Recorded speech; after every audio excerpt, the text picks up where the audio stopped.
Peace. All right. Came back to break down these Batman movies. Have a little fun with it, a little science. Show you this little cult thing, how they do it, how they communicate occult science in movies. Primarily, when you understand the thinking in this, or even better yet, if you understand based upon breakdowns, this breakdown and breakdowns like this from me and others, with the mentality of decoding, with the hopes that you would adopt this form of thinking for yourself. When you adopt this form of thinking to look naturally for hidden messages, the hidden language, hidden agenda, or the hidden science in any earthly, either mundane or just event that seems to be, what's the better word? Just the day-to-day, mundane, everyday events. To be able to look into it to see the metaphysics of that particular event would be in your best interest, because this will start to exercise the thinking of that occult muscle, that hidden muscle, that melanin muscle, that shadow muscle.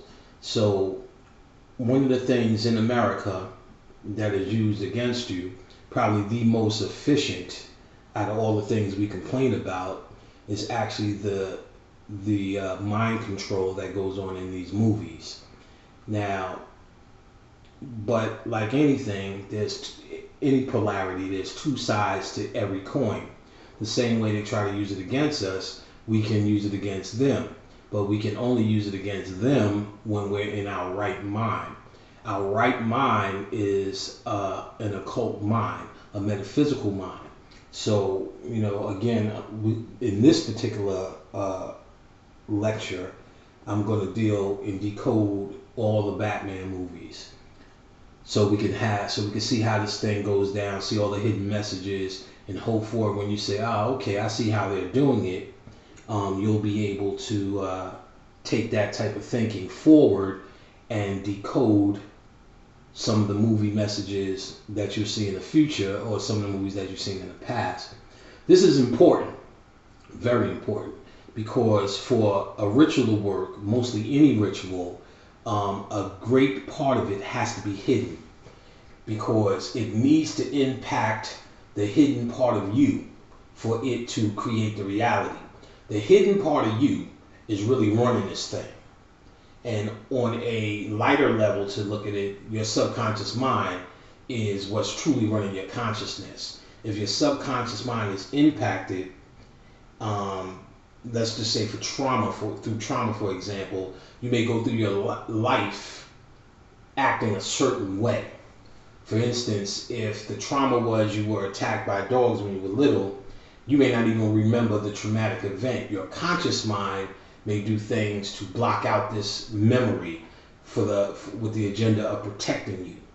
And with this blocked memory, you may have no recollection of being attacked by dogs, but you still have no idea why every time you see a dog, you're terribly frightened. Well, so consciously you get to say, I don't know why I'm scared of dogs.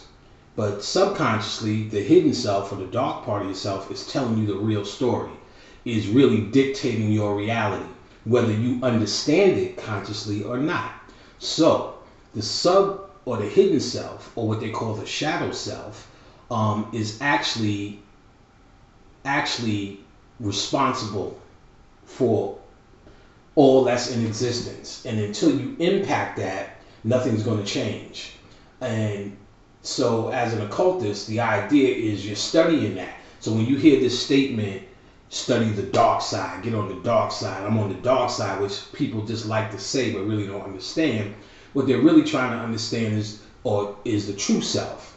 But see, if they had a little bit more understanding, they would need to understand that the dark side is only dark because it's hidden when you're in this third dimensional experience. But the dark side is actually the true light side. So all you dark side niggas are actually light side niggas. To call it dark side niggas is actually keeping the true light in its oppressive state, which is third dimension.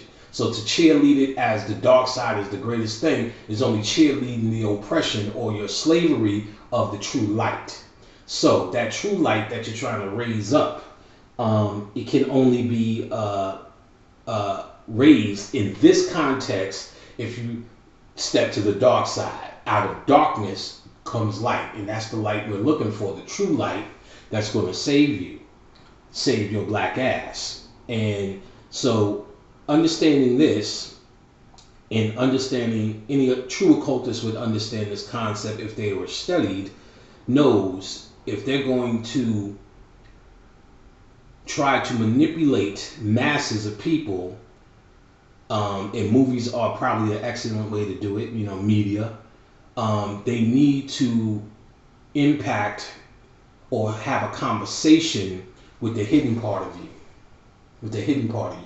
That's why 80 to 85 to maybe 90% of the movies that come out, I can always see two conversations. And of course, that's white movies. Black people haven't even caught up to this shit yet. They're still fucking around with Medea's Christmas Vacation, thinking that's what it's all about. When everybody else is trying to have a hidden conversation. Spike Lee almost used to do it, but not good enough. So, understanding this, and when you're understanding this, you're very big or one up in your occult scholarship, if we can call it that, or your occult, your position in the occult, to decode occult science, or your path, or whatever you want to call it, make it all sound dramatic, your path of alchemy, you know what I mean? We don't need to go all down that road. But in your work that you're doing, this is a big thing, to be able to take everyday events, stories, movies, which are mythology, and be able to decode them and see the hidden story. Because again, it exercises that occult muscle, and you'll be able to operate in this occult world with 100% effectiveness. So now that we know that, one of the movies that deal directly with what they call the shadow self is Batman. And not just because it was a movie, the original story is all about the shadow self, man and the shadow self. They gave the shadow self, or the hidden part, a character, or I don't want to say a consciousness, because it has a consciousness, it's just a hidden consciousness, but they brought this they characterized this hidden consciousness in one man, Batman. This ulterior motive of saving the world. Now we need to start with the first movie, and I'm disappointed because the first movie came out in 1989 with Tim Burton. And I actually, and it's around my house somewhere, when they were promoting the movies, and I'm going to get into that, it was a fucking mania of Batman shirts in the world. In Manhattan, I'm from New York. Everyone had this Batman shirt in anticipation of this movie. And I believe to this day, there has not been a more aggressive campaign of movie promotion as that Batman movie promotion. The anticipation for this movie was record breaking, and it, at the time, before CGI movies, Matrix and so on, broke world records in terms of how much money it made. We're going to get into that as well. And I actually still had one of my Batman shirts from that era. I do not know where I put it, but what I'm going to do is I do have a picture of it somewhere. I think I'll try to put the picture up, because I did take a picture of it not too long ago. So when I took that picture, I don't know where I put the shirt at. But a Batman shirt that's older than half you niggas listening to this shit right now, and I know this because I do the readings for a lot of brothers. And they tell me that what year they're born, and I'm like, oh damn, you know what I'm saying? I was already fucking paying rent and hoping she wasn't pregnant at that age. So in 1989, I have a shirt from 1989 that's older than you niggas from that Batman campaign. And first, let's talk about Tim Burton. Tim Burton, he does what you call visually stunning movies. But the odd thing about him, each of his movies could be an occult subject. He deals with occult topics, but when you watch the movie, they're absolutely hollow. All of them.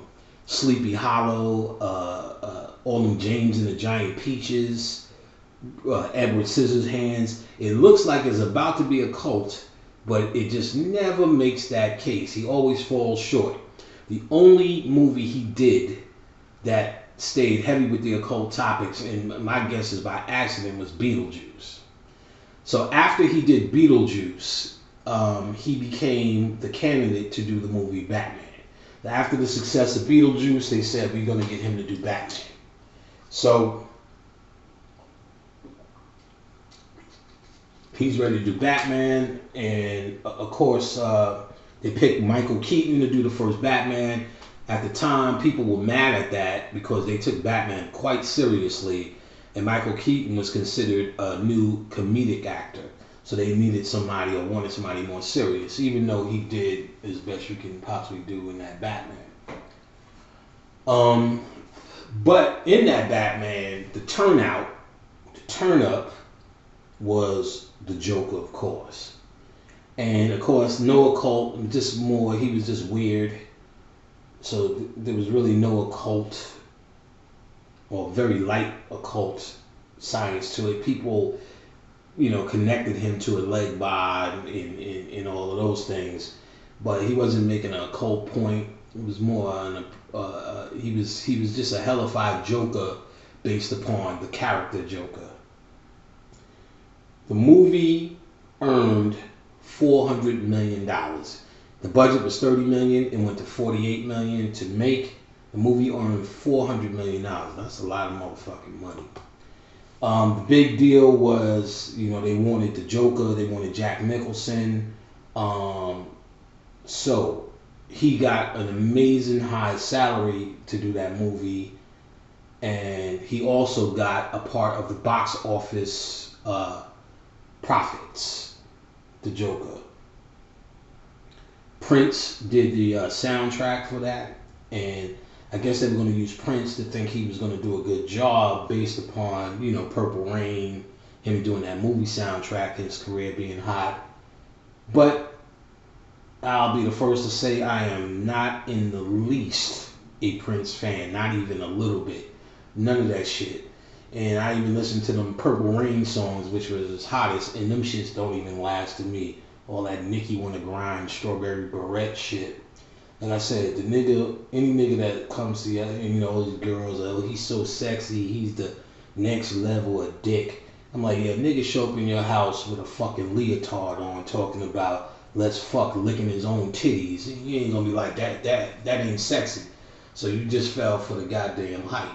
So Prince is good at creating whatever that was, but when he was charged with this project of creating Batman, you seen how terribly that shit went. I don't even think you could find that. They banned half of them fucking corny songs. Even the critics at that time said Prince songs were out of place for the movie. It didn't even capture the essence of the movie. Like I said, it doesn't surprise me the dude is corny. And like he's a fucking absolute biter. And I know niggas gonna hate me for this, but he is though. Like people don't know Rick James really used to go hard on Prince. It's like every fucking thing Rick James does, Prince is doing. Rick James comes up with the Mary Jane Girls. This nigga come up with Vanity 6. You know what I'm saying? Prince's whole style is from Jimi Hendrix, really. The beginning style. It's from Jimi Hendrix. He was trying to do that funk shit in the beginning. That shit ain't work. When Rick James came out and blew up, this sexy guitar nigga. Then Prince becomes a fucking sexy guitar dude. And then Michael Jackson comes out with Thriller. Then all of a sudden, Prince throws on these fucking high heels and and curls and fucking, he becomes sensitive just like Michael Jackson. Before Michael Jackson died, Michael Jackson said there wouldn't be a Prince if there wasn't me. Let's get this shit straight. So Mike said that shit, and so the nigga was always corny to me, but his slow jams was always the top notch. His writing was the type to play that guitar to death, but all that fucking dancing and shit, you know what I'm saying? Come on, if I went to the party and started doing this shit, y'all niggas wouldn't be going, that nigga Panic's fire. Y'all be going, what the fuck happened to Panic? He's sitting there licking the back of his head and all that kind of shit. So, as y'all can see, I don't like Prince. So, I was even disappointed in 89. I was already 21 in 89.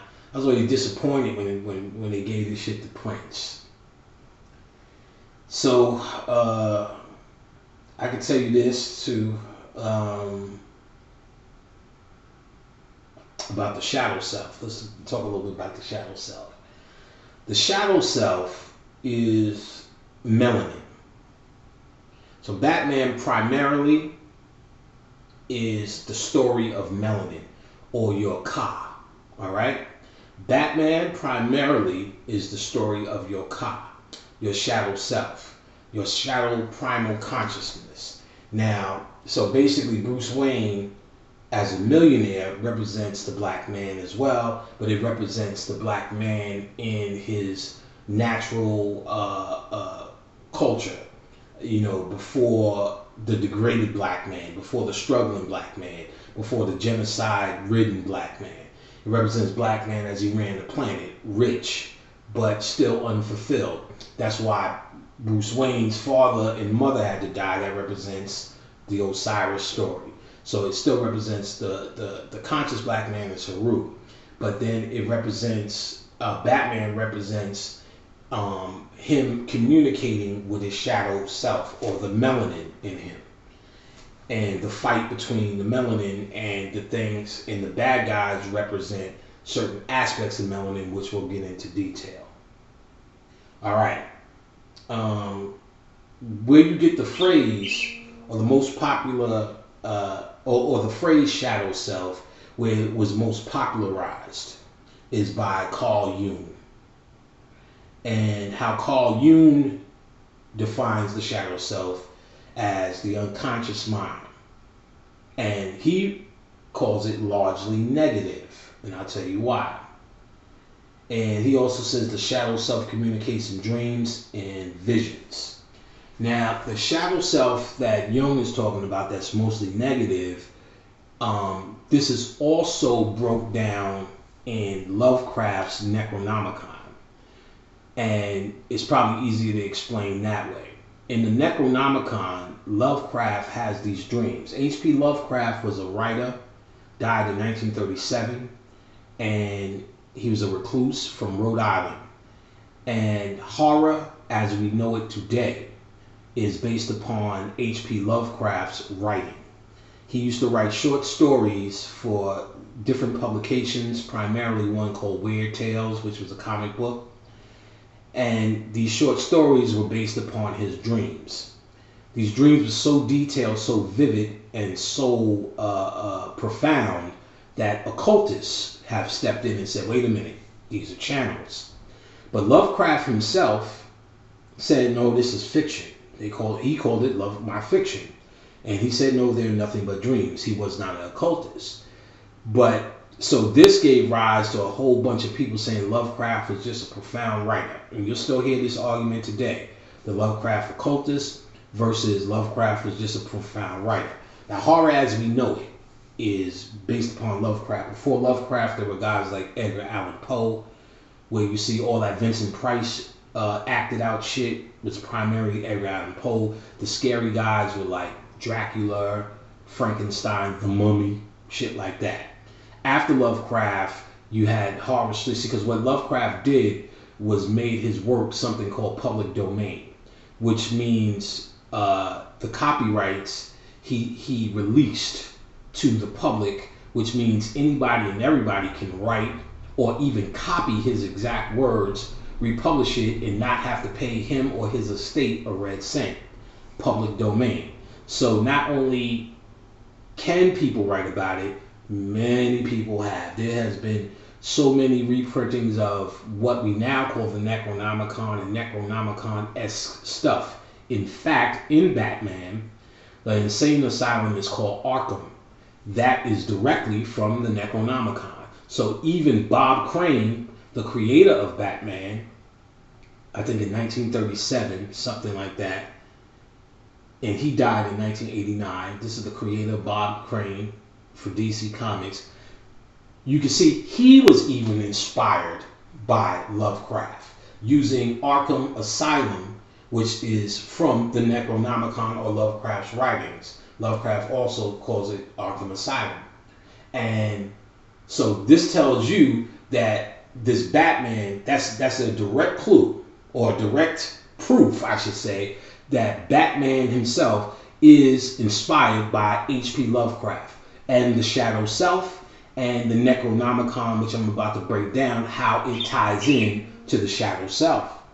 All right, so Lovecraft actually wrote something called the Al-Azif.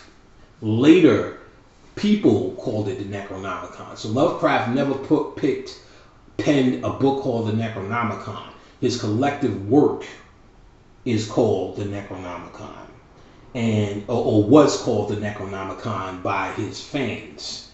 But he wrote a story called the Hound, the Dog and the Hound, or the Hound something the Hound, and in it he talks about Al-Azif, Al-Hared Azif, the Mad Arab, which is a very famous Necronomicon or Lovecraft story.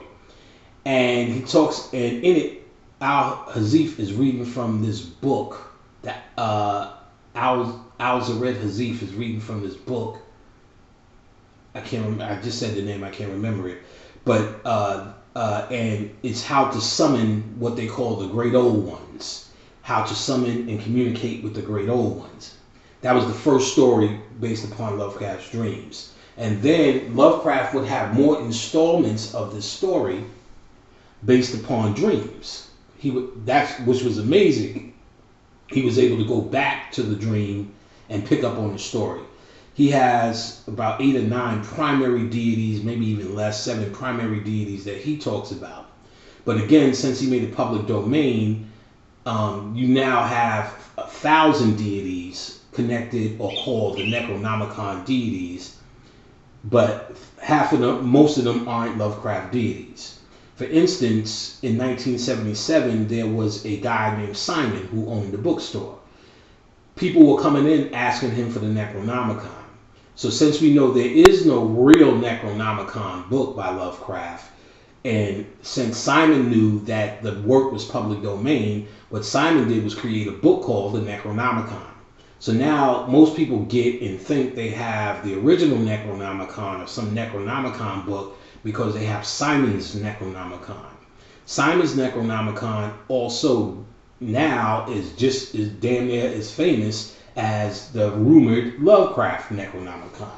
Simon's Necronomicon, in fact, got so famous, Simon wrote a book called Necronomicon, the Book of the Gates, or the Book of the Gates by Simon, talking about the famed first false Necronomicon that he wrote. False only because he didn't use Lovecraft's deities, he used Sumerian deities. But Sumerian deities are just as powerful. And these Sumerian deities, as Simon points out in his other book, the Book of the Gates, he talks about how in 1977, all the things that happened when he released his book.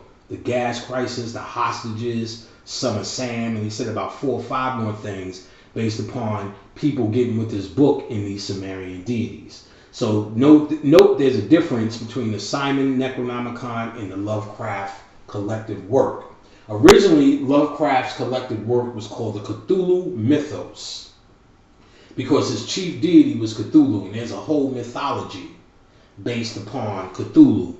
And again, this is something I teach in my class, so this is why you lazy Negroes are going to have to take my class if we want to get deeper in this. But how this applies to the Shadow Self in Batman. Because primarily what Lovecraft is talking about or talks about are what he calls these monsters.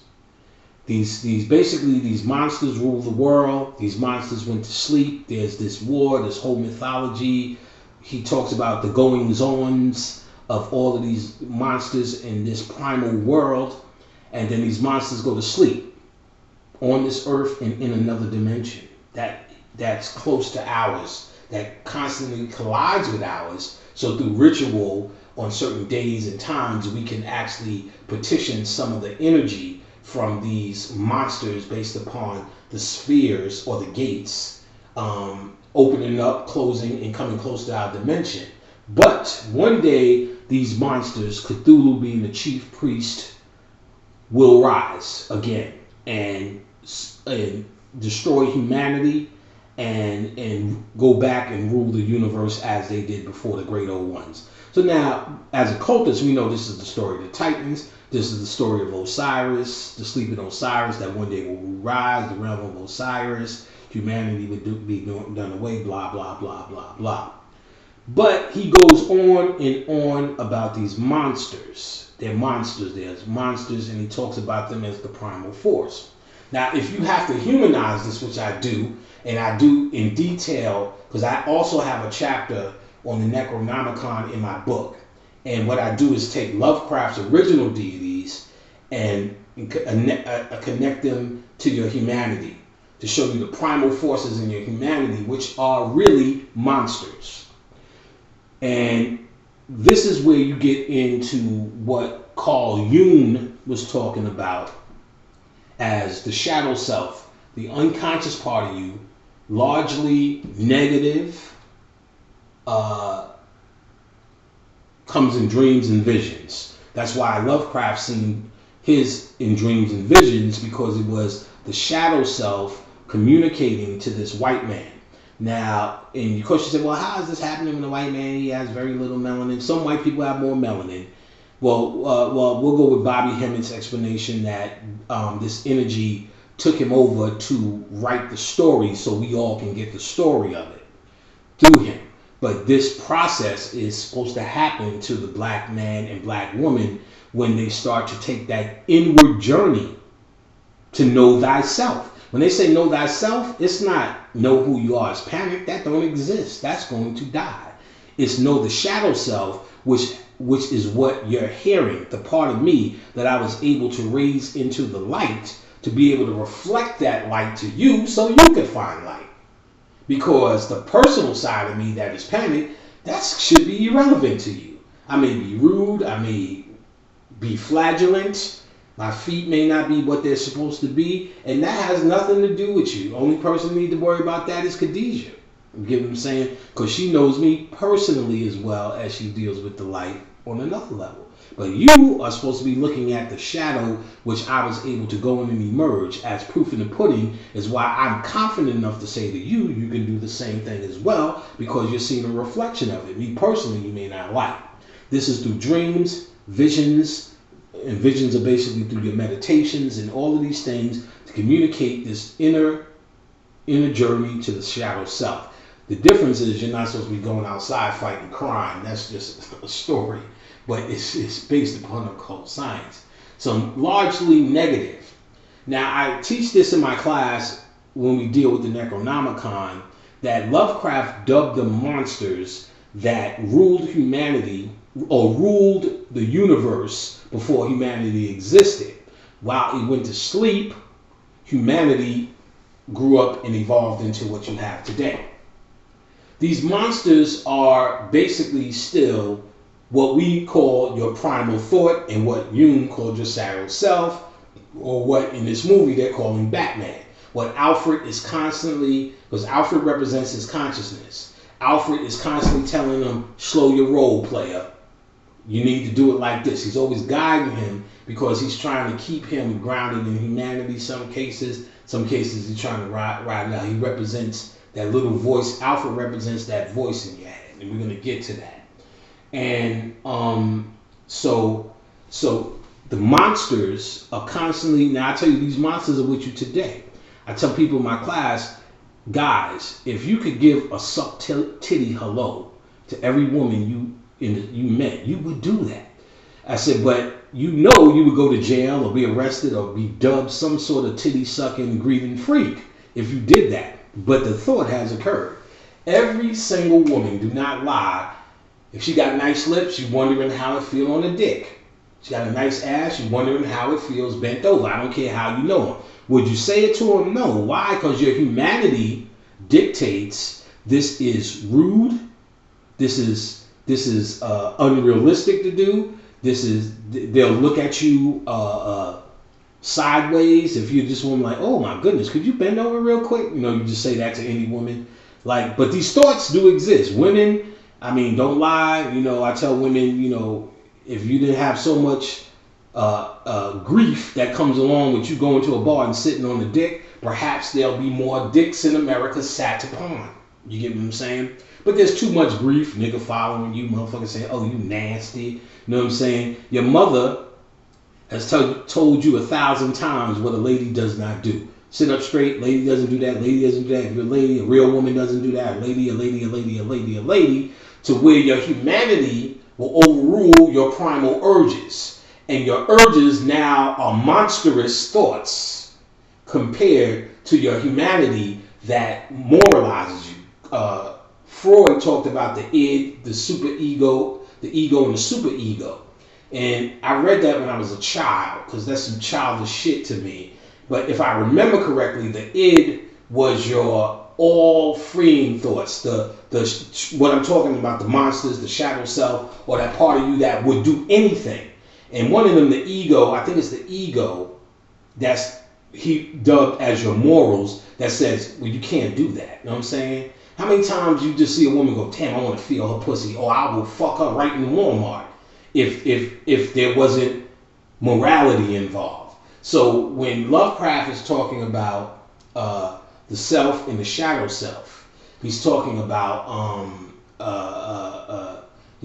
humanity versus your thoughts. And it's not just nasty thoughts, even though they probably mostly are. But, you know, somebody cut you off on traffic. Don't you feel like if you could just ram your car in the back of their shit, or get out and just shoot them in the face and get back in your car, you do it? Somebody, you ever go on, you about to get online and somebody cut you in Walmart, you like, motherfucker, and or you online, you got a loaf of bread, and them niggas got a whole shopping cart full of shit, and they won't go, yeah, you can go first. You wanna go, like, motherfucker, buying eggs with a whip check and all that kind of shit. All of that shit is like, you want to choke a motherfucker, but your humanity, you know, you be sitting in motherfucking county with that bullshit, talking about, damn, I should have kept it calm. All of this is a practical way of explaining how humanity is actually the chain that locks you down from your free thoughts. Now, without a body, you can do your heaven, your afterlife is built with your mind. You can see that in the movie What Dreams May Come with Robin Williams and Cuba Gooding Jr. And it's on Netflix. One of the best movies about what happens when you die in the astral world. And there's worlds after the astral world. You need more? Take the class. In that movie, they talk about you build your worlds with your own mind, basically. And he explains the detail of that. He says, ironically, here, you create your reality with your mind instead of with your physical force. So, and that's true, because you're going to build your afterlife with your mind. And it's your mind, your reality, your universe. Therefore, any thought that comes to mind, you can live that thought out uninhibited by human illusionary morality. Therefore, if you want to be in Walmart in your mind and have a meet and greet fuck, or a meet and greet suck, or fuck on the sponges, you can have at it, because it's only happening with you in your own mind. You're not infringing on another person by doing something like that after you have left the body. And with that being said, that represents these monsters rule the universe. They went to sleep, and these monsters will rule again. So that, and do away with humanity. So with no humanity, you have no inhibition. And that's where we need to be trying to go. But we need to be, but while you have a body, that's what we're trying to realize. Now, a offshoot of that story is Batman. And what Batman is having a realization with his shadow self, but his shadow self is acting out human agenda, becoming a hero or an anti-hero, if you will, because he's still melanin, so he's an anti-hero. He's the other side of hero, but yet again, he's still fighting crime. But really, he's interfacing with other sides of melanin. He's communicating with other sides of melanin as the bad guys. Now, again, I said Tim Burton, who did the first '89 Batman, he was not at all, or is not at all, an occultist. I haven't seen him, you know what I'm saying, did Planet of the Apes. Visually stunning, but the science is always lacking. You get what I'm saying? Now, but this is what they do, because the movie was such a big movie, they always give you that message. And if you go online, you can see there were a lot of rewrites in this movie, because once the promotion started doing what it was doing, and people took on to start this mouth-watering plight for this Batman movie to come, it must have got some occult attention by the powers that be, and they encoded a message in that movie. And this was the message of that time. In '85 was the crack epidemic. And what was interesting, there's no words, because I lived through that epidemic. There is no words that I can say to you today, unless you were there, to describe the unmitigated debauchery of the crack epidemic in 1985 and 1986. There is nothing I can say to you to even come close to the smell that was in the air during the crack epidemic of 1986. I do remember being on tour at the time, and I would go to Rhode Island, and I remember my boy DJ Buck in Rhode Island, and I said, "Did crack get out here yet?" He was like, "No." And I started trying to explain to him what the fucks was going on in New York City at this time. This was the same year, this was still 86. This was still 86. So now he was like, okay, you know. Then I remember a few months later coming back to Rhode Island after the crack epidemic, and him trying to explain the shit to me and could not. But I say there was nothing and has been nothing, and we talking about heroin and meth and all of that, to kind of describe the shit that was going on. I'll try. I remember some girl came from Jamaica, Queens, selling crack in Queensbridge. I remember we went to her house so she could re-up. And her peoples, she was staying out in Queensbridge, because Queensbridge was a hot spot to get money. She came out there to get money. So she's at her cousin's house as headquarters. And in Queensbridge, we had these radiators with these radiator caps everywhere, and you could open up the radiator caps. So you could open up the radiator caps and hide shit in there.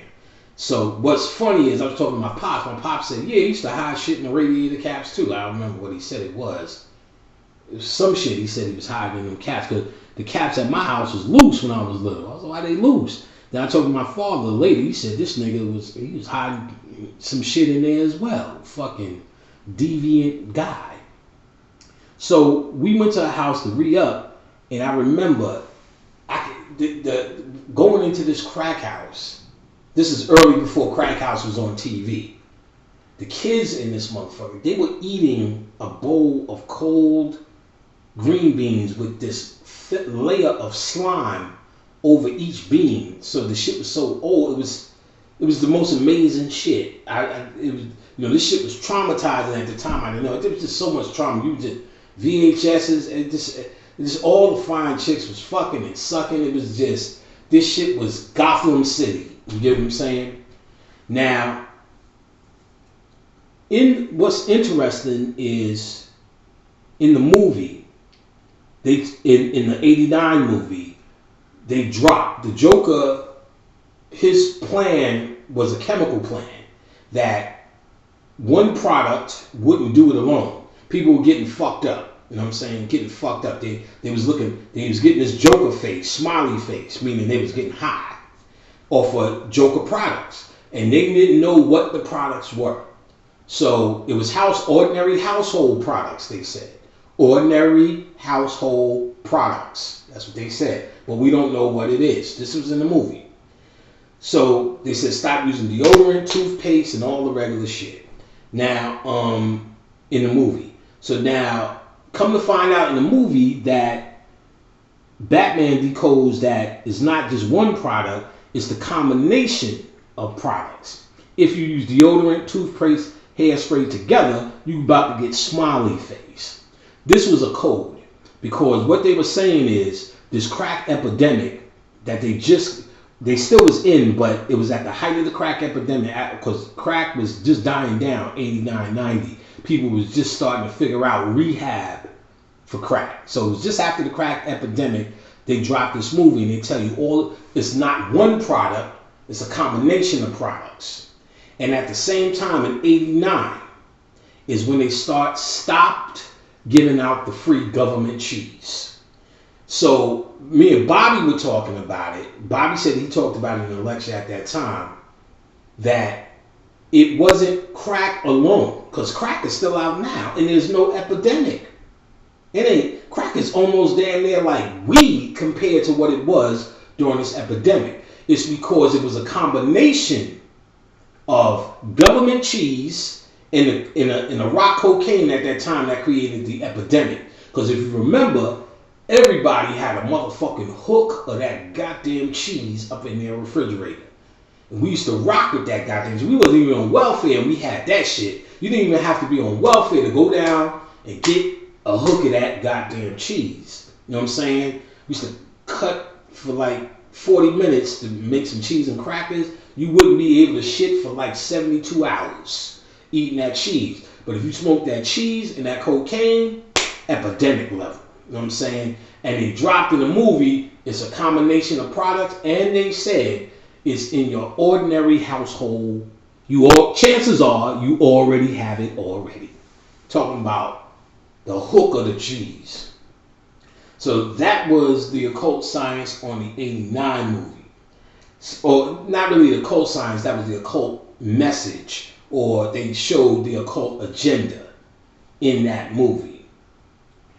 In the newer Batmans is where you get into the more occult guy. I forgot the guy's name. I should have got the guy's name. Chris Nolan. Right. Chris Nolan did all the Batman movies. Chris Nolan also did Inception. He did a couple of other movies. I should have got all his movies. But Inception is enough to prove the point that he's clearly an occultist, which means Batman is an occult movie. Ain't no guessing about it. Ain't no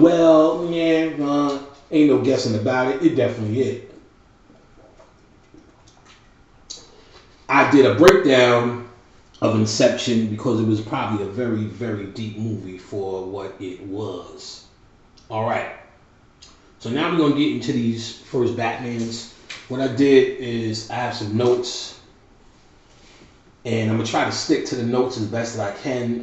My writing, while you're writing on the movies, I'm going to try to see as much as I can get out of it. But you'll get the gist.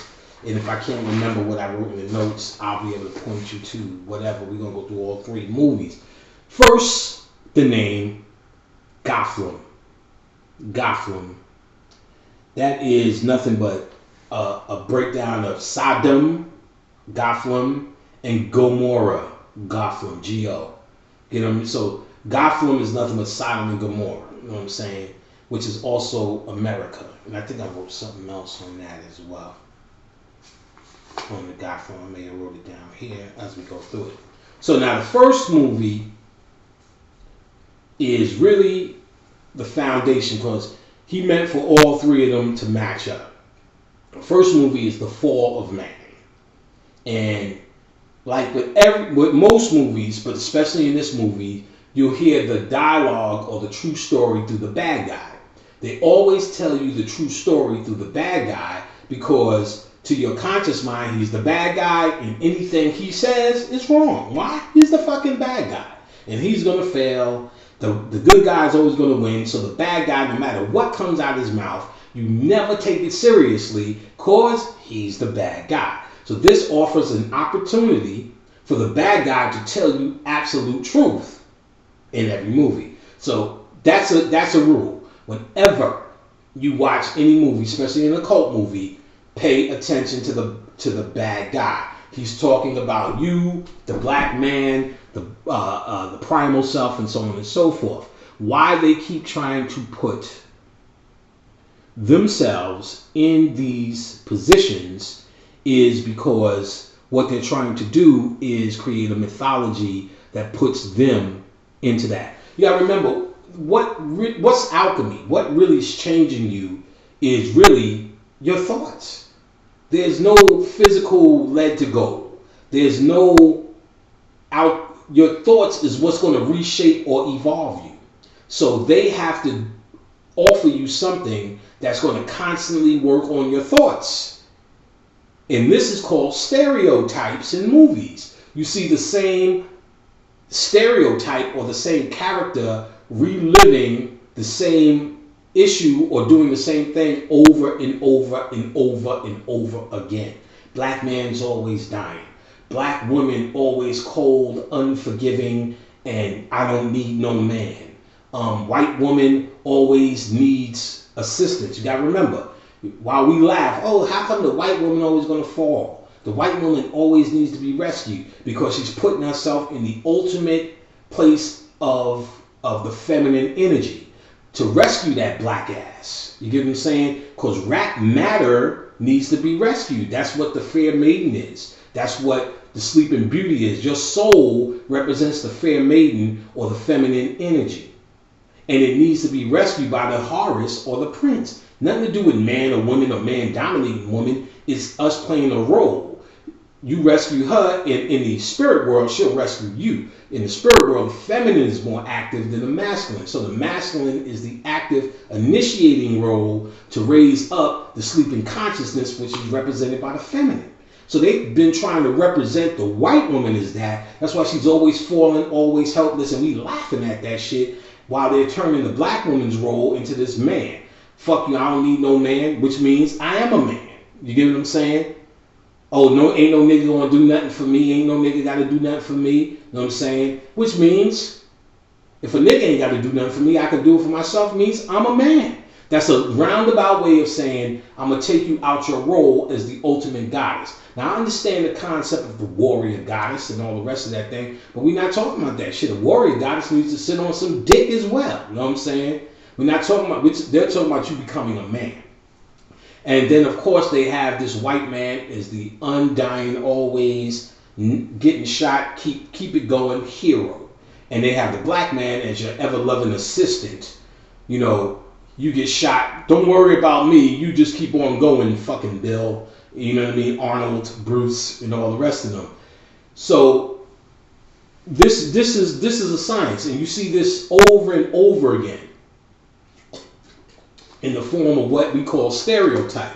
Now, ironically, the word stereotype in the Webster's dictionary or Webster's thesaurus, whichever I know it's in the dictionary where whatever word definition, they also give you the synonyms. The official synonym for stereotype is the word ritual. So when you say they're doing stereotypes in movies, another way of saying it based upon a synonymous word is they're doing rituals in movies. So when you say they're doing rituals in movies, a stereotype is a ritual.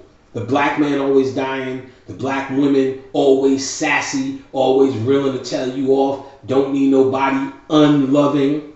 Like I said, if you always see every black woman, John, tell the truth, ain't it? Say it again, motherfucker, don't make me get up off this seat. But the reality is, all the black women I know, ain't none of them like that. You know what I'm saying? All of them are tender, loving, nurturing, forgiving, patient, smiling, sensitive, sweet, profound, deep. They're stern, but they're stern for you. They're forgiving. I could go on and on for days about the magnificence of all the black women that I met on this planet, and none of them or none of that you see portrayed in fucking movies. Instead, you're things like The Fucking Help, you know what I'm saying? sassy, that nigga need to get the fuck up on out of here. Now, of course, that exists, but so the fuck what? Everything, you could name anything that exists. There's an imbalance of that shit in Hollywood, which is nothing but, you got to remember, this stereotype goes around the world, and these images go around the world. And while you may say, oh, that's cute to see Oprah do that, or this nigga Medea do that, or Meet the Browns and all the rest of that shit, because you in your mind have a more broader understanding of black men. So Meet the Browns and Martin and them are not a big thing to you, because for every Martin you can name 10 fathers who went to work every day, who came home with dirty hands or came home in a suit every day, because you can name 10 of them, and Meet the Browns only represent an aspect to the entire world. They don't have these images. So for them, there is nothing but Meet the Browns. So for all the hard-working men that do whatever they do as humans to go out and work, they're finding it hard. For all you niggas that sitting around going, we need better jobs, we need to do all of that. It's hard because you allow shit like Meet the Browns to exist. So you niggas who are trying to fight for jobs and better schooling and more respect and whatever and more money, what y'all need to do is attack those images. Media. There's a brother, I don't even know who he is, but talked about a 5-tier program for economics. So first you need liquid money. He said step 2, you need to buy the fucking police so they can protect your ass instead of getting beat by them. He said then step 3 in this building, you need to buy politicians with all that money you made in step 1. Then step 4, you need to buy media, which is step 5, to be able to communicate to your people. Step 4, to communicate to your people, to inform them and to show whatever images. He said, I can't remember step 5, but step 5 put the crown on it, and it's in that documentary Hidden Colors, this brother. Now for me, I'm an occultist. That's not my agenda, but again, if we got into it, I'll be the first nigga on the boat doing it as well, because while we are here, I being an occultist does not make me be able to stand on a mountain with a stick and go, thou shalt not pass. No, we do whatever we need to do to get it done. My heart and love and energy is for occult science and transformation. My spirituality is rich. You know what I'm saying? I don't need a 5-step program. You know what I'm saying? Only one thing, dealing with the self, shadow self. Now, everything else is a human act. And if in anything we could score, any way we could come off, any good ideas, I'm all for it. But it's only second to my science. But I'm all for it. But those who are dedicated to that, I do not knock you for being dedicated to that. Y'all just need to understand, y'all having a hard time, primarily not from chemtrails and what they're doing in the corporate office, these images. No one takes you seriously if your name is fucking Medea, Best Man's Holiday, and all the rest of that silly shit. No one's going to take you seriously. It takes you at a one-dimensional level. And until you're able to attack those stereotypes, which is synonymous with the word rituals, so until you're able to defunk those rituals, you're not going to get anywhere. So Gotham City is Sodom and Gomorrah. And this movie is about the fall of man. So like most occult movies, the first thing you have to learn in the occult is that you actually fell down here. And it's easier said than done, because most people think that this is where you need to be. And even to have a hope thing, and they even cover that in this movie, even to have a hope thing going on about what you can possibly be based upon what you were before as pyramid builders, and this hope of taking over, economic freedom, all of this stock you're putting in these children who are just going to be you putting stock in their children next. This routine of going nowhere based upon hope is actually basically what Bruce Wayne actually gave up. And this is also another reason why they depict him as a rich man. Because if you were poor, it's easy to give up hope, at least in theory. But when you're rich, it's kind of saying you got a lot to live for. So is showing you how important it is for him to be Batman, because his human life is rich. That's why they did it with Iron Man too. You know what I'm saying? He's a rich man, but he's still driven. You know what I'm saying? To become the Iron Man. You know what I mean? So, or even in Coming to America, when they show you this is the point they're making in the movie, when Eddie Murphy was still compelled to go to New York and go work, live with a big rat and take all this demeaning shit, even though he's a prince, for this concept of love, which is just important as well. And really, like I always talk about in that movie, that is another occult movie as well, with a hidden message done by John Landis, who did Thriller, who is an occultist, and that it represents the black man coming to Earth, or even the black woman coming to Earth to find love of self. Is basically, yes, he already had love, which was his first wife. He already had a guaranteed trip to the throne, like you, but he felt he had to come and do alchemy. So he had to start from the bottom to merge with a new form of love, or make himself new in this movie Coming to America. So it's the same thing when they show you this rich person who needs nothing, and he's still compelled to do something that's dangerous, or he's driven by a higher purpose, which is Bruce Wayne. Now, here for us, we have this problem of trying to fix America. America was birthed in debauchery, but every single black man who knows this by nature still walks around trying to explain how to fix it. You should be trying to survive in it, I get that, but they're still trying to explain how to fix it through Democrats and Republicans and all the rest of this ridiculousness, through marching and through getting our piece of the rock and investing. Somebody was emailing me telling me how much I need to invest in trademarks or some kind of shit and get my shit copywritten. Like, I don't forget, I listen to your lectures all the time. Now another dude, I listen to your lectures all the time. We need to get together as black people and come together in a conscious group, and because the government and the white man, I said, so you mean to tell me you listening to me and you come up with that fucking end result? When the fuck have you ever heard me talk about getting together?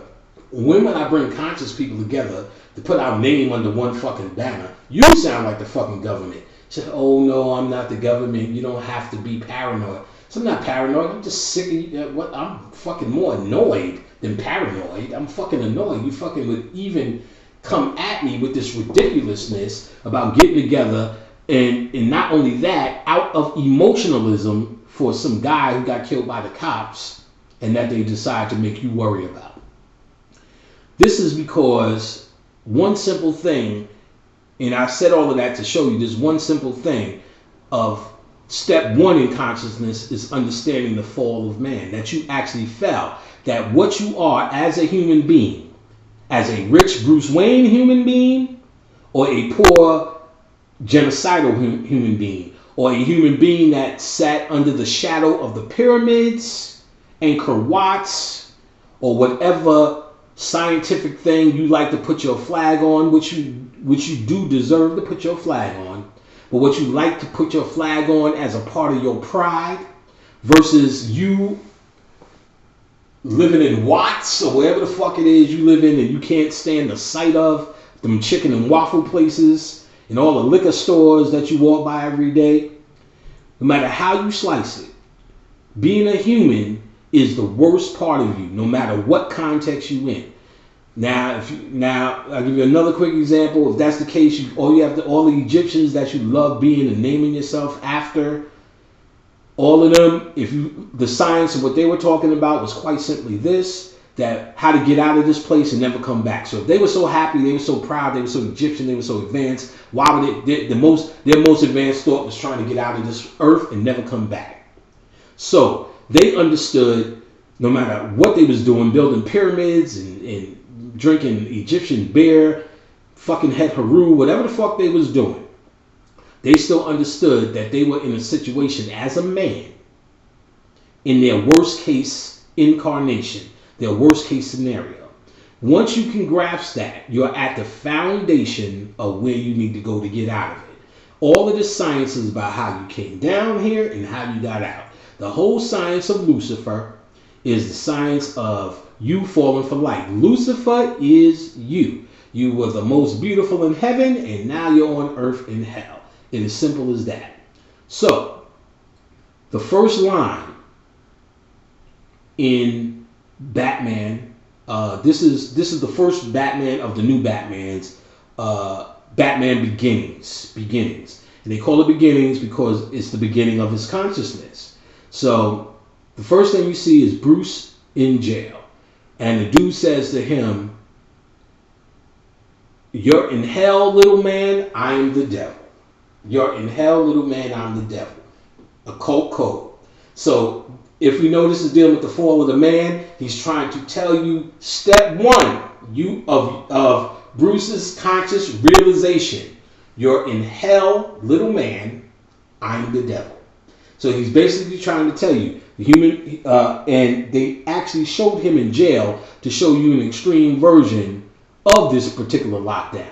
Jail is an extreme version of or mimicking your human prison. This is this cell. They call it your cells. You're in a cell. You know what I'm saying? And you go into a jail cell. It's the same shit.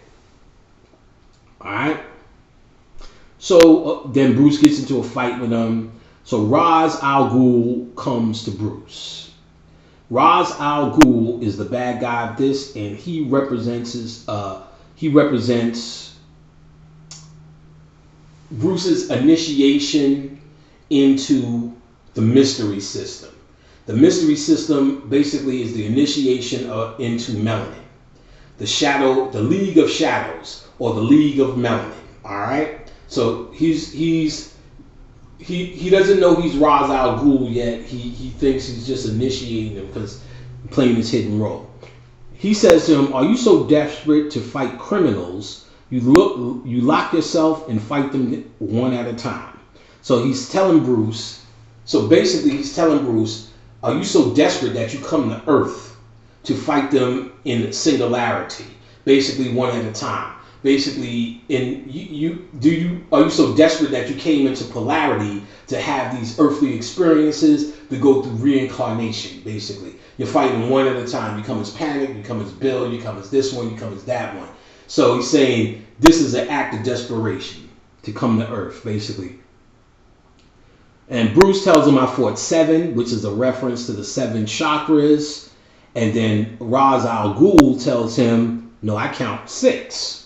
So basically he's saying, "No, you're going through all of this, but you haven't opened up that main chakra, the pineal gland, where the melanin is, the shadow self." Or he's talking about you haven't hit the League of Shadows, which is the pineal gland. And in this case, it'll be the 7th chakra. Even I know the crown is 7, but he's talking about you need to open up your pineal gland.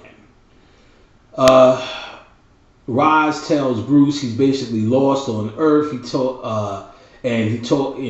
him about the League of Shadows. He's telling him about the 7th chakra, or the 7th, or the chakra he needs to open up next. You know what I mean? Or you can look at his, I count 6, and he was talking about he was at the 6th chakra, the pineal, and that's what he has to deal with next. Boom, boom, boom. And you can look at the League as the crown as well, because they went to the mountains. You know, things are together anyway. So they started talking about a vigilante, and Ra's al Ghul tells him a vigilante can be locked up or destroyed. A vigilante can be locked up or destroyed. And what he was trying to tell him is about a method of attack. So, all you niggas out there marching for Michael Brown in Ferguson can be locked up or destroyed. This is not the path. All you niggas think you sticking it to niggas, you mad, you emotional about these cops, sticking it to nigga. A vigilante can be locked up or destroyed. Cut it out. He's telling you, we got an answer for that. So why you think you sticking it to these motherfuckers by marching, protesting, doing all of that. You need to understand they got this methodology down pat. They have an answer for that. What they're hoping to do is create the response that they need. You protesting, marching, holding signs, knocking fools up in the head, coming to the shit with guns, while they have a cop response, no matter what that response is, extra violent, or you think you got them against the wall, long as they can dictate the response, you can be locked up or destroyed, or they can control this whole scenario. You need to understand ritual. When they're doing this Mike Brown, they at the same time they release the movie Let's Be Cops. Y'all niggas ain't getting this shit. Y'all don't get it. If y'all don't get it, I'm gonna tell y'all, I'm talking to the ones who get it. You know what I'm saying? And y'all gonna get this shit today. They operate in the realm of ritual, subconscious programming. If you see a conscious act, you can throw it the fuck away. It is only meant to impact, let's just make up a number, 30% of reality. That 70% and more, in certain circumstances, is designed to really be what's happening until you're able to dissect, decode the shadow in every story. You are not doing your professional black work, nigga. Your professional melanin work. Until you're able to decode the shadow. Because they operate or have to operate in the shadow, because the shadow is what dictates your reality. And they're trying to deal and impact reality. They're not trying to deal your conscious mind, because your conscious mind is the realm of argument, the realm of ego, the realm of opinion. So that's why they try to stimulate opinion. That's why they had a bunch, and I seen on Facebook, they had a bunch of black people, black men, holding up signs saying, I support the police. I support the police. And we say, oh, the sellout nigga, the mind control 101, and this nigga don't know. But if you pick the other side, you're under the fucking same mind control, you dumb motherfucker. He's under one level of mind control, but they're displaying the other level of mind control. You're talking about a puppet master. As long as you're on one end of the string fighting whoever, you're still under mind control when you pull a fucking side. So you're down on this dude for holding up a sign, I like the police and I support the police, and you're like, well, he's fucked up. They got him, but they got your dumb ass. Now I get it. I get it. Everyone's going to have opinion, myself included, about, because I do have what they call human compassion. I'm compassionate when they kill somebody. I'm compassionate when I see something happen to a little black girl, some police doing some injustice. We know that's imbalance, we know that's injustice. But once you start to put your emotion in it, we're talking about a different thing. You're going to have an emotional reaction and you get it. But it allows me to do my work. It allows me to bring you this information, because I understand the true way we're going to get out. If I allow that emotion to shape me, where I'm outside marching, holding up signs, rallying against police and all that, for two things. There are people on this planet to do that. I let them do that. This message is not for them. If conscious people are doing this and trying to balance it between consciousness and this, then you have a problem. Number one, you're not really conscious, because if you was conscious of this and what we're talking about, it wouldn't interest you on that level. It interests me on the level as a scientist, and what a scientist does, he observes. I observe this, understand this, and speak to it, not get emotionally wrapped up. So if I was emotional enough to hold up a sign that says I support the police, and you guys say I'm under mind control, if you're emotional enough to hold up a sign and say I support Mike, what's his name, I'm gonna have to say it, you're under mind control too. You get what I'm saying? Because that's really not going to help either. You get what I'm saying? It's not going to help either. It doesn't help him. So then, of course, there's the next one. Do rituals for him. Well, how come you niggas get metaphysical in laws of attraction-y and laws of cause and effect? Cause and effect and the laws of Tahuti, and I understand the wisdom of Tahuti, well, until it affects some emotional shit in you. Because based upon the laws of cause and effect and the laws of the principle of cause and effect and the laws of attraction and all this shit, and there's no accident, and this law of cause and effect is only not understood if you're thinking some coincidence should happen, but everything is based upon the causality, or every effect is based upon causality, is based upon, or we should be able to understand that no matter how you die here, it is something you call for, because it can be no other way. There's no such thing as an accident, coincidence, or no one's will can supersede your will. If an elephant is looking to trample somebody and you got trampled, then it was a perfect union and y'all met up in a perfect balance, all that Myot shit you're talking about. For instance, if I'm a criminal and I'm looking to victimize somebody, that means I have to say no, not you, yes, you. Because something in you attracted me to that based upon cause and effect, causality. So each death, even if you're walking down the street and a motherfucking piano falls on your head, is something you call for. You're in control, no matter how you go. And it's your path. What happened to all this? That's your path. You know what I'm saying? Some shit is in your favor. You know what I'm saying? It's your path. Some shit is out of your favor. That beast did it. The beast. You know what I'm saying? Cut it out. You can't be metaphysical on Tuesday and Trayvon Martin on Wednesday. You know what I'm saying? What you need to do is start talking to these niggas and see what they have to say. Mr. Magical motherfuckers, what do they have to say? You get what I'm saying? So now, when you talk to them and find out what they have to say, you'll see they came and their path was to die like that because you have thousands of black people who do not find or know light. So therefore, this particular cause will bring them further into light. So it's for them.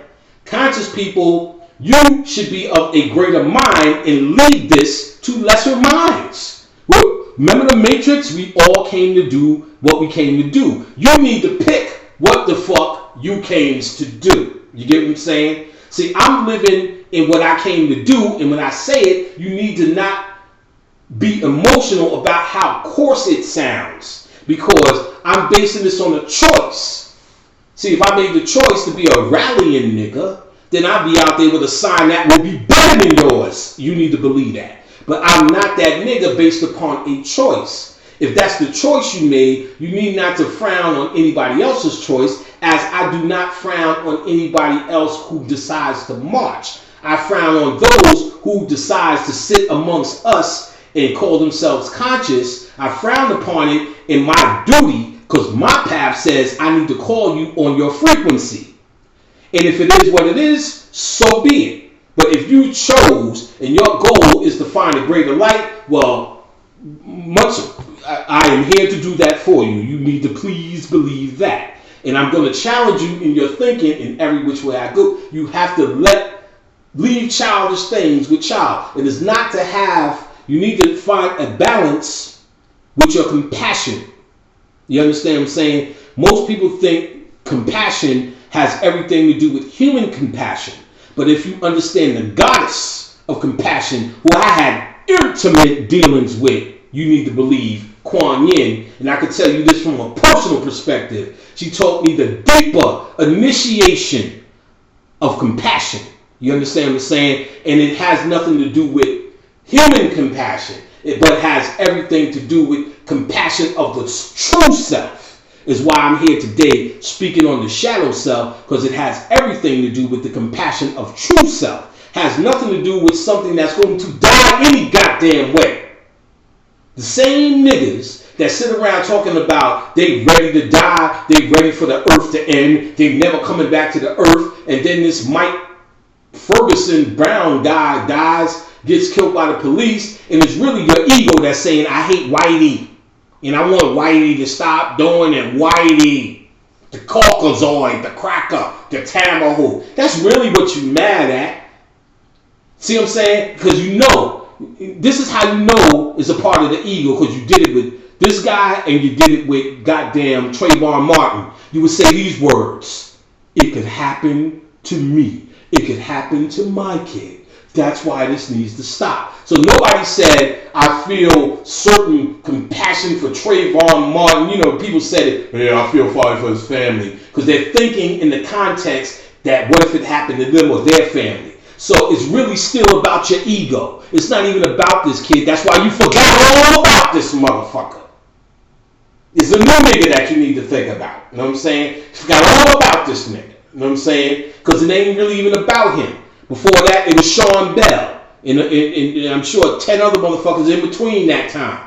But you forgot all about it. Because they're force feeding you these stories to keep you occupied, because whether you pick their side or the other side, as long as you pick a side, as long as you play the game, they got you. You got to stop playing this game. There's a statement in Gnosticism because says, I am in it, but not of it. And that's what leads into what I'm telling you. You need to find a compassion for something greater than their humanity. I have a compassion for this Mike Brown, for Trayvon Martin, for something that's greater in them. It's joyous that they are no longer here. They are laughing at you, silly niggas. They are no longer here. They are laughing at you. My compassion is for their transformation and what they had to go through to obtain their transformation. I'm more compassionate than some police beat them in the head and rob them of fucking 40 more years of fucking misery. You know what I'm saying? 40 more years and them watching other motherfuckers get beat in the head. Raped, battered, old ladies dying of all the shit old ladies die from. You know what I'm saying? I can go on for days. Let me finally get to some of this Batman shit.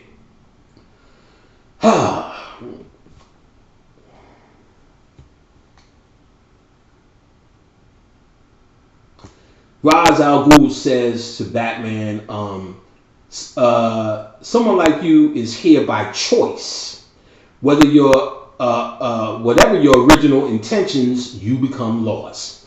Now, again, remember, Ra's is telling them that this is the fall, this is how you fall, this is you coming to planet Earth. So you may have come here by choice, and you'll find this in Occult Science, that, you know, in the Spirits book by Alan Karnak.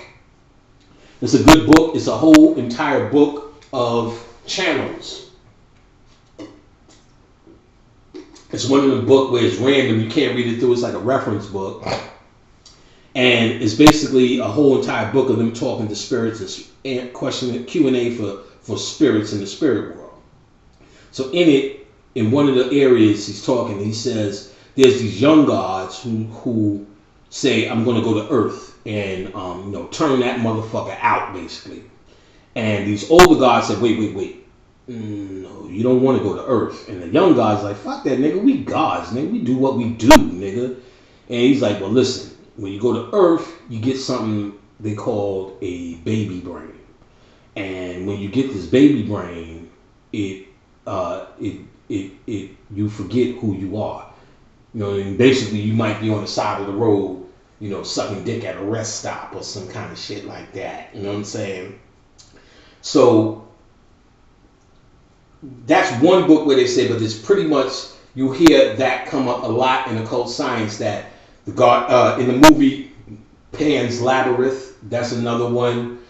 In the opening, they said there was this girl who wanted to know what the smell of a rose was like, the feel of wind, the feel of rain falling on her head. So basically she came to Earth and forgot who she was. And that's the story of in the Mason Hiram Habib getting hit on his head, forgetting who he was. You know what I'm saying? The black man, black woman. So we know that to be true. So when Roz is saying someone like you may have came here by choice, but whatever your original intentions, you have become lost. All right? And he also tells him, Ra's al Ghul tells Bruce Wayne, devote yourself to an ideal. You must become something else entirely. So this is another way of saying devote yourself to this consciousness. This is what I talked about earlier when I said that I personally and I can't speak for others, and I'm sure others will say this as well, have made a choice. I made a choice a while ago to say, I'm going to dedicate, and actually I heard Bobby say it. Somebody asked Bobby Hemmett on tape, what made you decide to do this, that, blah, blah. He said, well, when I decided to become conscious, he said, I was going to study this and go wherever it took me. He said, if it had took me all the way back to the church in Jesus Christ, there I would have sat. Now, to me, I thought this was absolutely profound. This was before I even met Bobby. I thought this was absolutely profound. And it set me up for what I've studied later and understood how important it was to study without an agenda. He didn't say those exact words, but that's what he was talking about. And later on, I found myself, I said, because being that what Bobby said is stuck in my head, when I found this out myself, it made a lot of sense when I studied myself, where it says how to study without an agenda. And when I teach the chakras in my class, I break this down detailed. Now, for all of y'all who don't know, my class, and now is the time, I just finished the cycle. Now is the time to sign up for the new class. Prices are very cheap. You can find them on my website. Also payment plans, occultlectures.com, occultlectures with an S.com, OCCULTLECTURES.com, occultlectures.com. Come see me. I got herb packs, of course, for your pineal gland, spiritual baths, readings, deity readings. Okay, let me tell y'all and explain this well. My Queen Khadijah, you heard me talk about it for years, has now decided she was always psychic, always a spiritualist, but I just used that home for me. I would not share her with the world because you protested niggas ain't unworthy. But I do not control her. And she decided to do readings now. And she has been doing readings for a certain few. Some of the readings that people were going to get from me, the deity readings, they just went to her gateway readings. And people are flabbergasted at how profound she is. But this is something I always knew. So, what you need to do is get one of these readings. She does deal with the Akasha. She's going to do full Akashic readings soon. But she does deal with Akasha in the reading that she gives now. Very cheap. What you can do is go to occultlectures.com. At the top, you'll see something that says About Panic. And under there, you'll see Samadhi readings. Click on that, and that's the information on how to get the readings, or just to email her with questions or whatever. Or you can email her at samadhimassage@hotmail.com. Samadhi is SAMEDI, the word massage, MASSEGE, at hotmail.com. Or you can go to occultlectures.com at the top under About Panic and email her. You can also go to my website. At the bottom of the page, you'll see links to Bobby Hemmett's donation, his love fund for his health. Very important that you donate there. It's still going on. He's still getting the money. He still needs the money. His therapy is going well. He's still in therapy. He's doing much better, much better because of your donations, because of your help. So if you gave $20, then I know you can afford to do it again after almost 6-7 months later. Do what you can, $5, whatever. It all helps. He's getting all the money. It is benefiting him. So, and it is legit. So go to my website, occultlectures.com. Bottom of the page, you'll be able to donate to Bobby Hemmett. He's doing much better thanks to your donations. And, it's just happy that you guys are taking care of him in the way that you are. So all of that's at occultlectures.com. Like I said, my herb packs, I got over 10 different herb packs. You can also get spiritual baths, powders, oils, you name it. I got all the occult shit, more occult shit coming soon. It's a party going on, occultlectures.com. So let me get to it. All right, so he says, devote yourself to an ideal, become something else entirely. As I pointed out, this is very important to understand how dedicated or strict you need to be in your consciousness. You're not just every way picking up on whatever fad. Within the realm of consciousness, it's not just all one thing, which I see people merging it all together to be accepted. So 1 minute they're saying this philosophy, next minute they're saying that philosophy, based upon fitting in with everybody else. If a group of people think that's the way to go, then they'll say that just to fit in. If a group of people saying that's the way to go, they'll say that to fit in. And this is not real consciousness. This is just social fucking. This is just social. This is just trying to be a social, like fucking Paris Hilton. You know what I mean? Just to be a social. They call it a social mediaite or whatever the fuck they call it. A socialite. You know what I'm saying? You need to understand that there's different levels in this consciousness. And, like for instance, Bobby Hemmett was telling me he was in C. Freeman L's class. C. Freeman L basically said some shit about humanity and let humanity do that, and them niggas need to do that, And Bobby said at the time, he said he didn't understand. It was like, wow, that's a real coarse thing to say. Why does C. Freeman L, say something so coarse about humanity and let them just do whatever the fuck they do? Who cares? And it was about somebody who died. You know what I mean? The same cop killing shit that you niggas is reacting to today, but of that time. So then Bobby was basically saying it took him a while and more study to kind of understand what that meant and where he was coming from. And same thing here, I had to understand what that meant and how you stick to that ideal, as Ra's al Ghul was saying, to become something else entirely. So me knowing that I needed to become something else entirely, not just a guy philosophizing about how I'm a god because some ancestor built a pyramid and because they were black and had the same fucking noses, I get to walk around proud. So in calling myself Ptah makes me that god. That's not enough for me. You know what I'm saying? Calling yourself Mayat should not just make you that goddess. That shouldn't be enough. So you have to devote yourself to an ideal. You get what I'm saying? And more than just a theory, but a sound theory.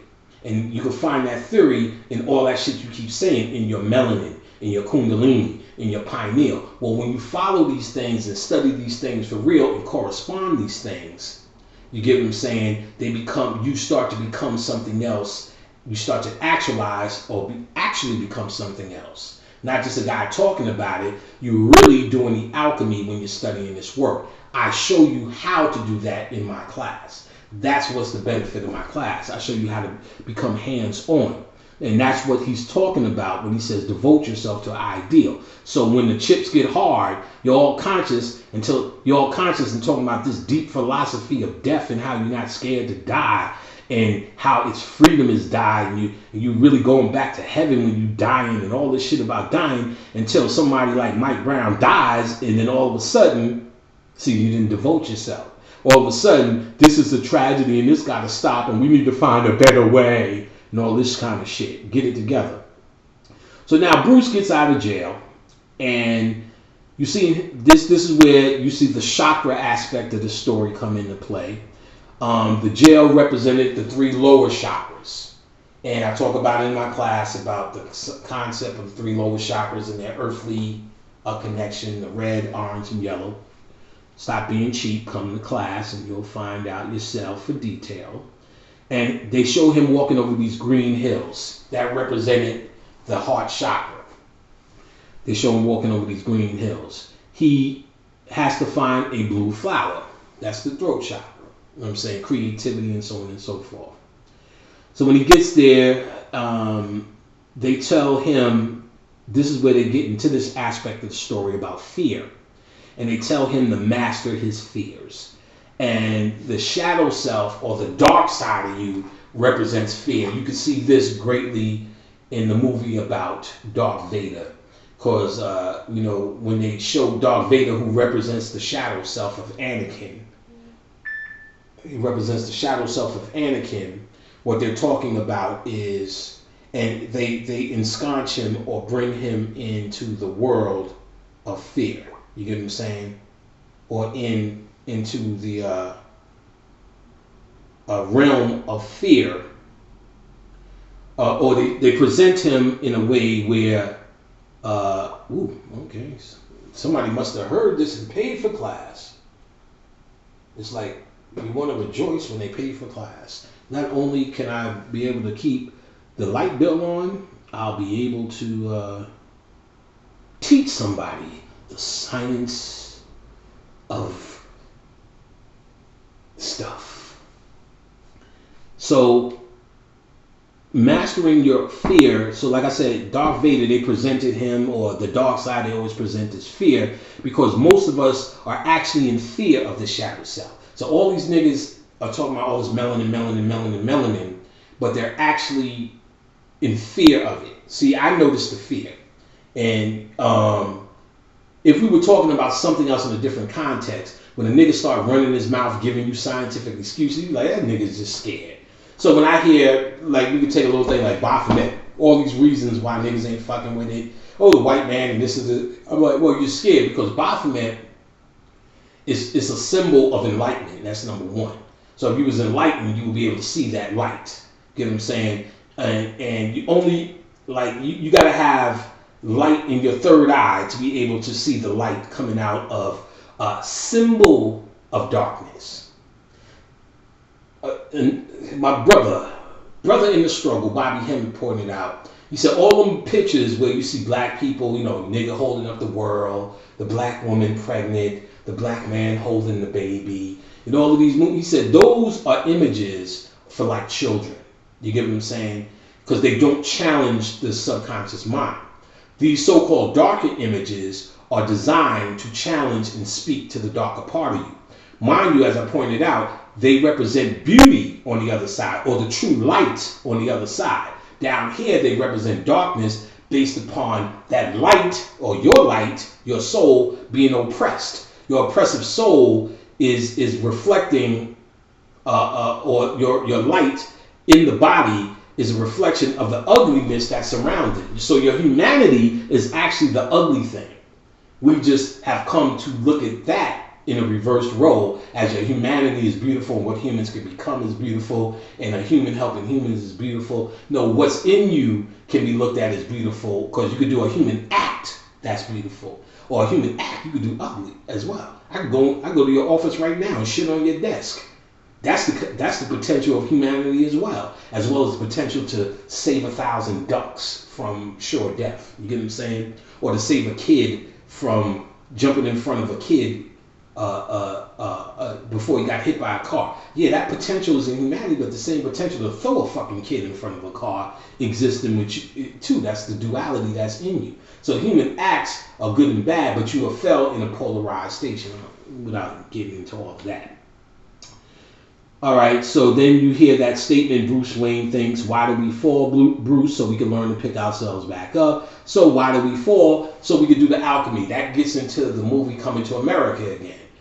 He only came down here to go back to his short kingdom. So you're never in peril. You're only lost in the source. So you may fall into the cycles of reincarnation because you have fell in love with this false light, this lesser light, this debauchery, this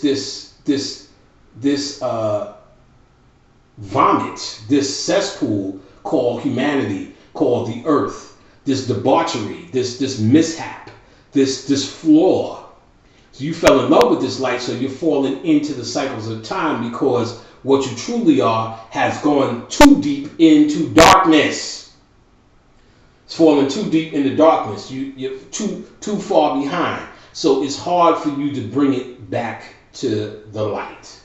Our consciousness is right there. You guys have brought more of this darkness in the light, but but you have this false light still fucking with you. It's under the name of police brutality. It's under the name of chemtrails. It's under the name of Tyler Perry. It's under the name of goddamn I'm deep on Facebook. It's under the name of Call Me Patara Sud Amut I Mayat El Bay. It's under the false of of paying rent, your bills, all of these things, you're finding it, or your struggle on earth is finding as false light that is in total opposition to the true self, which is a form of darkness. So we fall down here so we can get up. That's the true path to get up. That's the true story. But you forget and go into fear.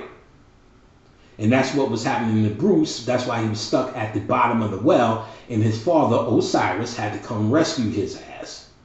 All right? The father and mother, they're at the opera. And of course, Bruce is seeing his fear on the stage. He had to leave. And which were bats. And the father or mother was dressed in all black when they got killed. You know, they go out the opera. That's the famous story. Isis and Osiris, the father and mother get killed. They're all dressed in black because they represented the bad guys. I'm sorry, they represented black people, and they represented the black mother, the black father, or the black Africa getting killed by this savage white man, and the kid being left alone, which is you, which is here alone as a child with no information. But why did Bruce Wayne as a child with all of this wealth don't know or can't really use it? He becomes Batman.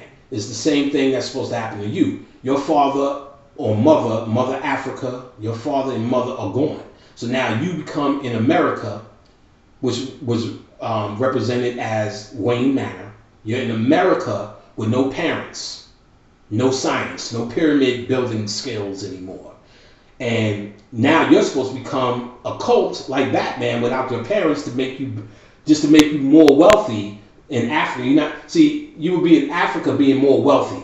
You just be, if your parents live, you just be another nigga in Africa talking about today we eat of the mango tree. You know, you just be another nigga.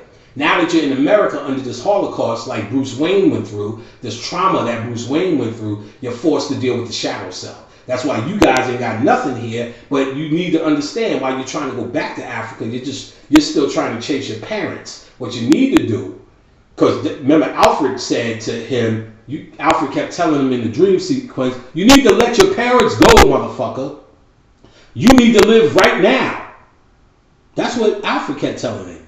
Alfred represented his consciousness. You get what I'm saying? You need to let your parents go. So you niggas holding on to Africa, you need to let it go. You need to deal with what you're dealing with right now. That's the shadow self that Batman was dealing with. All right? So Commissioner Gordon takes the cover. He was just a police officer and wraps it around Bruce. Basically, that represented America ensconcing itself around you, wrapping itself, saying, I got your monkey ass now. So the same police that's beating Mike Brown, they're telling you on an occult level, we got your ass right now. So whether you protest or getting your ass beat, you playing with them. Ra's al Ghul in the League of Shadow says, I'm going to teach you how to become invisible. What he's saying is, I'm going to teach you how to become spiritual. I'm going to teach you how to spiritualize this melanin. The League of Shadows is the League of Melanin. So this is all about how to deal with your melanin. Or he's learning it. That's step one in consciousness of your fall. The first thing you learn about is what? Your melanin. Roz also tells him, you must become more than just a man in the mind of your opponent. Now, this also tells you that when we ran this planet, we ran it as gods. We ran it as people who were capable of doing incredible feats, i.e. pyramid building. So, when you have the rise of this white man or the beast, he understood that we were more than just men in his eyes. So for him to become a valuable opponent, he had to not only humanize us, dehumanize us to a level of subhuman to conquer us. So more than just even balancing out to see, because we were more than a man in his eyes, he had to dehumanize us into less of a man. So the first thing they would do is to destroy our monuments. So of course, they 21 gun salute. They took 21 guns to shoot the nose off of the Sphinx. Hermakic, what is it? Hermakic. I think that's the Kemetic name. And destroy all the statues, temples, the science, and all the rest of that. And then not only to dehumanize, and even to this day, there's a media campaign to dehumanize you. Because if you are seen more than just a man in the mind of your opponent, that's when he's conquered. So when you rise up to that God level, that's why all that rap music, jazz, all that is dangerous, because it puts us in a position of more than just a man. You know what I'm saying? Louis Armstrong, goddamn Miles Davis, anybody playing a horn like that is more than just a man, Jimi Hendrix. But what they're saying is, as long as it's playing that horn, as long as we stay to playing that horn and nothing else. They don't want the Nat Turner to rise up more than just a man. You get what I'm saying? Malcolm X, more than just a man. You understand what I'm saying? Icons. That's why Bruce says later on, and we'll get into it, about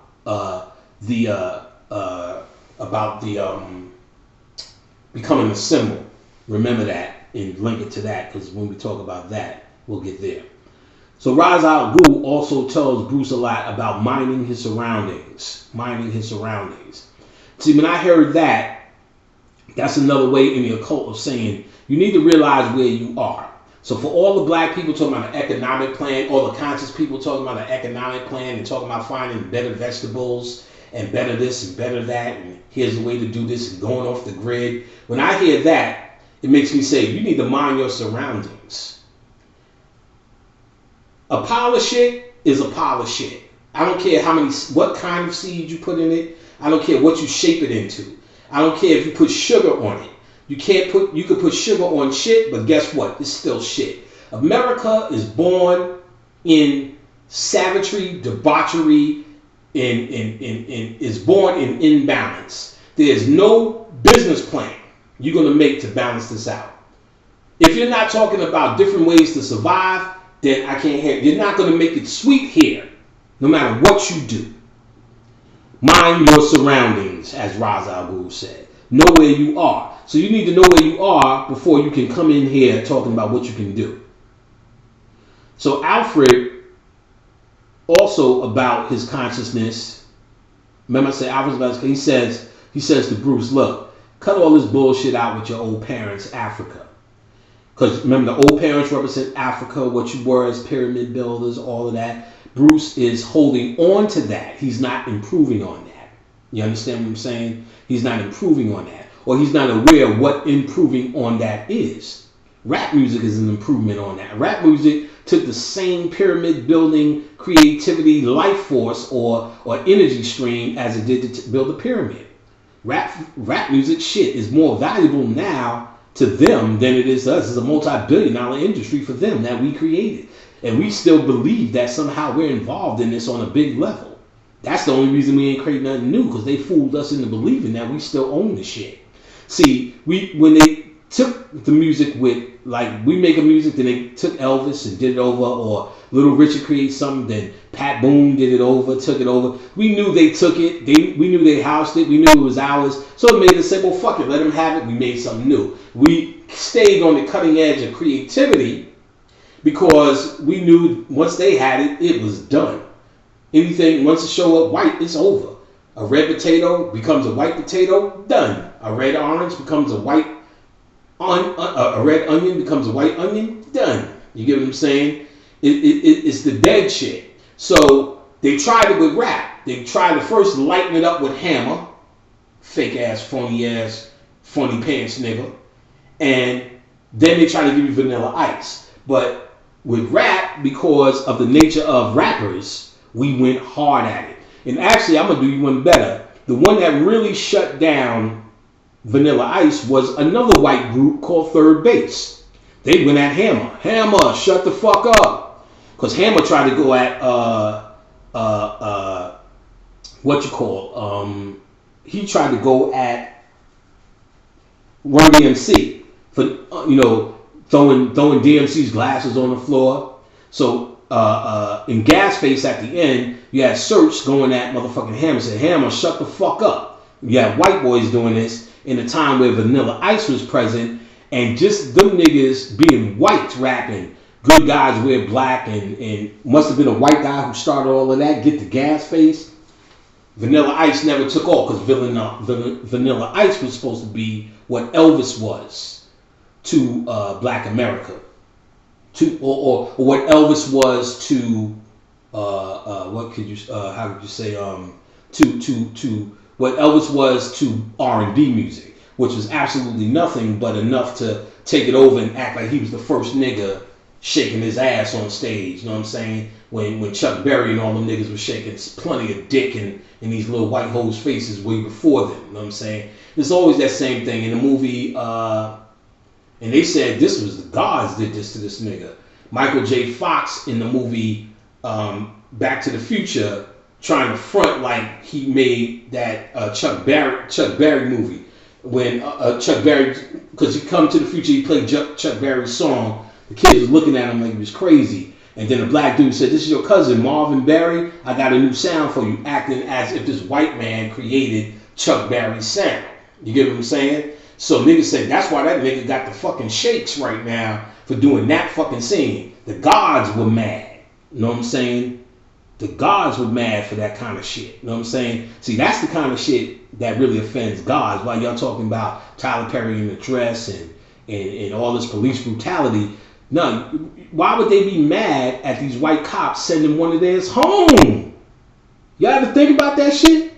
Why would anything be mad, any ancestor be mad that y'all sending one of them home? They would be, now don't get me wrong, they're upset.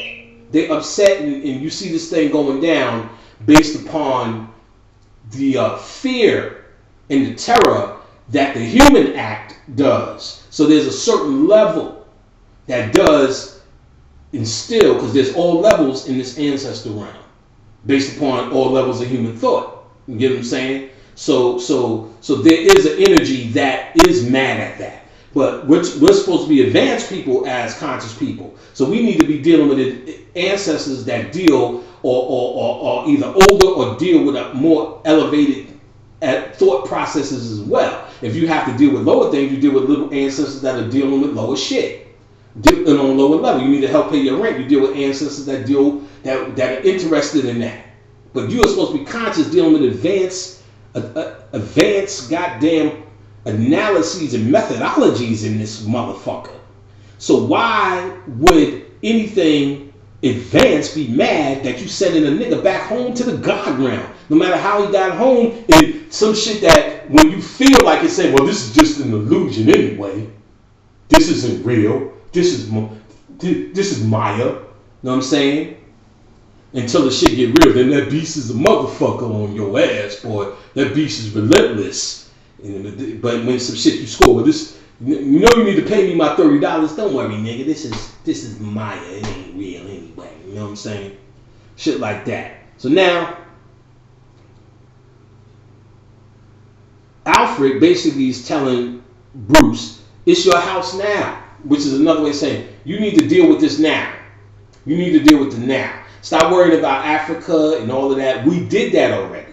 Is it not? First of all, this entire universe is yours. Don't let them regulate you to just one fucking continent.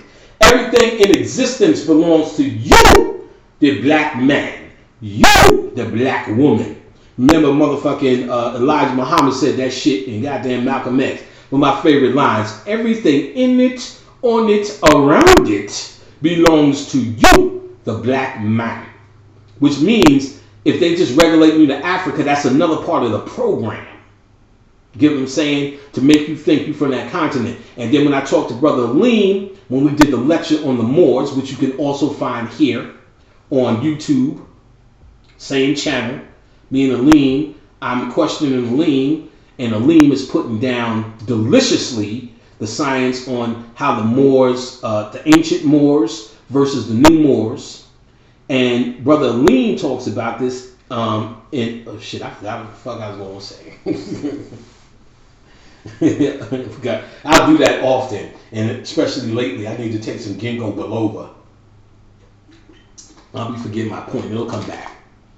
So you need to, it's your house now, enjoy America now. So, okay, regulating you to one continent, and this is what I was talking about. What Aleem talks about is, in the Moors, and he broke this down thoroughly for me about how there were already black people in America. And in his book, First World Order, which you can get from his site, Dr. Aleem L. Bey, he goes into detail. This is where I first was reading it, and this was what brought the questions when we did the lecture.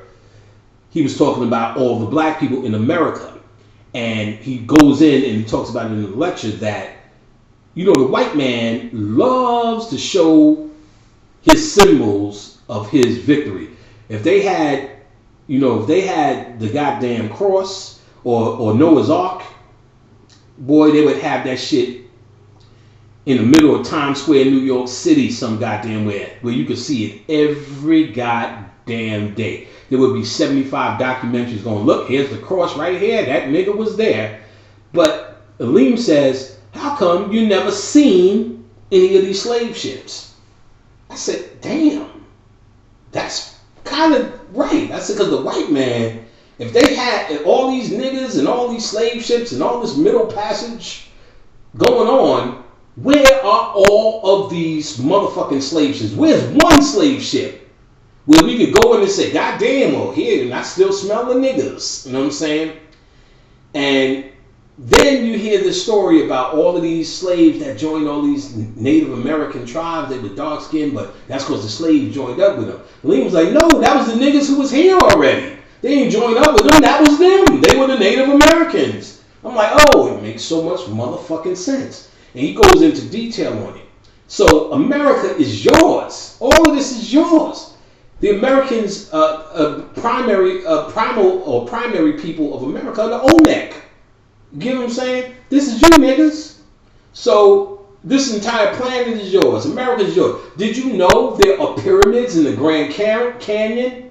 Oh. All of that's in Aleem's book. He goes, there's detailed temples and pyramids in the Grand Canyon in America. Temple of Isis, Temple of Khufu, all this, not Khufu, Set, no, Haru probably. All in the Grand Canyon. And so they're trying to play it down like they're not Egyptian temples. So they asked, well, why are they named after Egyptian deities? He said, well, because the miners who found them, they like the Egyptians, so they named it after them. He said, but you're not allowed to go, the public isn't allowed to go into these temples, these pyramids. You get it? At least there's thousands of what they call mounds. Mounds are specific energy points where they build these mounds. The Native Americans build these mounds to do ritual worship and so on and so forth. There's still mounds all around America now. A few in Atlanta, Montauk, New York, all over, Mississippi, which is Isis, Louisiana, so on and so forth. But in Aleem's book, he talks about there was thousands of these mountains that we don't even know where they are no more. All documented places on the earth of points of power, grid lines. And as above, so below, these same points are on the body as acupuncture and acupressure points. All right. So now, Rachel in the movie is the girl. She represents Mayat, balance, justice. And remember, she has a conversation with Bruce about revenge versus justice. Revenge serves the ego. Justice is true balance of Mayat. So again, we can take it right back to all of the shit we talking about with Mike Brown and Ferguson. Y'all talking about revenge, ego. So all the shit y'all talking about with them cops, y'all need to keep it real. This shit is about your ego. This ain't about no justice for no Mike Brown. This ain't about no justice for the little black boy, little black people all across the world. Ain't nothing to do with that. Y'all want to see them whiteys hang, right? Be real with it. Be real with it. If somebody said right now we could take that white cop and just give him to the father, Or we could take that white cop like any other white cop, and I know everyone has a personal story about a white cop, and just choke him with our front choke him with our bare hands. We'll do it. And shit, I ain't gonna lie, I'll do that shit too. You know what I'm saying? But I know where it's coming from. It's coming from my ego. Panic would love to do that. My spiritual, it ain't nothing spiritual. My spirituality or balance or my yacht that you niggas like to talk about ain't got nothing to do with that. It's ego. And half you niggas' definition of my yacht is about your ego. You take my dollar, you owe me $1.50 and all this kind of shit. Reciprocity. So the next things you start to hear is about from the mob guy. And he gives a whole thing about fear.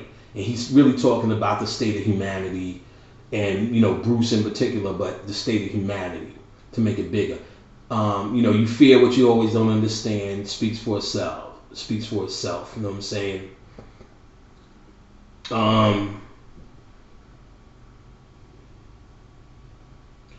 Ra's al Ghul, because, you know, what they're doing is, while Bruce is in the League of Shadows, is bouncing between his thoughts. So he's going back in his thoughts with all of these people.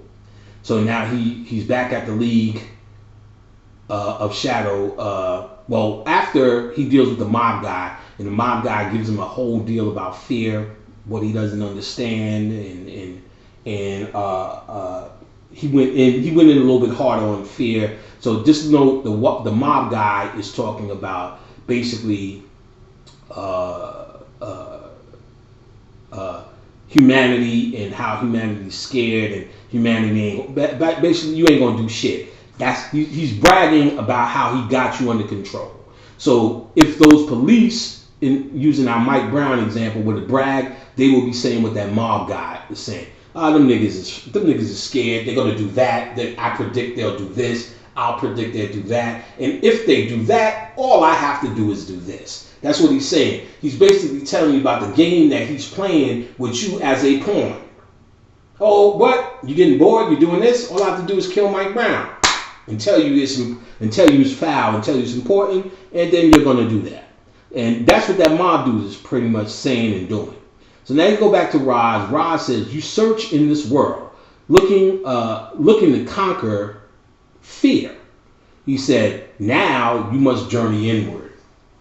So basically, this is so profound. Roz is saying, you're looking around this world to conquer your fears. So you fear the police. That's why you sit around talking like, oh, if I seen the motherfucker, we need to do this, motherfucker, do that. What I hear is a bunch of scared motherfuckers. Scared that it could happen to you. Because you say it. It could happen to Trayvon can happen to my child. Mike Brown can happen to me. I am Mike Brown. I am Trayvon. Look at his father's face crying. Is legendary. Because in this picture it's iconic. Why are you saying that? Because you're really telling me, when I see it as a motherfucking occultist, it's like, you're scared. You're scared it's going to happen to you. You're scared it could happen to you. And it could. You're scared that it could happen to you. So Roz is talking to that. He's saying you have become he said you're in this world looking to conquer fear. So you're trying to fix the police, fix the gas bill, fix your economy, fix your schooling, fix your kids, fix this world, conquer fear. You're trying to fix everything that you're scared of. Conquer fear. He said, but now you got to journey inward. Come on, player. Giving it to you, nigga. Giving it to you. You must journey inward. Conquer. Nigga, this ain't about conquering no shit out here. Ain't about being a better human or proving that you can master humanity. You already mastered it for millions of years. It's not about taking it over, Batman. It's about becoming a Batman, nigga. And you see what happened in the last movie. We're going to get there. It's about becoming I am the Batman, nigga. You know what I'm saying? It's about journeying inward. It ain't about visiting the pyramids. You built it already. You was there when it was done.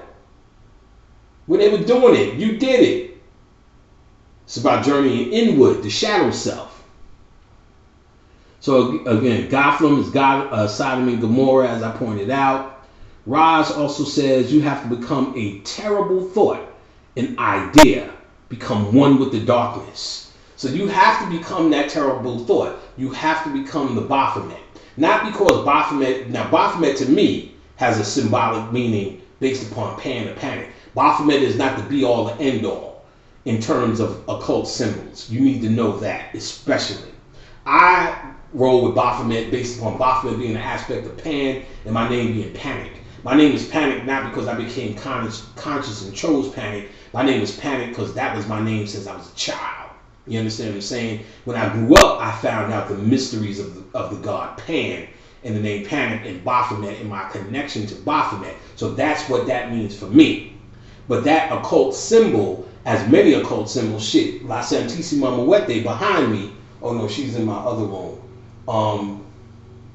That's Khadijah's doll behind me. That's an occult symbol.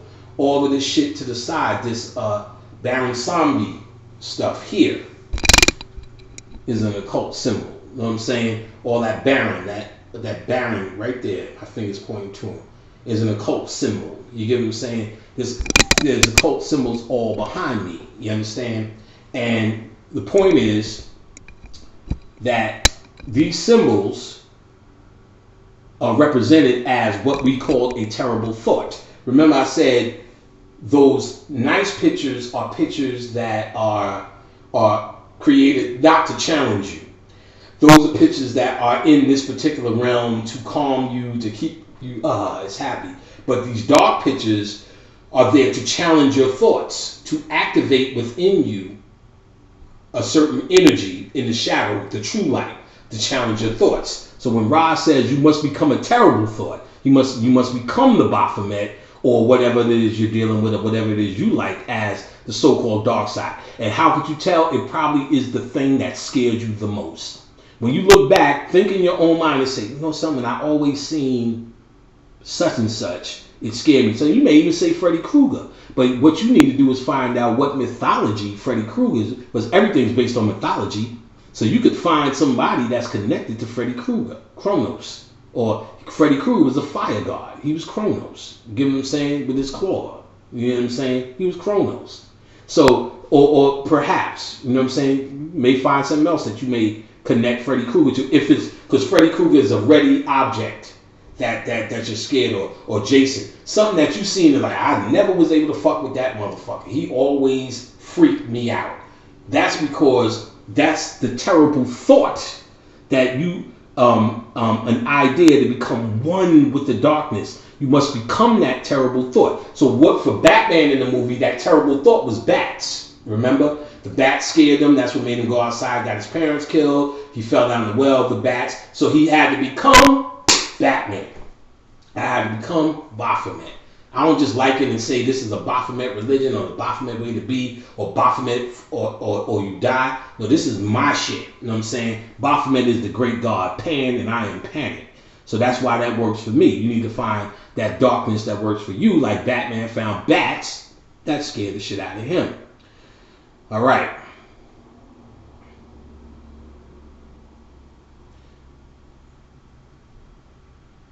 Bruce says to Alfred, a man is flesh and bone. It can be destroyed. But a symbol, I am incorruptible. A symbol, I am incorruptible. We need to understand that context. That's why the Kamites left symbols behind. Because the Kamite dynasties, the Kamite people as a whole is fucking flawless in terms of its work. But especially now with all the white technology, carbon dating, and all the CSI shit they can do, when they get into what was going on with the people, what you find out was the Kamite people was nothing but a bunch of niggers. And they let nigger shit go on. Stayed high all day, fucked all night, all sorts of raunchy ass nigga botchery.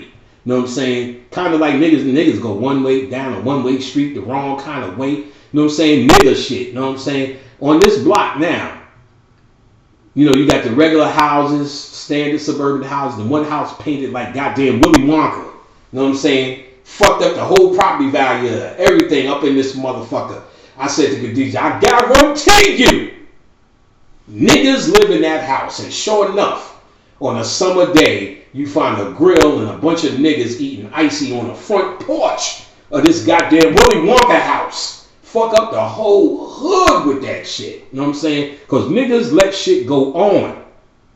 But are they gods? Absolutely. So as a symbol, they're incorruptible. But as a man in flesh and bone, they can be destroyed. So we need to understand this as well. When we approach and come as men, we will always be destroyed. When we come as men. When we come as gods, symbols, incorruptible. You get what I'm saying? I come to you as a symbol. That's why I ain't scared to show my face, do whatever the fuck we need to do as we do. Because I can't be touched. I come as a symbol. If I came as fucking Brother Panic the Man, it's just a matter of time for my ass get whipped. I got my guns and my weaponry. Nigga, you know what I'm saying? They got guns that shoot around corners. Shit, they shoot microwave beams at your ass. That's you coming as a man talking about you gonna fight them in some revolutionary war, nigga. Okay, if you want to, have at it. I'm not here to stop you. I'm here to do something else. I'm from the priesthood class of this motherfucking shit. I come uncorruptible as a symbol. As a man, flesh and bone, you can be destroyed and you will be destroyed. You know what I'm saying? Your destiny is to be destroyed. Everyone dies. As a man, you're going for everlasting life. They're going for everlasting life. That's why they keep symbolizing themselves in mythology called movies. That's why they're the symbol. That's why they're stereotype, ritualize themselves over and over in the same role, always saving this damsel in distress. The white woman's why do you think they call the white woman the screen goddess? They're mythologizing all of their stories. Over and over again, you hear the same story over and over using the mythology format. The blue guy, the love interest, the agitator, the 3-step, three stages, or you know what I mean, in the writing. It's the same thing over and over. There's a methodology to this madness. If you take screenwriting, there's a methodology to it. That particular methodology is how they're taking these stories and inserting them into the ethers as myth. They already tell you these stories go into the universe. They're hoping it finds a destination somewhere. Remember they told you 50 years from now, people will be watching I Love Lucy because of the signal that was sent out on the antennas and hit the satellites. That signal goes out in the universe. The radio waves goes out in the universe. There's a movie called Galaxy Quest, where in the movie Galaxy Quest, there's an entire race of people who were watching a show from Earth that went out into the universe. They picked up on the frequency and they watched the show and they thought it was reality. And they based their whole entire lives, they were going to war based on the reality of a Star Trek-like show. Galaxy Quest. Watch this shit. Galaxy Quest. And in this, they went to Earth, got the original people to come back to work the machines, which was all based upon the mythology of this Star Trek-like movie. So they're trying to tell you when they do Star Trek, Star Wars, Matrix, and all of these, Avatar, and all of these movies, they're trying to hope this has a universal impact somewhere. So when they die, because of them putting their faces in this role, that somewhere in existence, these movies constantly that they put out in the universe resonates and creates a reality somewhere where they are the gods. So now that they have this light that they create, a little bit of light they hope they created on Earth, that they have a home that they created based upon all those movies. And in this home, niggas die first. And in his home, the black woman is at the last of it. That's what they're doing. Please understand ritual. That's what they're doing. You understand this? You understand this? They're trying to create a reality, a universe for themselves, a home for themselves by constantly showing this in the movies. And who's to say this isn't something you did? You know what I'm saying? You was somewhere creating movies somewhere that became a mythology, that became a universe that you now live in. Who's to say that ain't how you did it? All right.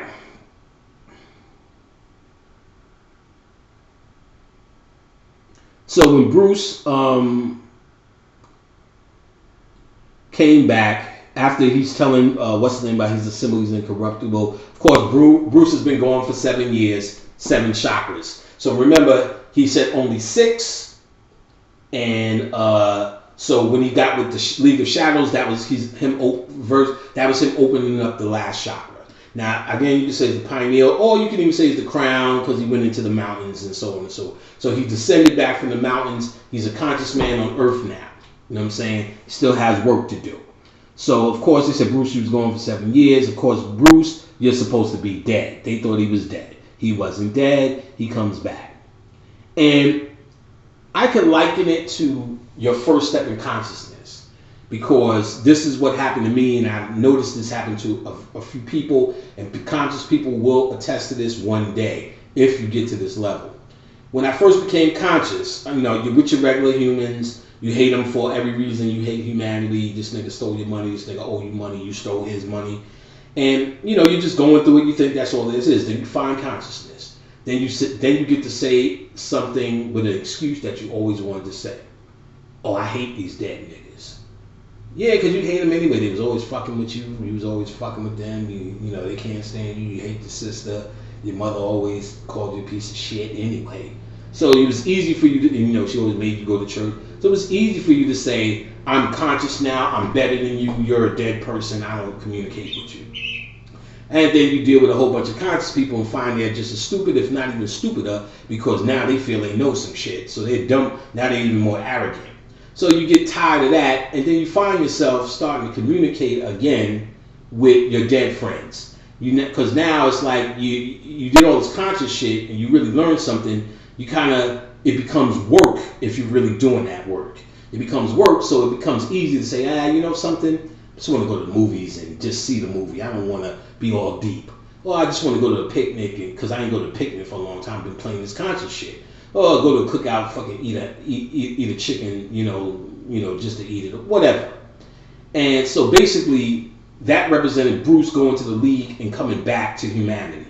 Conscious though. Because I'm still hella conscious, I just don't deal with conscious. Motherfuckers tell me, yeah, I'm glad Jesus said that. I usually said, you know, there was a time I said, ain't no Jesus, but now I just said, I guess I'm glad Jesus did it too, you know what I'm saying? So now, this represented Bruce coming back, and of course, Bruce is like everybody's dead.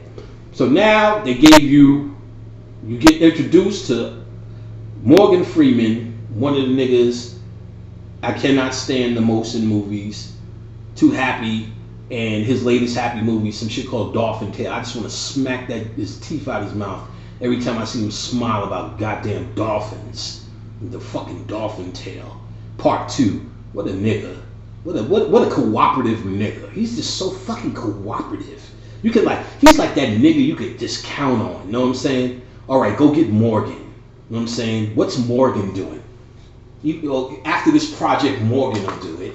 You know what I'm saying? So, we introduced to Morgan, our dependable nigga, in this movie, who he don't even know who he is. His name is Lucius Fox. Lucius is Lucifer. And, of course, he was on the board of directors at one point in heaven. Now he's in the basement. And it's up to him to give you your toys or your powers, your superpowers. Lucifer, Lucius Fox, the pale fox, Sirius. So that's Lucifer. So, which is quite scientific. He's in the basement, in that dead end job. Basically, that's him coming to Earth. And you have to see Lucifer as step 1 in your consciousness, and that's what Batman did. And when Batman is asking him about it, can I hold it? Lucius says, the way I see it, this stuff is yours anyway, nigga. You know what I'm saying? So all this magical shit is yours anyway, alright? Now, they lose a microwave weapon is one of Wayne's weapons, is one of his powers, which means the true power that white people use against you is really yours. Because one of Wayne's weapons, and the dude on the board of directors came down to talk about it. So he represented heaven or the gods or the demiurge or the energy that has you trapped down in here. I'm not going to go into Gnosticism, but if you check out the Gnostic, you'll understand the concept of the demiurge, the false gods, the counterfeit spirits that got you down here. So the one of the guys from the board of directors came down and started talking about this microwave weapon that they lost that were going to be used against Gotham City. So these weapons are used against you, and this weapon would dehydrate you basically. And what Bobby Hemmett dropped in one of his lectures was the #1 actual killer of black people on planet Earth is actually dehydration. He said when you so-called die from old age is dehydration. All these diseases in one way or the other can be linked to dehydration.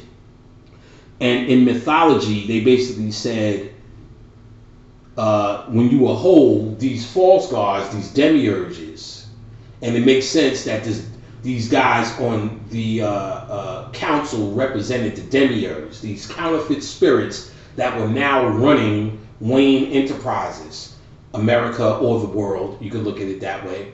These counterfeit spirits who were dehydrating you. In mythology, they say Zeus in them with the Titans. What they did was the Titans were complete.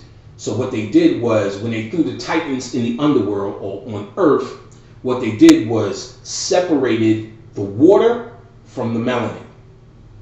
So in your melanin, you need water to activate the melanin. They said, but what they did when they put this water all over the Earth, that's why the water is 70% Earth, or 70% covering Earth or whatever. When they did that, they put salt in the water so you couldn't drink it. That's the mythology. They salted the water so you couldn't get it back in the melanin, or it would be hard to get back in the melanin. So that was representing this microwave weapon, these gods doing the same thing, dehydrating you. So Bruce is doing what Bruce does. It becomes a movie, you know what I'm saying?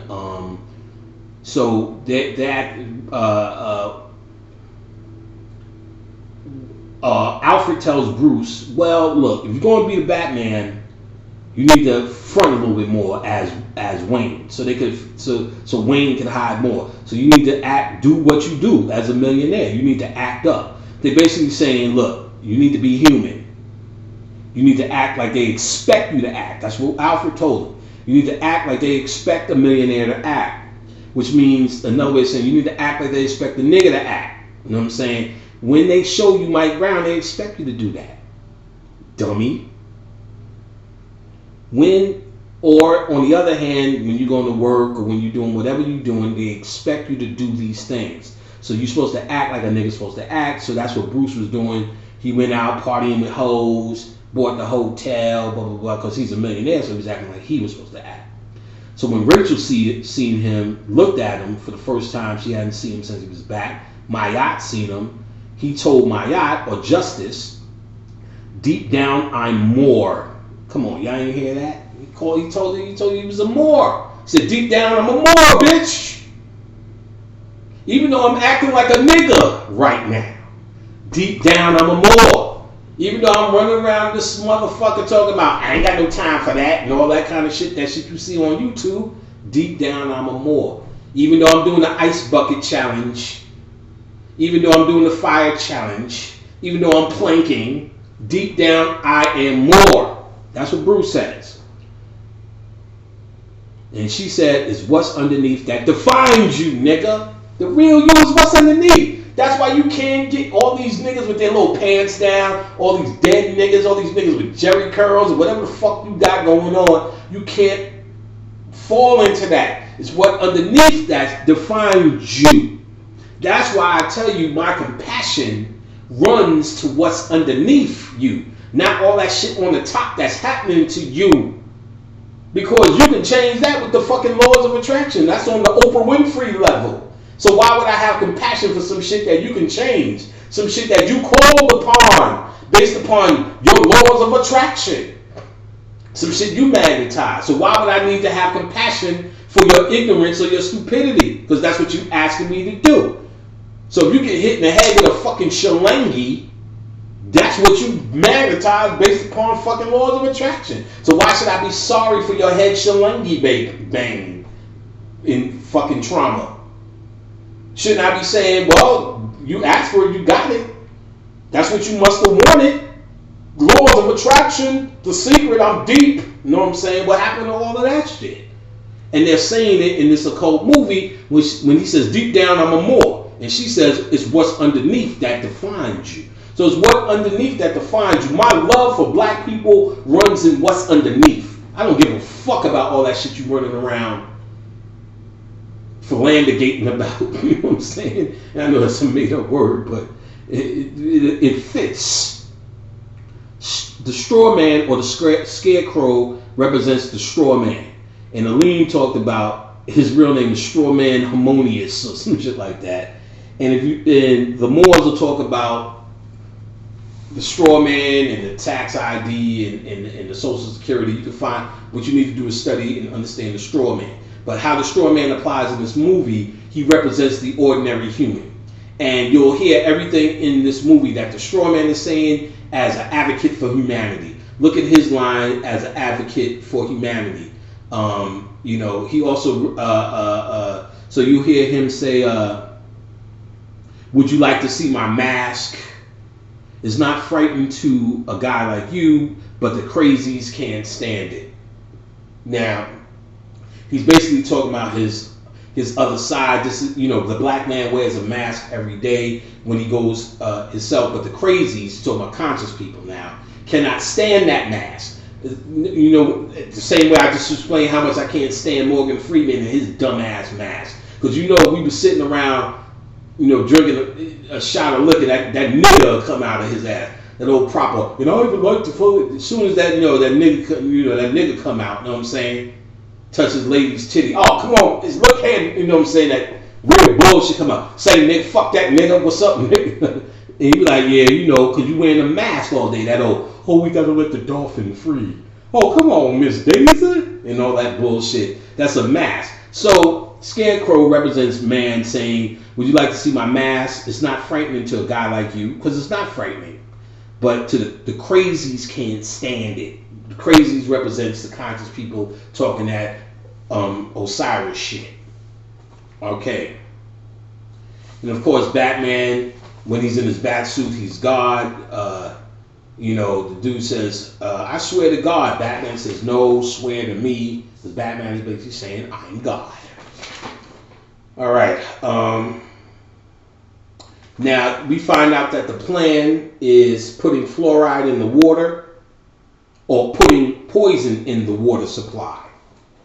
And ultimately, we know in real life, the true poison that's in the water supply today as we speak in real life is fluoride. In tap water, fluoride, what it does is it shuts down the pineal gland. That's why they get you to use it in toothpaste every day, right on your toothpaste. It tells you that this is a poison. If you swallow this motherfucker, induce vomiting right on your crest. So of course, you know, at the very least, you use fluoride-free toothpaste. If they put fluoride in the water, let's stop fronting. Unless you're taking a bath in Evian like you fucking Prince, you need to fucking you're absorbing fluoride through the skin. Look in Dr. Africa's book, The Holistic African Health. I believe he tells you how to get fluoride out of your system. There's a mineral or something. I would have looked it up if I would have thought about it. But he tells you how to get out your system. I'm sure you can find it going around in the realms of the conscious elite Facebook priesthood. So they were actually poisoning the water, which they telling you they're doing. That's the fluoride. Now also the arrow in the movie. Remember, Bruce goes down the well for the arrow or something, and he gives it. The father gives it to Rachel, and then Rachel eventually gives it back to Bruce as a present. So, what does the arrow mean? I have two books. I'm gonna give just a little bit of it because the arrow is long. This is one of my favorite books, An Illustrated Encyclopedia of Traditional Symbols by J.C. Cooper. Looks like this. Last I checked, it was still on Amazon. This I know you can get. Another book. This is the Woman's Encyclopedia of... No, I'm sorry. This is the Woman's Dictionary of Symbols and Sacred Objects. The Woman's Dictionary of Symbols and Sacred Objects. I know it's backwards. by Barbara G. Walker. And let's see what J.C. Cooper has to say, a little bit of it. He said it's a piercing masculine principle, penetration, phallic, lightning, rain, power, war. Yeah, you got bad. My eyes are bad. That's why I'm reading this slow. The flight of arrows symbolizes ancient and to the celestial arrows loosed from the bow represents consequences of one's actions. Consequences of one's actions, and that's why I wanted to get here. There's much more on the arrow, but we don't really need to get into Mithra and all this kind of shit. And plus, I don't have my reading glasses.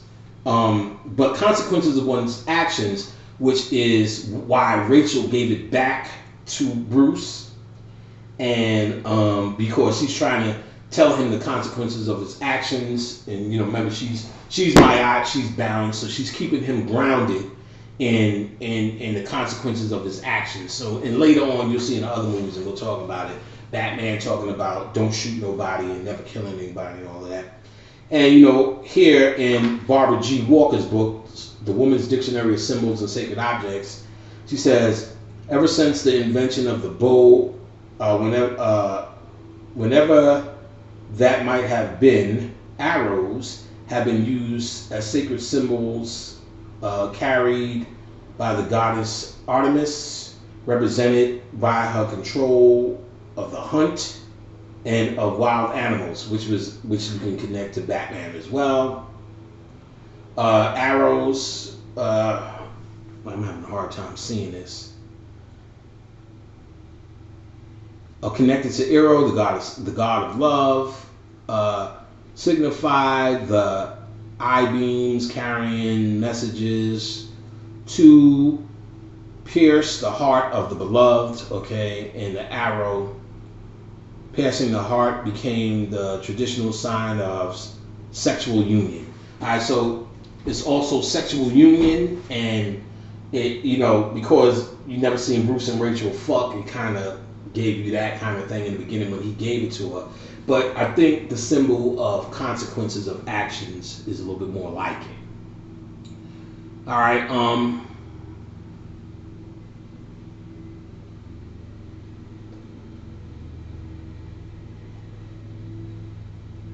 patience. Okay, so the Scarecrow talks about patience having a delusional episode, focusing on an external tormentor, I should say.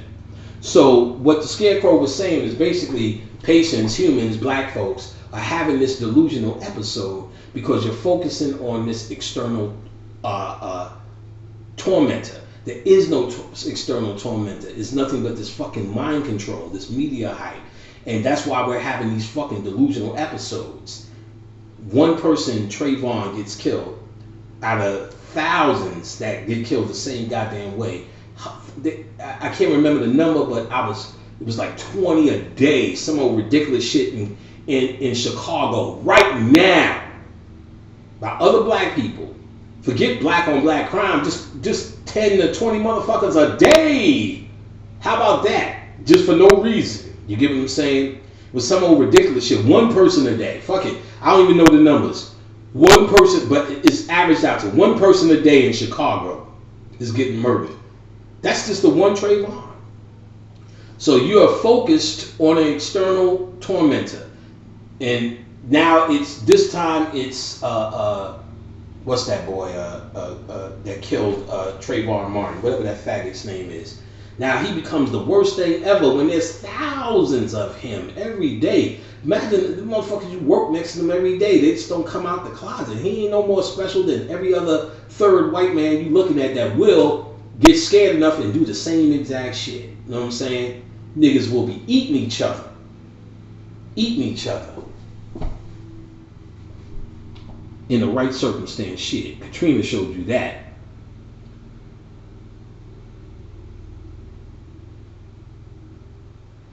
All right, let me see.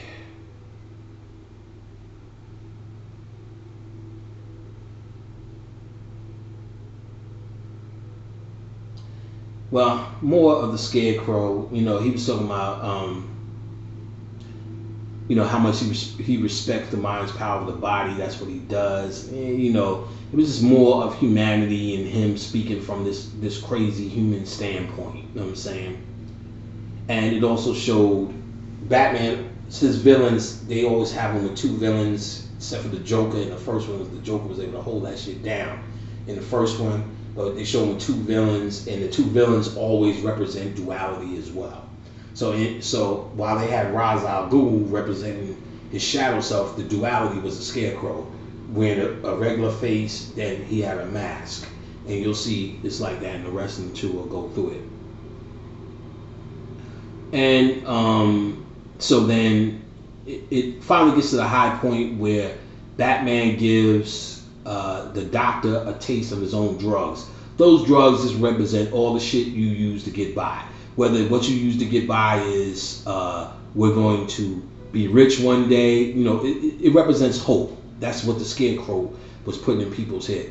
But scarecrow shit was fear, but the drug itself, the concept of the drug, represented whatever it is you hold on to yourself and call yourself making it in America. Now, another way to do it is consciousness. I had somebody online breaking down the mic shit and said, because I'm conscious, I see it this way, but broke down with all the human shit. I'm like, you're just calling yourself conscious, but that's not what it means, because you're just defining yourself like you're defining another religion. So so when Batman gave him a taste of his own medicine or his own fear, because half of the shit you hold on to as a drug is to get you away from fear. I'm becoming conscious because I feel empowered, because all that shit that I'm feared or don't understand, or because even though you say I'm not a Christian, you really don't understand why 1,000 million motherfuckers are a Christian. You get what I'm saying? You understand the concept, but you can't understand why your mama still think a nigga is in the whale. So you're conscious, and you're really going at conscious for that. Then within consciousness, you got a bunch of niggas going, I'm dark side, you too light for me. You know what I'm saying? There's always another way to be, because you don't want to be that other way. And you don't want to be that other way because you're in a state of fear. So that's what that doctor's drug represented as well. So when Batman gave him a taste of his own medicine, it showed what the doctor feared. The doctor represented humanity, and Batman, they showed you melanin and the true dark side. They should have made Batman like that through the whole fucking movie. You know what I'm saying? That's the part I keep rewinding. So,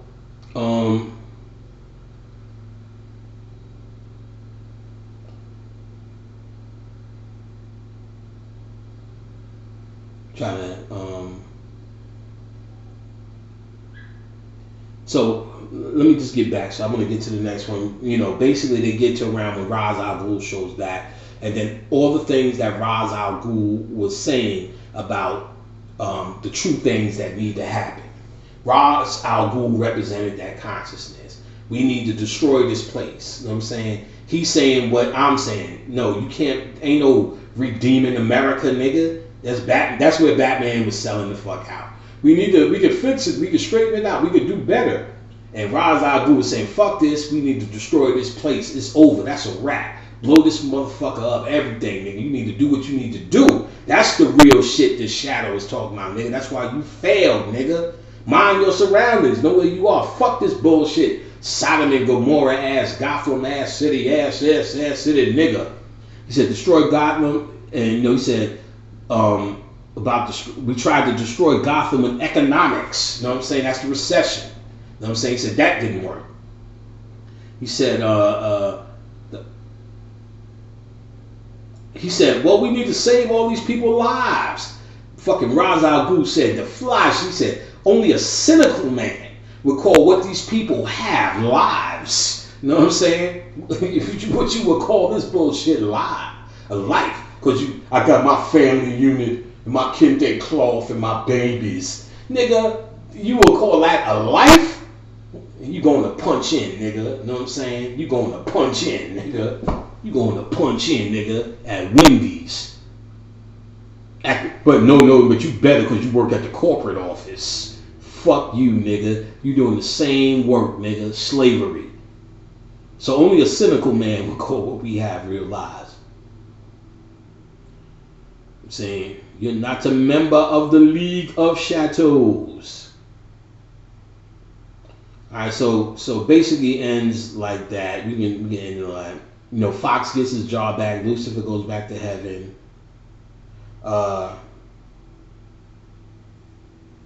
And we're ready for the next one. Let's go to the next one. Number 2. All right. Took a long time coming. Oh, but change don't come. Oh, yes I will. Yes I will. All right. So this one introduces us to the Joker yet again. And it put that boy in a position to upstage Jack Nicholson's cutting edge in leg bar performance. Since this one was more occult.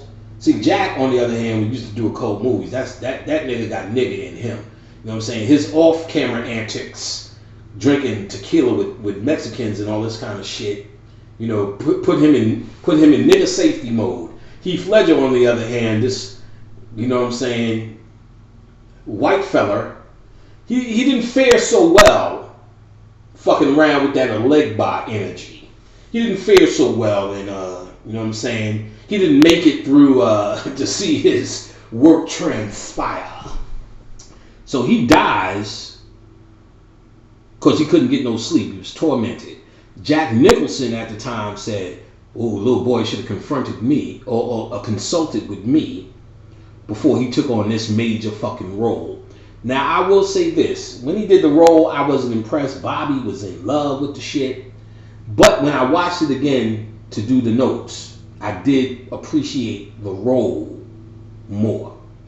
I watched it 3-4 times back when it was hot, but I did appreciate the role. I thought he was ODing it. But, as I say before, and what we'll get to, ain't no villain iller than that nigga Bane. Please believe me, Batman. That nigga's voice and everything was masterful. Oh my God. Bane is a god. You know what I'm saying? That nigga there is the truth. I can't wait till we get to this nigga Bane, because I'm going to do his voice all fucking day. Welcome to the League of Shadows. But first, let's get my man Joker out the way. Joker, in movie 2, represented chaos.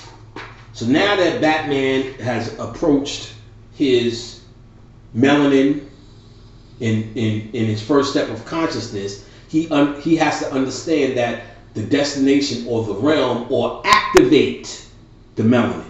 You activate the melanin with what you call chaos. All right. And Joker represents that chaos. All right. He represents the last step before that world. That's why the jester or the fool is the path. The magician and the fool is the path right before Kether, the world of the real, the last cipher before nothingness. And these are the last steps before the true chaos, if you will, which is nothingness. Which chaos, need to understand this. Chaos represents the worlds before creation. Chaos on Earth looks like havoc, like what the Joker was doing. But chaos is not the typical mundane definition. Chaos represents before creation, and in science that is represented as what we call potential energy, meaning any and all things can be possible out of this realm. So out of chaos comes from all forms of creation, which means chaos is a primal world, a primary world, the world before the world as we understand it, or what we call universe B. We are now in universe A. We are originally from universe B, and the world to come is universe B. In Kabbalah, this is called the Kalipoth, or the shadow world. You get what I'm saying? This world, so by Bruce dealing with the shadow self, he's dealing, or he's interfacing or becoming a being, or reacquainting himself with universe B, the world of chaos. Therefore, what they presented as an arch enemy, Joker, is nothing but a representation. Why he must defeat Joker is another way of saying he must acclimate himself, or defeating is another way of saying conquering, or mastering this world of chaos that Joker brings. All right. So understand that the chaos is all potential energy. You can the created world is energy is done, because once I keep created something, the end result of any creation is naming it, and once I name it, I gave it I locked it into a definition, meaning I ended it. You get what I'm saying? I could use it as kinetic energy, energy and movement, but potential energy comes from chaos. Every time we have a thought and bring it into this creation, we are interfacing with the chaos realm, the melanin realm. And that's why black people are the most creative beings on the planet, because we have the abundance of melanin, therefore able to connect to the melanin world constantly, or the world of chaos, the world of the Joker. So in the beginning, they show Joker running a bank scam. And in the scam, after each person does their job, Joker would kill him. Well, there's a story, until he's the last man standing. Each person would kill each other until they were the last man standing. They were basically absorbing each other for no evidence. There's a story in mythology like that. That mythology is in Greek mythology, where Kronos eats his children. Kronos is Saturn. He's a Titan. And what he would do was eat his children. And one day his wife, Rhea, gives him a rock instead of one of his children, Zeus. She hides Zeus until he becomes old.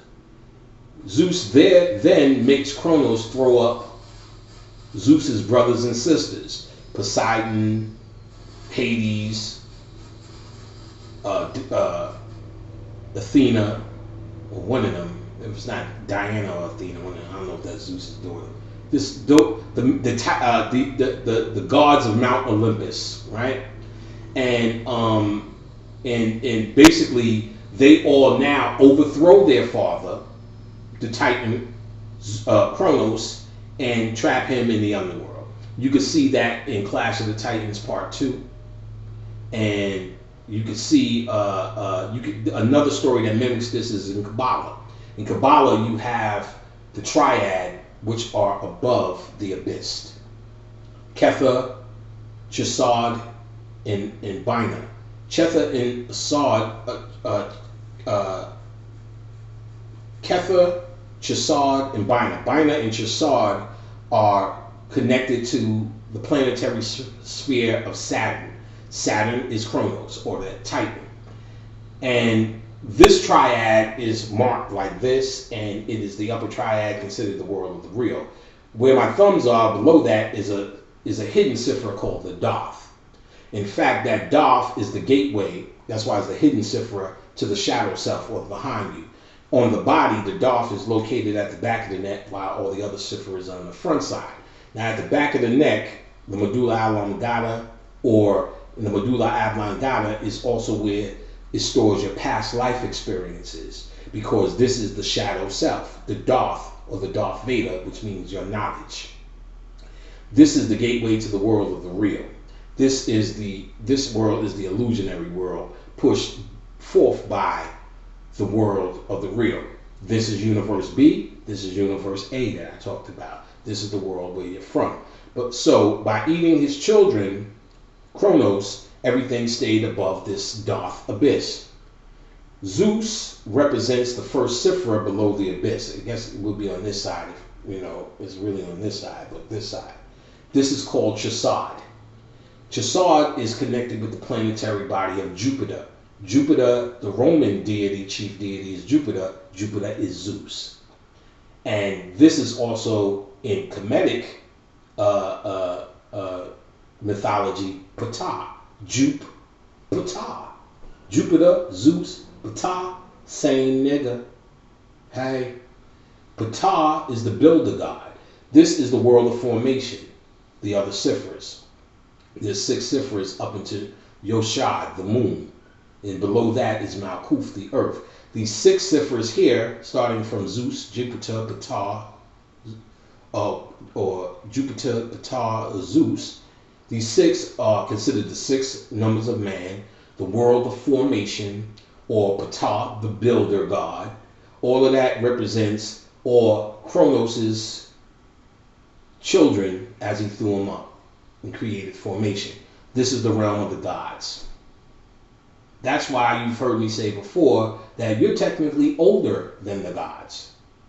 Kronos. The gods represent creation. That's why God is the creator. So on earth, on your way up, you start here, and the first thing you become is God.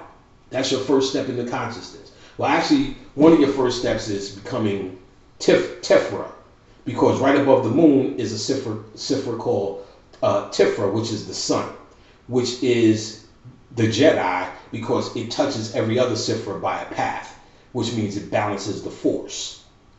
And this is also the sun or the Christ energy. So this is you representing the sun or the Christ energy becoming conscious. And then right above it is the Darth. This is you turning to the dark side. Because after you become the sun and become these gods, if you will, then you must go to the dark side, the shadow self, you know what I'm saying, or the Titan. That's why I told you earlier in the Necronomicon, they call the Great Old Ones. These are the Great Old Ones up in Kether. You get what I'm saying? Up in Kether, the Kronos in them, the Titans, those are the Great Old Ones. So technically you're Great Old Ones. You get your Great Old Ones. The gods are a later day version of you, so that's not even an end destination. When you call yourself a god, you become a master of this creation, master of self, master of your emotions. God 7, master. Sinbad sailed the 7 seas, master of the 7 virtues and the 7 sins, 7 chakras. You know what I'm saying? That's because you're a master of the 7. You get what I'm saying? Therefore, call yourself a god because you mastered it. If you're still doing chakra work and you're working on your chakras, you ain't God yet. So this is what I was seeing in the when they were killing each other. Kronos eating his babies. Chaos. Kronos from the world of melanin eating his babies. Joker is chaos. Then he says, what doesn't kill you makes you stranger. This is the commentary on the niggas. You know what I'm saying? Commentary on the niggas. Now, you know, cause you niggas ain't dead, but you niggas are strange. We could just leave it there. You can visualize on that one now. You know what I'm saying? Motherfucking the police ain't kill you, but you about the strangest niggas standing out there thinking that you are somehow gonna get something done. Motherfuckers been killing you since you got here. That ain't gonna get it. You better figure out a whole different fucking 5-tier plan like that dude. Alright, so now understand this. We have learned that chaos is like havoc and anything goes. But it's not really anything goes. It's all potential, as I pointed out. So there's still balance in all potential. You understand what I'm saying? And that's represented as Mayat, but in the movie represented as Two-Face. He's now the new Mayat. Rachel, remember, was the old Mayat. He's the new Mayat, and we're gonna see how that I'm gonna break that down in detail. How he's the new version of Mayat.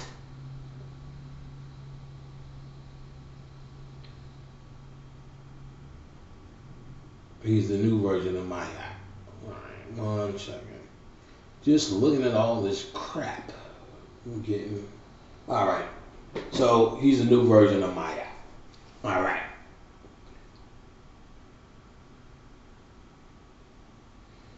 He also says something interesting, cause him being Mayat and being, before he has his accident, Harvey Dent, he represents, you know, black people, you know what I'm saying, good people who are here just to do the right thing, you know, African people live in the sun, and, you know, if I have fruit, I will give you my fruit, and all of this shit.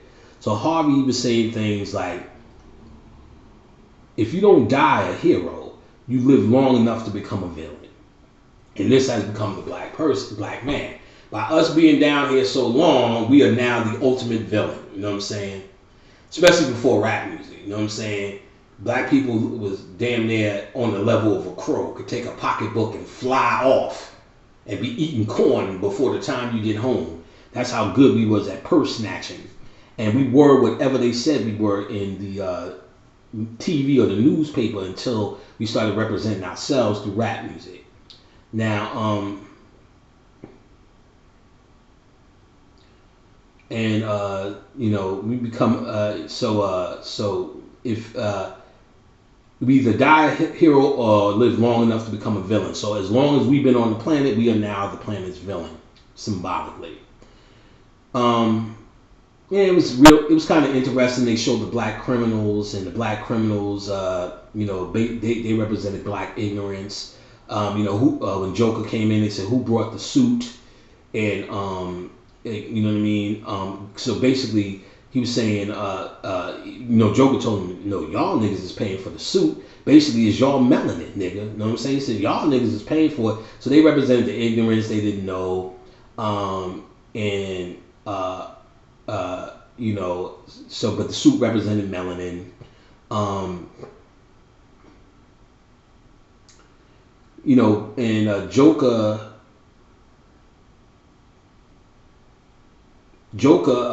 that's where you get the thing. Where Joker runs up on him. You know, the dude says he told the other black dude to get him. He said, "I'm gonna show you a magic trick," and he puts the pencil down. Dude comes, bangs the dude on his head. Pencil goes in his pineal. First of all, he called it magic, and third, he opened up the black man's pineal. He basically said, "Look, you dumb nigga, let me help you out with this." Opened his pineal, sent him home. Show you this is what I do. I'm chaos, nigga. I'm that world, niggas. Let me show you what you really need, you dumb, ignorant ass black man. Mind you, in the movie, Joker killed like 3 to 4 black people in this movie. It was just weird. You just kept seeing Joker kill niggas all through this movie. You know what I'm saying? The police cop just kept killing niggas. Of course, he was sending niggas home. He was chaos. This is a love story. You know what I'm saying? Joker also has a line. Oh, remember Joker? This is also where Joker puts the knife to Black Dynamite. You know what I'm saying? The dude played Black Dynamite, cuts a smile on his face, and was like, "Why so serious? Why so serious?" And but in the movie promotion, they had "Why so serious" posters. And they spelled Sirius with the S-I, like the star system Sirius. So they was making a point of that to a nigga sitting there going, "Why so serious? Why you so serious?" You know what I'm saying? Interesting. So they connected a nigga to Sirius. So they know what they're doing. Joker has a line. He says, "Batman is just the beginning." He's talking about, you getting in touch with your shadow side is just the beginning. Basically, you need to get into the realm of chaos, the realm of the Titans. You need to dwell amongst those worlds, dwell within them worlds. You need to understand this one. I'm very confident in what it is I do and accomplish because I dwell amongst these motherfuckers. It's not just, it looks regular because I'm still down here having a human experience. I go to Walmart, eat a goddamn sandwich, peanut butter sandwich, just like you. But you need to please believe, based upon spiritual work, I dwell amongst them. Why so serious? So he says Batman is just the beginning. So while most people would still think Batman is the epitome of this dark knight in shining armor, he's actually just the beginning of your consciousness.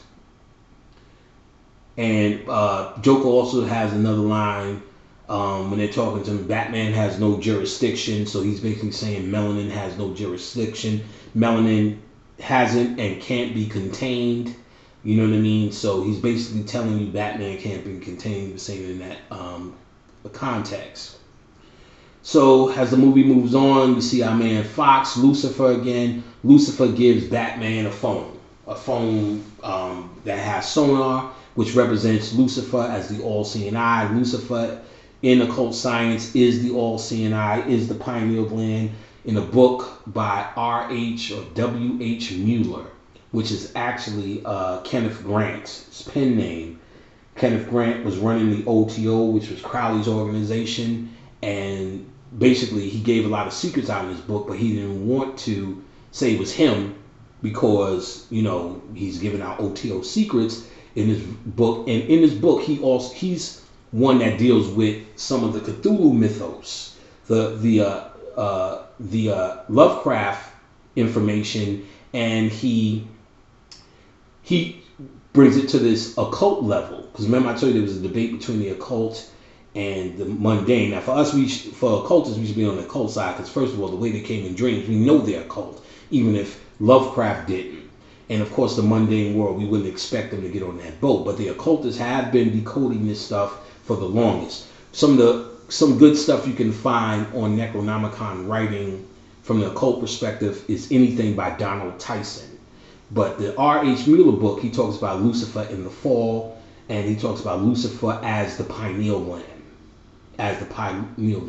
He talks about the black Isis becoming the white Isis, which is basically the dark side becoming the light side. Nothing to do with the white women. Most people will get turned off because they think they're talking about some white lady Isis. Then they're talking about the white man symbolic for purity and untouched. And that's the same thing as Batman, the shadow self, as the beginning stages, i.e. the black Isis becoming the white Isis, or you must turn to the dark side. As I pointed out, the dark side is actually the true light. All right, so Fox gives him a phone, the all-seeing eye, because he is the pineal gland, he is Lucifer. Harvey Dent, he makes a statement about Rico, said, if I can charge one, we can charge them all, basically. Because they were saying, well, you know, he was talking about indicting these criminals. And the criminals, I guess, in this context, because Harvey represented the old African, the old justified black man at this point. He's Mayat, the DA. He's working within the law. And, you know, he's got virtue, so he's the true law. So he's talking about a lot of the criminals, and he's saying basically, if we can charge one, we can charge them all. Basically, if you can indict, and that makes a lot of sense, because he's basically saying if you can indict one white person or one beast for their work, you can indict them all, because you're talking about genetics. You're not talking about behavior and, well, these white people are good and that white people is bad. You're talking about genetics, and they're only going to be survived by their genetics. So now, to the white people who have niggers in them, you can survive through that. You better harness that nigger, that little hand-me-down melanin that you got. That's your only savior. For the white people that embrace whitehood and white purity, those are the ones that's going. So you need to understand, I'm not talking about all white people like I'm some other version of them. Because all they talk about is all black people, and we know that's an ignorant thing. If I was to say all black people are this or all black people are that, you would say, well, that's kind of stupid. You know, all black people are smart. You would say that's kind of stupid because I met some dumb motherfuckers. Or if I said all black people are dumb, you would go, that's fucking absolutely ridiculous. Motherfucker, make the goddamn seat that you sitting on now. You know what I'm saying? So all of that to say, as stupid as that sounds, to say all black people are this or that, I would be just as equally stupid to say all white people are this or that or the other. So so what we can say though is genetically, if you line up with a certain level of genetics, you're going to either be saved or die by them. So, and within how genetics are harnessed, how genetics are changed, are based upon your thought. See, my genetics have changed based upon my occult thinking. My occult thinking leads my genetic to an advanced state, that Jesus level of the game. You understand what I'm saying? So most people's consciousness are at a basic level, so their genetics, they can tell the difference between them and, let's say, their mama who's in church, or the average nigga on Facebook trying to take pictures with goddamn Britney Spears and Justin Bieber. But at the same time, there's still more work to do. There'll be more work for me as well, because you're only limited by your own mind in terms of how far you can go. You just need to be on the path that you're going in the true form of alchemy. So now the average white guy who find themselves sincerely attracted to this information. Because, there's plenty of white people who email me, panic, oh, I'm white, do I have a hope? I'm like, well, the mere fact that you know who I am and can speak to me in such a tone that you understand who and what you're speaking to says a good deal. You better work with what you got. There's a story in Matthew, I can't remember the chapters in my book, about the man with talents. But basically the story is that, Jesus runs across a man, has 10 talents, one man had 5 talents, one man with 1 talent. Tells the man with 10 talents, bury your talents, I shall come back and give you all the glories. Man with 5 talents, bury your talents, I shall come back and give you all the glory. Man with 1 talent, bury your talent, I shall come back and give you all the glory. Man with 10 talents, buries it, has 20 talents, Jesus gives him the glory. Man with 5 talents, buries it, has 10 talents, Jesus gives him the glory. Man with 1 talent says, fuck it, was only 1 talent. I said, fuck that bullshit, I ain't even waste my time. Then he gets condemned to hell and all sorts of torture and all sorts of fucked up things. So basically the moral of that Bible story is that you still need to work with the little bit of bullshit you got. The little bit of melanin you got. If you find yourself sincere in your heart, then you need to work with it and see what you can come up with. Now, you need not liken yourself on the same level as certain advanced people, but I don't say this in the level of arrogance. I say it in the level of we're all here on a certain, a third grader saying this to a college person, or a college person saying to a third grader, you have a lot of work to do, wouldn't be a form of his ego or arrogance. It's just a fact. You're going to have to do some years to get to this level of college. So I'm in the level of college. And clearly, we know white people do not have a cosmic origin. There's nothing you can show me that leads to you in a cosmic origin. You tried it, but it's not true.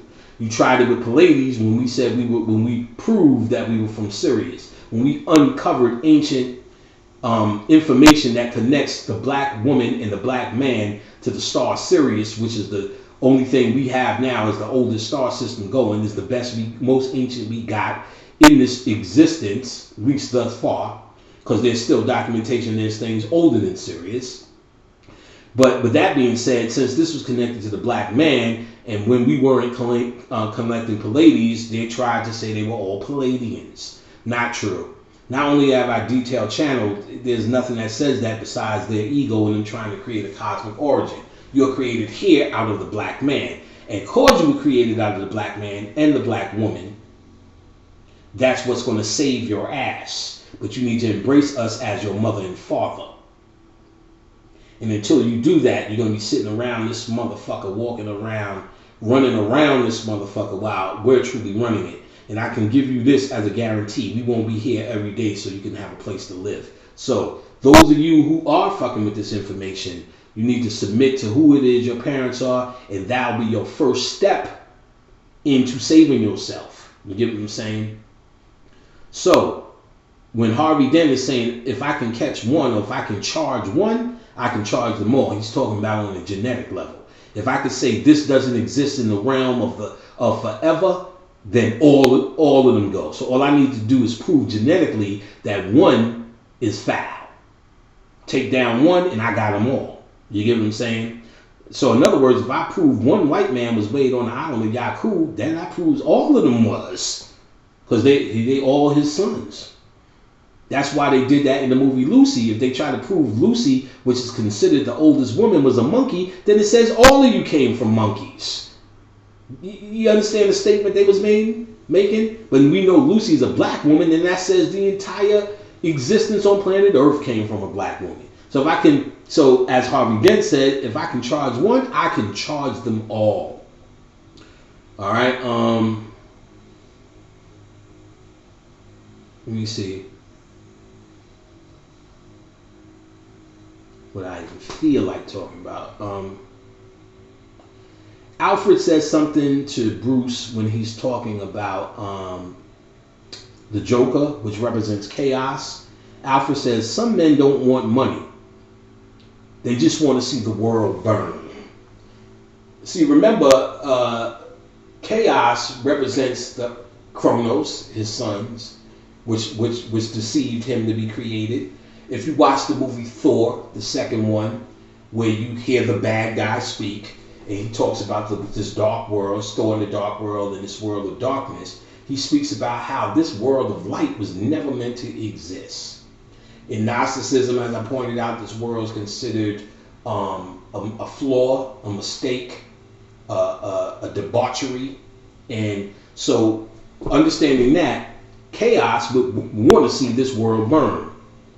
This is just one of the bastard son of an earlier world. One that is taken away from a truth, if you will. Trapping light down in your soul, if you will. So Alfred says some men don't want money. They want to see the world burn. You know what I'm saying? So he's talking about consciousness as well. So all you niggas with fiscal plans and 5-step tiers and all of this level, that shit is advanced for those who do want money. And I think those who want money, and because we all need money here, I think we should be into that for those who need to do that. And I think those who ain't, we need to help them benefit from that, blah, blah, blah. But then there's us who just want to see this motherfucker burn. Chaos, my niggas, chaos. They also point out that you have rules, Joker has no rules. So rules become these laws, even the laws of Tahuti, which if you really understand the laws, it's not really about respecting those laws on the level where you become the bitch of the laws. It becomes understanding the laws and seeing how to master and neutralize those laws. For instance, the law of rhythm.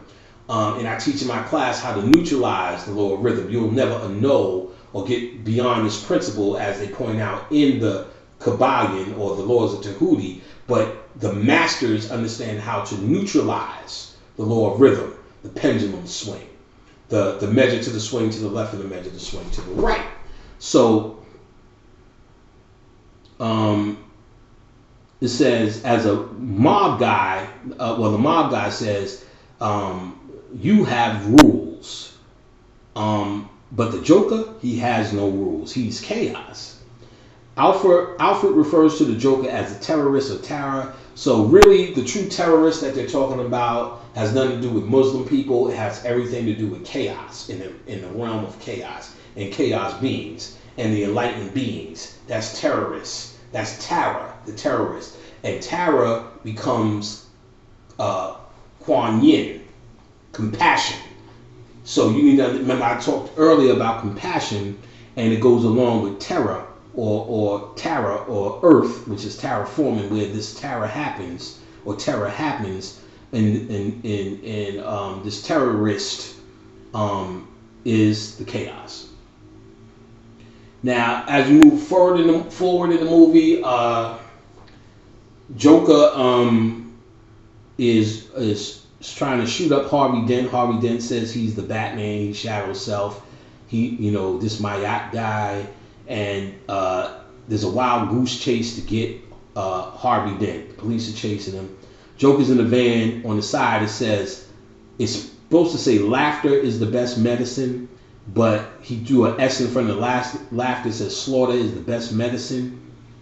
Now it says slaughter is the best medicine.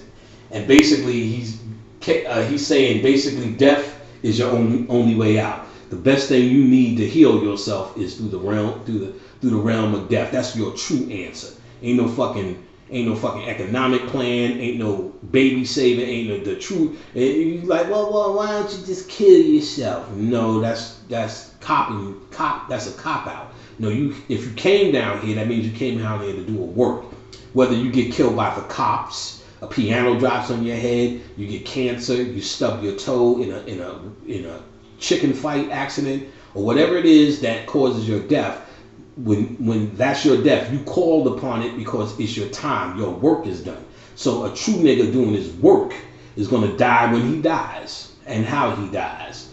And no matter how you slice it, it is your own terms. How can it be not your own terms? You cannot say anything else masters your fate than going to walk around and talk about you believe in the fucking laws of attraction. And the laws of attraction is only a sub-law of cause and effect. Because I heard niggas say, hey, I don't believe in the laws of attraction. All right, if you don't believe in the laws of attraction, you saying you don't believe in the wisdom of Tahuti? Because the laws of attraction comes out of the laws of cause and effect. every effect has a cause, and every cause has an effect. If you don't understand the effect, that means you don't understand the cause. Or if you think the effect is a coincidence, it only means you just ignorant of the cause. So out of the principle of the cause and effect comes the law of attraction, which means it is solid. So based upon that, there's no coincidence, there's no accidents, all that other metaphysical shit you like to say. Then you need to say this: you die under your own terms every time. You cannot not die under your own terms.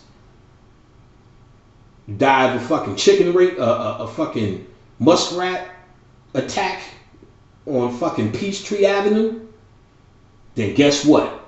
Metaphysically, that's how you're supposed to go under your own terms, my nigga. Muskrat woke up that day and said, I need a nigga to fuck up. Who's it going to be? And hear your ass come walking. That's because the muskrat said perfect. And whether you realize it or not, you said perfect. Somewhere in your Batman shadow self. All right.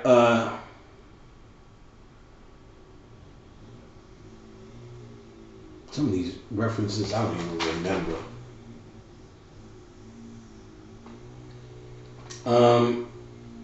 Okay, I remember Joker having a conversation with Batman, and when Joker gets himself caught,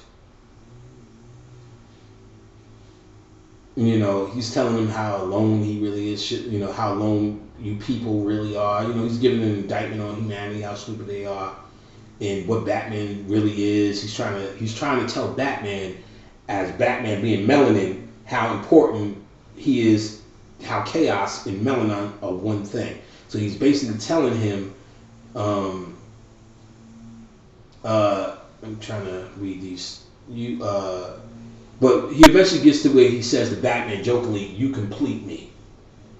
So he was saying straight out in this joking form because he's doing it from that movie, but he's basically telling Batman, motherfucker, we need each other. Melanin and chaos are one thing. Melanin and chaos. You go to the chaos realm, but you have melanin to get there. So that's why we go, and it's in the world of creation. It's the all creation. All creation comes out of this melanin chaos world, the Joker. You need melanin as the vehicle to get there. So that's why you, as melanin people, are the most creative people. So he's saying, you complete me, Batman. All right. I can't remember who says this. I think I wrote it down as police. No, Joker. Joker says this. He says, look, they only need you when they need you. The so-called civilized people. When the chips are down, they will eat your ass. He's basically saying, look, because Batman's speaking of for people and civilization and we shall overcome shit. And Joker's basically telling, look, motherfucker, these are nothing more than animals. This thing you got stock in. So telling you with us, this thing you got stock in, these babies, these economic plans, these once white people get off the planet plans, these living in off the grid plans, these go to Whole Foods and fill your refrigerator up with juice plans. He's saying, look, motherfucker, these uncivilized motherfuckers, when the chips are down, though, motherfuckers will be eating each other, goddammit. And this is what I brought up earlier with Katrina. All you have to watch is the documentary When the Levees Broke by Spike Lee, where he documented all the shit that was going down when Katrina happened. First you had a civilized society, but soon as nobody came for a few days, you seen how quick it was over. America turned into motherfucking Thunderdome. You know what I'm saying? Immediately during Katrina. When the chips are down, these motherfuckers will eat each other. You talking all this civilized shit. Batman started calling Joker an asshole, a dick, son of a bitch, and all the rest of that shit. Joker said, look, don't talk to me like I'm one of them. Let me see. Hold on. Not even if you like. Looks like I wrote, not even if you like to. But the line was, don't even talk to me like like I'm one of them. Basically saying, you need to stop talking to me like I'm another motherfucking human motherfucker. I'm insulted because of that. You get what I'm saying? So that's the same way you heard throughout this entire tape how people take these things in the conscious world and humanize them. Your melanin, your kundalini, your chakras, your pineal, your yin yang, and all this shit, and then have a human conversation about it, about Mike Brown or economic plans, or they tell me how deep I am, and then what economic thing we could do. We can get together in a group with all conscious people and go against the white man. I'm like, what do you mean you was listening to what I'm saying? You damn sure wasn't listening to what the fuck I'm saying. First thing, I'm not going to fucking create a group based upon my emotional disposition, number one. And number two, to what end? You get what I'm saying? So you're not listening to what I'm saying. I'm talking about fucking fucking finding light, self-enlightenment. I'm talking about alchemy here. You get what I'm saying? That ain't got nothing to do with fucking sitting in no fucking group, any fucking group. You know what I'm saying? The group can only take you as far as the dynamic of the fucking group. So where the fuck you going to go? So you're not listening. So that offense, a lot of time I get offended. See, when I heard the Lucy thing, you know, who cares about breaking down this stupid movie? It made me have to talk about this shit because I'm sitting there going, I'm really offended at all the black people talking about how wonderful this fucking movie is. You get what I'm saying? I'm fucking offended. You understand? And, you know, and so this is the same offense the Joker was showing when he said, don't talk to me like I'm one of them, motherfucker. So when you emailing me, think before you email me again telling me some human shit. You know what I'm saying? Decoding your dream about the fucking Mario brothers and all the rest of that. Just think about what you're doing. You know what I'm saying? I'm going to have to say, don't talk to me like I'm one of them. You know what I'm saying? Because I'm not. I dwell amongst the gods. Don't talk to me like I'm one of them. All right.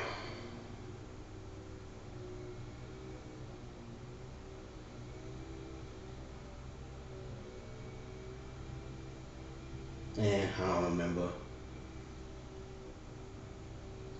Joker says a line. He said Batman calls him a monster. He says, I'm not a monster. I'm just ahead of the curve. Joker was, like I said, he's all chaos. He's Mr. Chaos Realm. He might have been talking to at Harvey Dent, because that was a hell of a conversation too when he blew up that hospital. He might have been talking to Harvey Dent at this point, because I know I wrote some of that stuff down. Joker, I think he tells Harvey Dent, do you think the rules will save you? Do you think the rules will save you? At the end of the day, and I'm using this, beating this Mike Brown shit down because it's the thing to deal with as our ever-loving example of consciousness versus humanity, because that's what people are dealing with now. It'll be something else next week. Week after. And again, let me be absolutely clear. The human people that taken up this issue, I encourage that 100%. I think they should. There are people who are here for that. Conscious people taking up this issue, you are not doing your job. You lazy fuckers. You're supposed to be doing conscious work, bringing light here. The ones who are taking up this human issues are humans.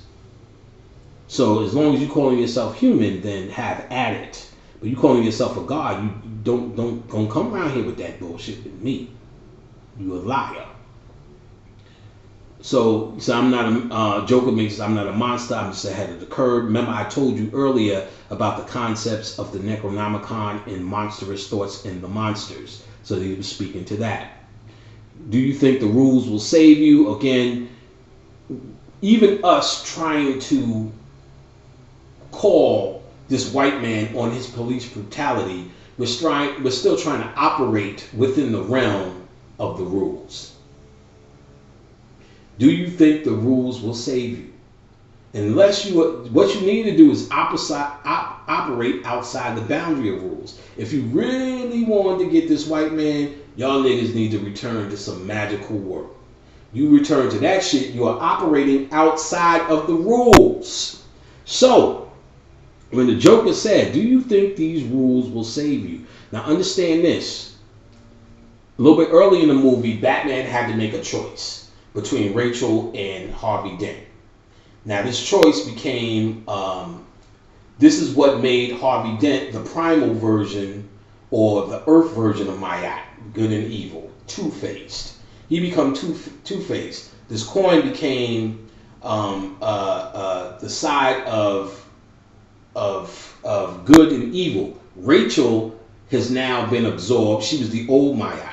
She has now been absorbed in his duality. She's his good side. His evil shadow side is going out. So now, as I told you in Batman, in the first one, the straw man, the scarecrow, he had a normal face and a mask as one of the villains, along with Ra's al Ghul. And then in the Joker was always in his mask, but the Harvey Dent or Two-Face was one with a duality, a both faces. So they always show this duality based upon Batman's duality. So Harvey Dent represent a primal form of Myat or polarity or good and evil, whichever way you want to look at it.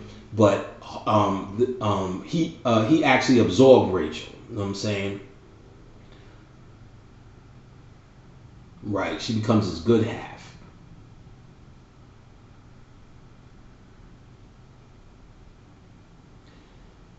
Batman says this line, I have only one rule. And I believe it was Joker said to him. Yes, that's what it was. And actually, where Joker says, these rules will save you, and I'm not a monster, I'm ahead of my curve, he's still talking to Batman when he does this. He's not talking to Harvey yet in the hospital. Because I have Rachel dies here, so this is up to the point where Rachel dies. But Batman says to him, in that police station, I have only one rule. Then Joker said that that's the rule you have to break. Profound.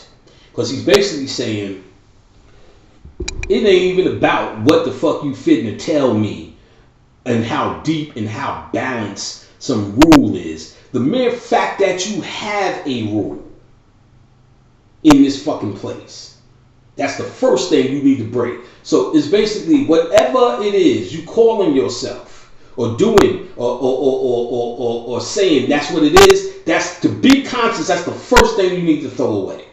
Fuck what it is. Whatever it is, you need to throw it away. For instance, niggas said to me, oh, Panic, I cannot stand your cursing. I'm like, I don't give a fuck, lick my ass, you know what I'm saying? And to me, it's embarrassing too. I wouldn't be sitting here just cursing in front of an old lady, and it's embarrassing when old ladies do say, well, I listen to your lectures, Brother Panic. And I'm like, oh, excuse me, ma'am. But they're like, shit, nigga, fuck that, nigga. You be on that shit, nigga. And I'm like, oh, okay. But the point is that some people just can't get past it. Okay? But I found out spiritually, if they can't get past the cursing, then the message isn't for them. And I'm so comfortable with that. I can live. I'll make it. Somehow I'll make it if you don't figure it out. Now, for them to get to the next level, because this is a rule that they set for themselves. This is a rule that they're going to have to break. Do you think your rules are going to save you? No. When you break your rules, that's whatever rule you have to break it. Because I do get this as well. Pat, when I first heard you, all I could hear was the cursing. But something told me to stick with it. And they'll tell me, you say some of the most profound shit I've ever heard in my life. I don't even hear the cursing anymore. Because they broke that rule. They broke the rule. That rule for them. Whatever that rule was. Well, we know what that rule is, but whatever the rule may be, you're going to have to break that rule. He said, I only have but one rule. Like he was about to drop some deep shit. He said, nigga, that's the rule you need to break, motherfucker. Joker teaching. You know what I'm saying? Teaching this nigga. Joker says, at one point, look, this world needs a better class of criminal. He's saying, basically, he needs a better nigga. You niggas are still talking about marching and protesting and writing signs and going down to the courthouse and sticking it to the man. He's like, nigga, this world needs a better class of criminal. We need some motherfucking gods on this motherfucker. Some masters, some dark side niggas, some motherfucking jokers up in this, some chaos beings up in this motherfucker. Joker's a chaos being, nigga. Joker also says, look, nigga, I ain't got no plan. I'm like a dog chasing my tail. No, dog chasing a car. He said, when I catch the motherfucker, I don't know what I'm going to do with it. You know what I'm saying? He's basically saying, I'm doing this shit, but when I get there, it's no fucking plan, nigga. I'm chaos. I'm chaos. He's telling you he's chaos. So I'm like a dog chasing a car. When I catch it, I don't even know what the fuck I'm going to do with it, nigga. It's the same thing. That's the whole idea, nigga. We going to heaven. When you get there, you don't want to even define it, nigga. Because then you fuck it up and make it human shit. When I go there, I don't know what's going to be, but I know what's going to be popping, son. That's the whole concept. That's why you call it heaven. That's why you don't have descriptions for these names. Heaven, sweet by and by, eternity, the upper room, Shangri-La, Nirvana. I'm sure I'm missing a lot. But there's these generalized names because when you give it a definition, you humanize it because they're still talking about chaos, niggas. Chaos.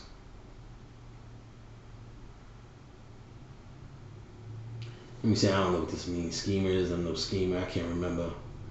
Some of this shit I don't even remember. Right here.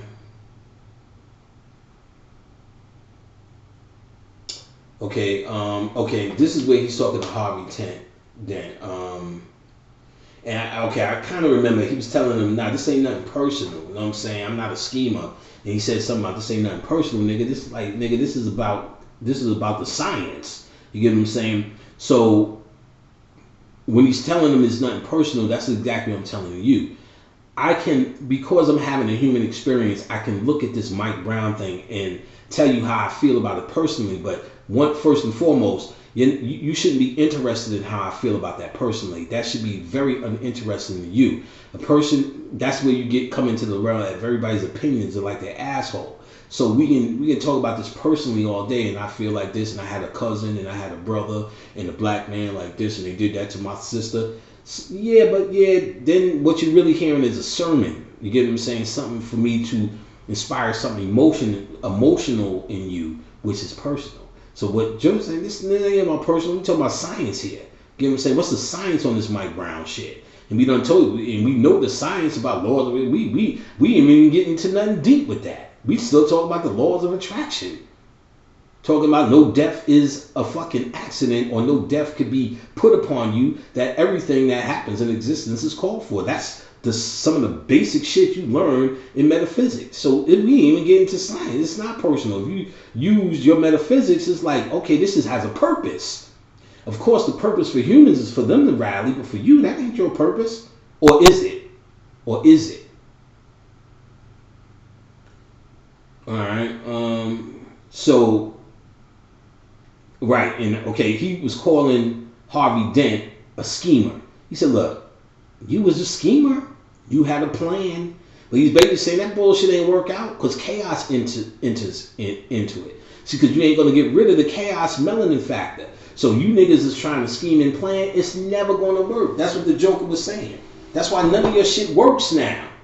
Because the chaos, you're not factoring the chaos or the melanin factor. You only factor in the melanin factor when it gets good. But you're not factoring the melanin factor when you try to work out fucking plans, schemes, hustles. That's why your drug hustle, you always go to jail. Nobody really gets over it. It's 1 in a million, and that's why that's why that nigga's on NBC. Because he's the 1 in a million nigga. And still in his mind it ain't working. Bill Cosby, successful story, right? But you see how tormented he is. Nigga went on fucking hour rants about the black woman in Nike sneakers. How the black woman in wearing Nike sneakers is the worst thing ever. But he's Bill. Because the melanin factor kicks in, and his scheme and his Theo plan didn't work. So that's what Joker's talking about. He said, yes, you had a scheme. You had a plan. He said, and look where that shit got you. Fucked up. And this scheme and plan ties into what we call one word, hope. And that's what I said I was going to bring up now when we got to this portion of it. Hope. Hope is probably one of the top 10 things that got you niggas fucked up. Your hope. And first hope is this. First hope is the dumb shit they tell you. One day you could be the president and all that kind of shit. So you and then after you give that bullshit up, I want to be a fireman, an astronaut. Nobody says I want to be a rectal doctor or some kind of shit like that, you know what I'm saying, or a janitor. I want to work at Walmart when I grow up. I want to be a sweeper, you know what I mean? You don't do all of that shit. You got all these, but 9 times out of 10, guess what you are when you grow up? A sweeper, a mopper, a plunger, you know what I'm saying? One of the niggas that say, y'all can't walk in there, I'm security. You one of them niggas because basically that's what it is. But when you was a kid though, you had all this hope going to school and you could be that, you could be that. Then you grew up and you failed. That's why your ass on Facebook all the time, along with my failure ass too. And you say, there you go, okay, I know how to transfer my hope in my kids. I believe the children of the future. We got to teach the seeds, the babies. Then you have that picture with the black man with his black baby on Facebook. Ooh, there's so much hope in you. That look, because a black woman pregnant, or she's doing this, her pregnant belly. Ra will bless my baby, and all this shit. Because you transfer your conscious people, and I'm talking about conscious people now. You transfer the hope that you ain't become shit, or half a shit, and you transfer it in your kids now. So now you watching them grown, then they increasingly listen to Lil Wayne music, and you're like, okay, but they'll still be alright. Then they start fucking up in school, then they start fucking and lose their mind. You know what I'm saying? Then all of a sudden they 22, they still live at your house. Now you're sitting around going, oh, I need something else to hope in. Good, you'll have something. Why? Because he just got Shanu pregnant. Now Shanu got a baby and you have a grandson. And you say things like, the world is so much different from when I was young to them now. They have more opportunity. They have the internet. Now black people are moving on map. Then you see something funky like Mike Brown. Oh, how did that happen? What was the game? Because you have so much hope and on a hope of path, that's like, I'm going to make a sign now. I'm going to make a sign because you're fucking up my vision of hope, my scheme, my plan. So you just went through a whole life, then you fucking died. You went through a whole lifetime transferring hope. You get what I'm saying? So you need to understand you are manipulated with hope. One of the first agents to do that was Martin Luther King. When he started saying, and listen to the words, Jesse Jackson said, keep hope alive. Them niggas was on a mission to give you hope. Martin Luther King gave you hope. She stood at the back of the bus with marching. All they did was just made the civil rights and make it seem like a fight. So you can fight for the right to hope. If you vote, you're going to be voting. I seen conscious niggas talking about they voted for Obama. If you vote, that nigga, please. Even Eddie Murphy said on Arsenio, nigga, that shit ain't real. You go into a booth and press a button and all of a sudden they pick your shit. I don't believe it. I said, damn. Motherfucking Axel Foley even know you ain't supposed to vote, and you niggas still talking about voting. So it's all hope. You get what I'm saying? Obama's going to do something. Niggas, and even conscious niggas is saying now, at the end of this shit, yeah, because Obama ain't really for you. When do you think he was? He was going to come in the president and turn this motherfucker out. You know what I'm saying? No, he never was. As I said before in the beginning when I was lecturing, when he came in, Obama always was a symbol. You need to take that symbol, which is uncorruptible, as Batman said, and not just the man. See, you bought into the man, Obama. And a man could be, remember what Batman said, a man could be corrupted or get killed or die. You know what I'm saying? So you took something corruptible and put your stock in a man. You still need Jesus. That's what's wrong with you niggas. Conscious niggas did this. But what you needed to do was put your stock in the symbol, because remember, symbolically, the president represents the pharaoh in the West. So this is about us rising in the West. So now you had a black pharaoh in the West. This was symbolic, saying they couldn't keep him off the throne, i.e. conscious light or your conscious energy was starting to rev the fuck up or starting to make manifest. That's all Obama ever was. That's all you needed him to be. Still walking around Obama ain't do nothing for black people. What you thought he was going to do? Cut you a check? Joker also says to him, I am an agent of chaos. So he says it straight out. That was the climactic scene. I am an agent of chaos. But he's been describing himself as such as I decoded. And while the Joker was saying this, he was talking to the so-called evil side of Two-Face. Okay,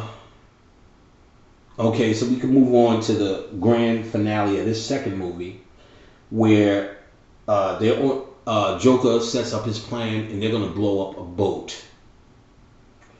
And he gives the explosives, 2 boats, gives the explosives or the detonator to each opposite boat. So boat number 1 had the ability to blow up boat number 2, and boat number 2 had the ability to blow up boat number 1. Boat number 1 was a boat full of criminals, the dark side. Boat number 2 is a boat full of regular people. So it became the bad people versus the good people. Two-Face, duality, they're dealing with the same theme. But the real thing is what Joker was talking about was like, remember Joker was saying, uncivilized people will resort to eating each other. Joker was making a statement on humanity as a whole. He was saying, so-called good, so-called evil, Harvey Dent, so-called good or so-called evil are the same thing. It is one thing and it all must blow up. That's what Chaos is talking about. So while we're sitting down here talking about they're the good people, they're the evil people, he was saying this shit don't matter. So he showed on the boat that the so-called good people was like, give me that fucking detonator. I'm ready to bang this motherfucker out. Fuck them niggas. They had their chance. And while on the other boat of the criminals, Debo took the fucking thing and threw it out the window. An act of kindness or an act of good. Like, oh, okay. And he sat down and said, y'all niggas. And he said a line. I'm going to get to that line. I know I wrote that down. Well, maybe I'll find. Debo said, y'all want to die, but nobody, he said, y'all want to die, but nobody want to take a life. So Debo playing this role, Tiny Lister, who's Debo, playing this role, threw the shit out the window and basically showed you that these criminals did an act of good, which is saying it ain't nothing. And even though they didn't show it because they couldn't show it, but the regular people was ready to blow this up, but they actually turned around and said, no, we're not going to do it. I just can't do it. But if they could, he would have did it to really make that point. But all of that to show you that both of them, they were showing how twisted good and evil was, showing you that humanity is humanity, whether we call them criminals or not. And most of the criminals on that was black men or dark people. So Joker was trying to show, fuck all of these motherfuckers. They all need to go. Because Joker said my plan was to blow them all up. Fuck them, brink. And Batman saved them before then. And really, them being on that boat represented the cosmic boat. The soul or Ra's boat. The soul represents a boat or the abode. In mythology, Isis or the solstice boat is represented as the soul. You know, Captain Hook's boat. Captain Hook is Kronos. So the death or the soul, or you even remember in Pirates of the Caribbean, the souls were going to the north to see where Davy Jones was supposed to be ushering them in lifeboats. And note, the next 3 movies I'm going to do all the Pirates of the Caribbean movies too. Profound shit. So that's the next breakdown I'm going to do, Pirates of the Caribbean. So, hold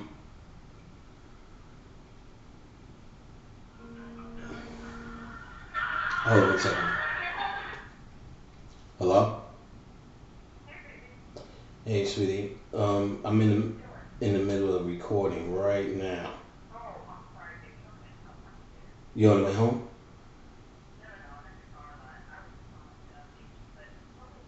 All right, I'm in the middle of recording. I'm after I finish, I'll call you right back. All right, sweetie. All right, so right, he was showing that there's no good or evil. So of course, Batman goes through more drama. He throws Joker off the roof and catches Joker. Joker says these words: "You just can't let go." Like, come on, nigga, let go of this Earth shit, nigga. Stop holding on. So, and you're really holding on to your ego. So, of course, no matter how conscious you get, they kill a black woman, kill a black man, kill a black boy. Boom. You holding on back to your humanity. You just can't let go. Let go. You know what I'm saying? And he says to Batman, that's when an unstoppable force meets an unmovable object. He said basically that's when chaos meets matter. Fucking holding on. You're two oppositions. You know what I'm saying? So basically when you tap into melanin, you're tapping into the chaos realm and you're trying to humanize it. Melanin in the human body comes out as you, as your creative force, but you're always in conflict. That's why you're fucked up, because you got two different worlds: unmovable object and an unstoppable force. Chaos is forever moving, forever changing. That's why it's the world of constant change. In fact, that's why they haven't mapped your black ass and killed you, because they found out all the six secrets of the ethers, light, and all the rest of this shit, but they can't figure out melanin, because every time they isolate it, put it under a microscope, it keeps changing. They showed you that in not this season or the last season, but the season before last, or whatever season they were dealing with Lilith in the True Blood series. They said they kept taking her fairy blood, trying to isolate it to synthesize it, but they couldn't, because they found out every time they would take the fairy's blood out of the system that it would change, and they couldn't map the fairy blood. They were talking about melanin, this light in the blood, this chaos in the blood. So they haven't been able to figure out melanin, because melanin is constant change, and they tell you the law of the universe is what? Constant change, or chaos. Chaos. So chaos in matter is a unstoppable force that meets a unmovable object, matter. So that's why it slows down. It slows down the vibration into what we see now is third dimension. Get it? That's why you're slowed down. You have hit an unstoppable force called matter. But you're trying to take that unstoppable force and make it something more than it is. You need to leave that shit on the curb as much as you can and communicate and deal with true life, the unstoppable force, or the chaos, melanin. That's what the Joker is trying to tell you. You just, it's like you just can't let go, motherfucker. Let go, nigga. Stop with this fucking schemes and plans and fucking juice fasts and all this rest of the shit as your savior. Do it if you got to do it for whatever reason you're going to do it, but if you think it's going to save you, putting these fucking videos, today I'm on day 3 of my juice fast and I can feel my pineal gland pulsating. Ugh. Fuck you, fucking cornball. Ain't nothing happening, nigga. If you went on a fucking 3-day fast of pork rinds, the same shit'll happen. You fucking clown. You change your whole shit, your shit'll happen. You know what I'm saying? What you need to do is understand this occult shit for real, and stop tickling yourself with it. So, of course, like I said, Debo says you want to die, but you won't do what it takes, but you won't take a life. It's talking about your own life. You know what I'm saying? You want to die, you know what I'm saying? Because that's, I'm a god, and I go back to this, and I want to get off Earth, and Earth is all this, and can't stand Earth, and I'm pyramids and all that. So you want to die, but so you don't want to take your life. And we're not talking about kill yourself in a mundane, stupid fashion. We're talking about take your life. See, I took my life a long time ago. I am no longer a guy named Panic. You get what I'm saying? I'm no longer interested in my thinking mechanism. Do I still like the same foods? Hell yeah. Do I still know the same people? Hell yeah. If they was doing a skateboard contest, will I be in it? No, because I didn't like that before. But if somebody's making some cotton candy, perhaps I'll get a slice of that. Saying what I'm trying to say, that's not what they're talking about with death. The death they're talking about is my emotional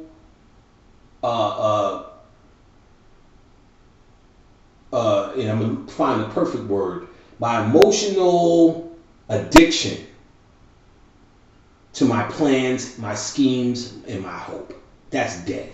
That's gone. I have no hope for any of this as humans because I haven't given up hope for what I know. I know what we are is joyous and greater. Instead of hoping what we are is joyous and greater. See, you're in this hope system. I hope black people get it together. I hope black people wake up one day. I hope black people become an economic this and that and that. I hope our kids see better than I've seen. I don't hope no more. That's for kids. I hope I get a train set for Christmas, you childish motherfuckers. I don't have to hope. I deal in the realm of what I know. And what I know is what we are. And what we are is fucking joyous beyond human words of expression. I couldn't even express what I've seen and know and what we are and what we can reflect and what I am going back to.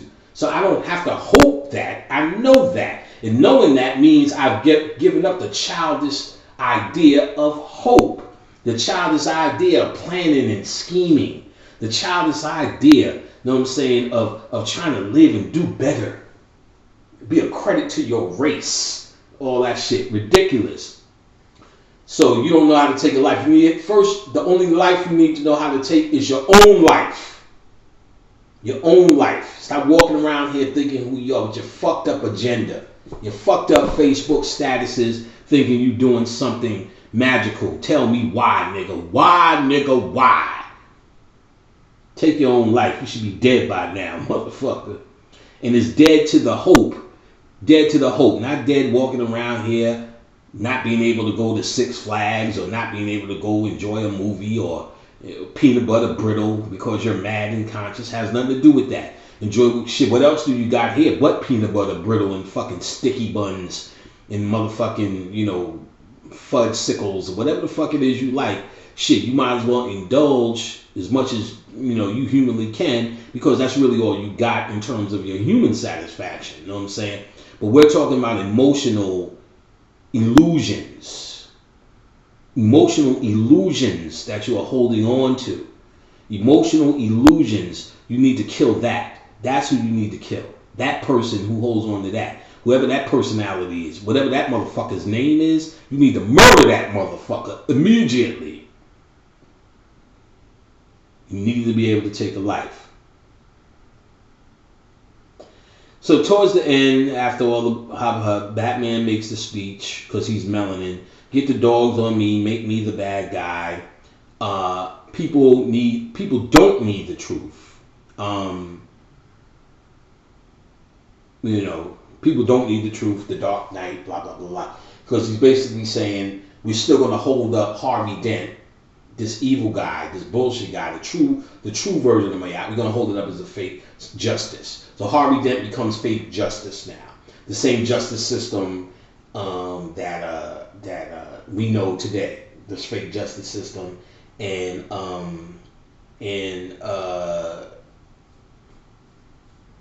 what you call it,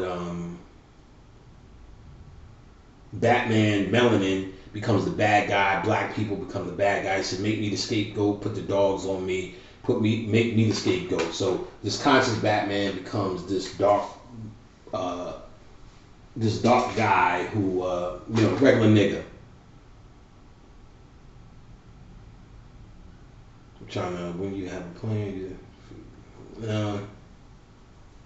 criminals. Yeah, we need a better class of criminals. Okay, already dealt with that. This takes us to, there's a lot of notes on this. Movie 3. I gotta get me a water. Y'all niggas is gonna have to look at that shit in the back. Fuck that. Fuck that. Fuck it. Fuck that. Whew.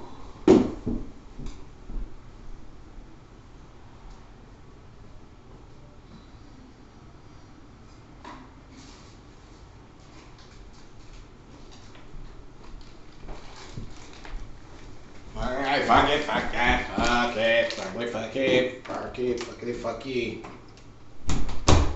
Alright.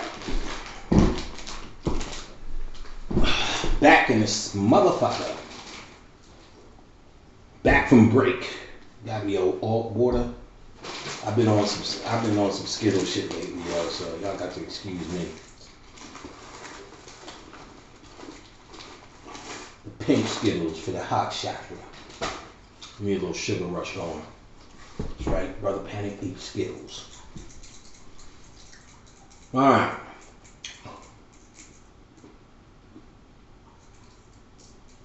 Movie 3.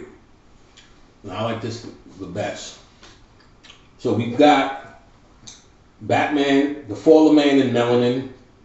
In the first one, Universe B, the Melanin communicating with the realm of the chaos. The Unchanging is the Batman was learning about the properties of melanin. And in the 3, the Rise of Batman, it's a Kundalini story. Never let you forget the Kundalini story. All right.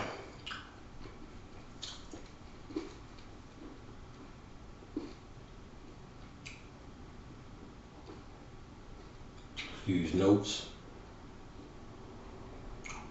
All right. Get your sugar right first. Had an energy. We have 4 hours. Shit. 3:50:29. All right. Where's Bobby at? Y'all all right? All right. I don't want to get ahead of myself. Keep going here. Okay.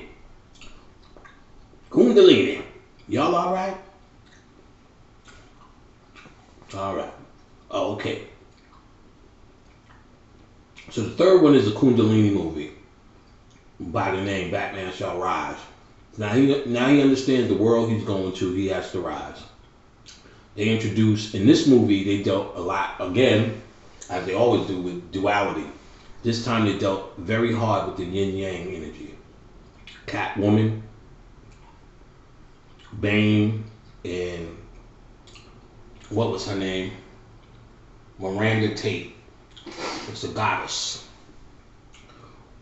Now, Miranda Tate represented that duality in the movie, because now I said all the bad people have a duality. In the movie Two Faces, in this one they had Catwoman, who represented Batman's other side, which was almost evil, but he kept having her, he had her pushed to the edge, like the black woman, if you will, because that's what she was representing. And Miranda Tate, which was the daughter of Ra's al Ghul, we find out later, she had the regular face, she was in corporate, but she turned out to be the bad guy. And then we had Bane Batman. That was the man. So Catwoman, to show you she was a black woman, it opens up. She's dressed up as a maid. And to show she was that desperate black woman, they had her stealing the pearls. And she stole Bruce's mother's pearls, which shows the black woman. Remember, Bruce's mother was representing Africa. He said, it looks better on you than in my safe, but still they have to go back in the safe. Because Bruce is a little bit more conscious now. He knows he needs to keep Africa African. Bruce has a broken leg in this one. This is the third one. His Kundalini force, or his energy, they're showing is inhibited. Remember, the Batcave represents the underworld, subconscious mind. This Bruce goes to the Batcave, his lair, or his subconscious mind. Alfred, which represents his consciousness, is now talking to Bruce about a whole nother subject, about Bruce going to heaven. Alfred says, he describes this vacation spot, which is described in heaven. He said, he brings up 7 years again. I can't remember what context Alfred brings up 7 years. But something about 7 years, he says, I wish I seen you there with a woman. He said, our eyes will meet. He said, I won't even say nothing to you. I would just nod to you. But basically see that you're in heaven and or basically you're here and you're safe and everything's all good. He was talking about an end game for him.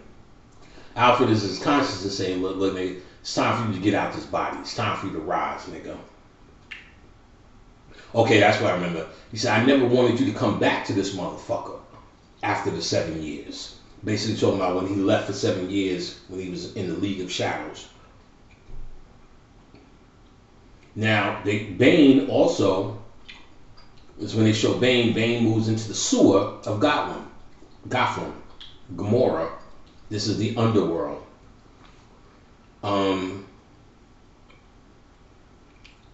Real rain lady. Okay, now I'll leave that. I'll come back to that. I'm trying to remember my notes.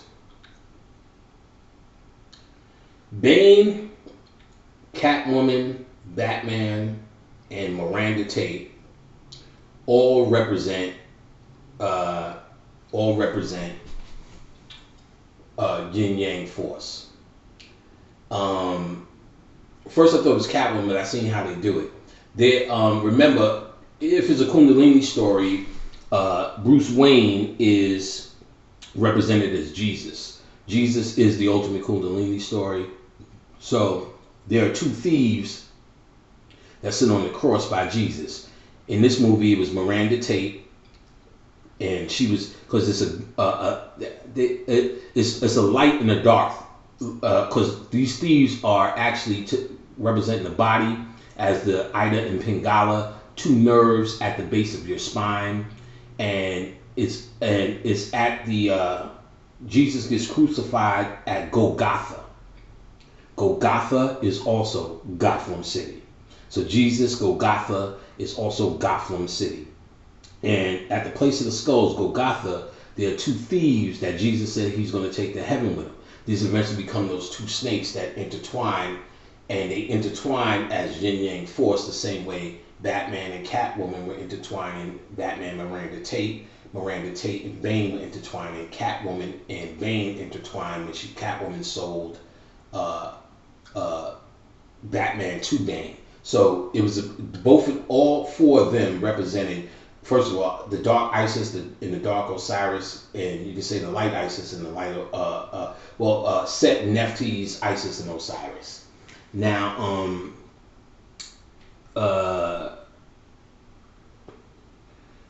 where am I? So the two thieves that sat by Jesus was Miranda Tate and Bane. Batman, of course, is Jesus. Let's see.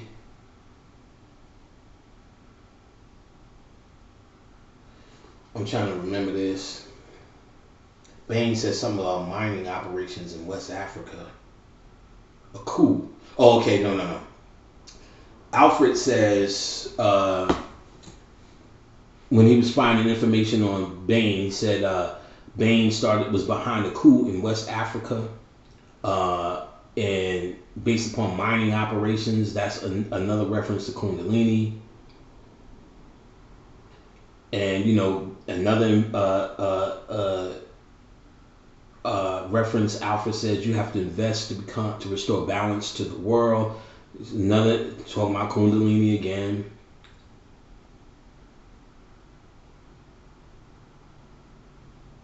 Now, so eventually you move on. Catwoman's talking. She's talking to Batman. She's talking to Bruce Wayne actually, and she says to him, "There's a storm coming, Mr. Wayne." While he's dancing with her, eventually gets out the house, and storm represents Kundalini as well. The Kundalini is represented by the caduceus. When you're looking at it straight on, like I said, it's two snakes intertwining. But they said if you look at a 3D model, if you took that caduceus that's going up this way, flipped it forward, you would see it spin like this, like a tornado, like you were looking down a tornado. And so the storm, and the Kundalini storm, is what she was talking about. Another Kundalini reference.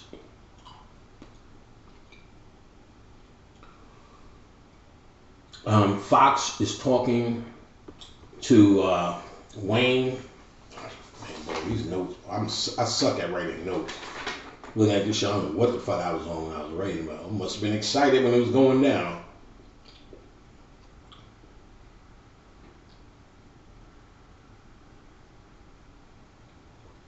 Oh, okay. He said after your father dies, he set up different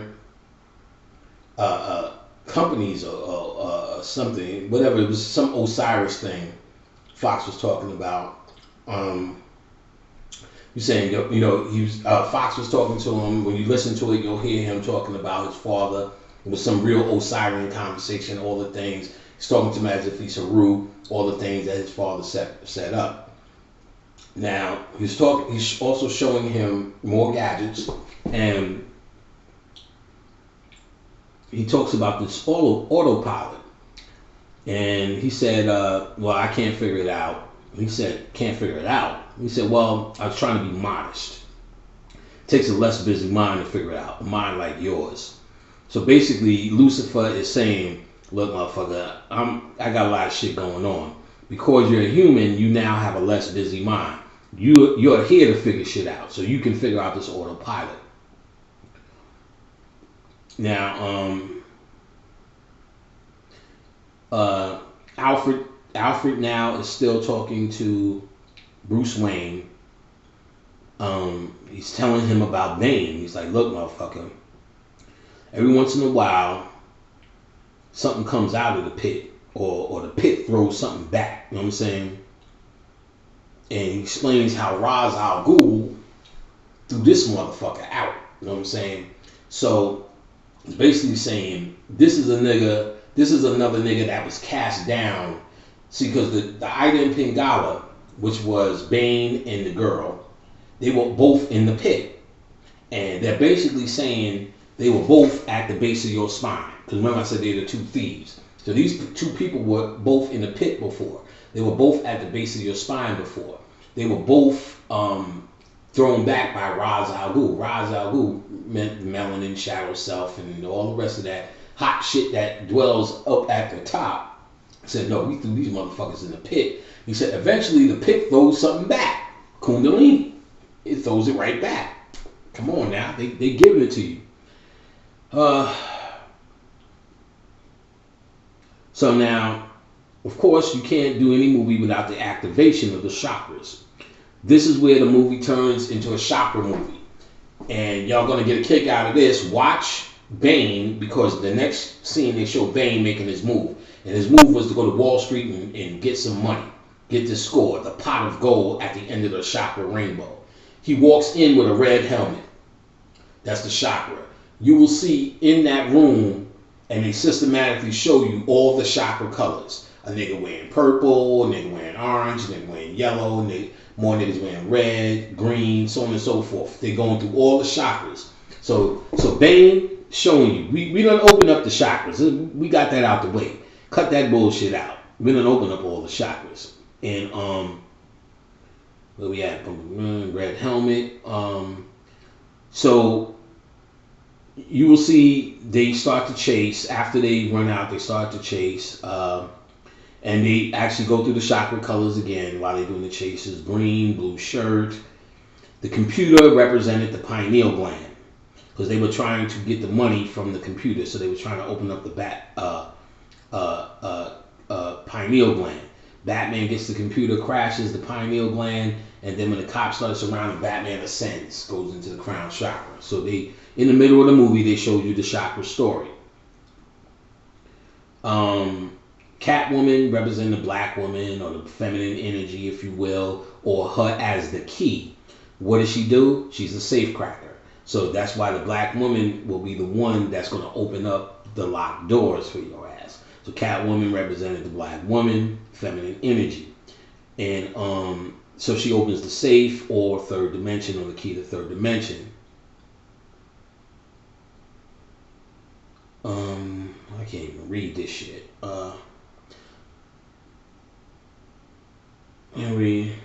Alright, so I don't know, let me see if I can think of why I wrote it. They talked about the clean slate program. That's why she was doing her thing. The clean slate, because she'll be going from every database on Earth. Well, now you can look at it as Catwoman trying to say, look, I'll be gone. You know, I've been on Earth. I'm documented here. The black woman's DNA is and everything. They were saying she's wearing out. They got her. But a clean slate when they just erase her from this bullshit and she could go on. I guess you could look at it on that level why she would need the clean slate program to get the fuck up out of here. All right.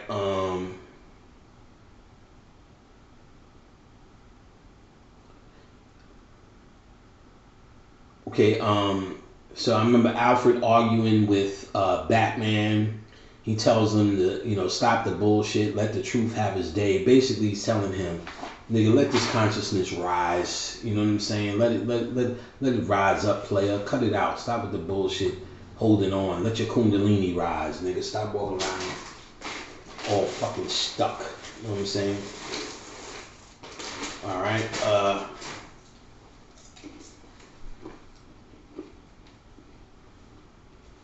right. So Amanda Tate is still talking about duality again, because she's talking about her goal is free, clean energy. What's free, clean energy? Kundalini energy. She represents Kundalini as well. They all would, you know, yin yang and the Kundalini force. So she represents the Shakti energy when she was in that pit and as a kid. But she's saying, I want clean energy, but the same mechanism that she was trying to use for clean energy, remember, eventually it becomes the bomb. That bomb is the same Kundalini force, the destructive side of the Kundalini. I'm saying, using your Kundalini to blow shit up. Somebody told me there was a cartoon when they did that shit. And then it's the same free, clean energy, abundance, life force energy. Wayne says, well, if I give you this machine and show you the technology of this machine of free, clean energy, somebody's going to use this motherfucker as a nuclear weapon. And he's right. You know, motherfuckers use Kundalini, make flowers grow. Because if you ask niggas right now if you could use your Kundalini energy to end this place, I don't think we'd be sitting here much longer. So, somebody's going to use that motherfucking shit for a nuclear weapon, that Wayne said. So now they go meet the board. The board represents the priesthood at Wayne Enterprises. Then we got this dude, one of the false gods, or the priesthood, or the false gods, the Mount Olympus.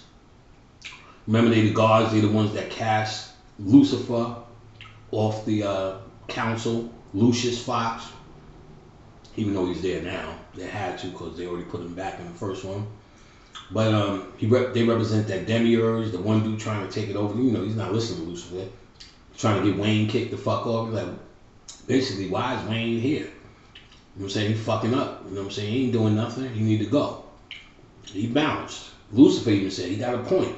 Lucifer said he got a point because you can only sit there unless you're doing the work. So Lucius Fox was basically saying, until you raise Kundalini, Wayne, you know, this nigga do got a point, even though you my mans and all. So he goes beef cause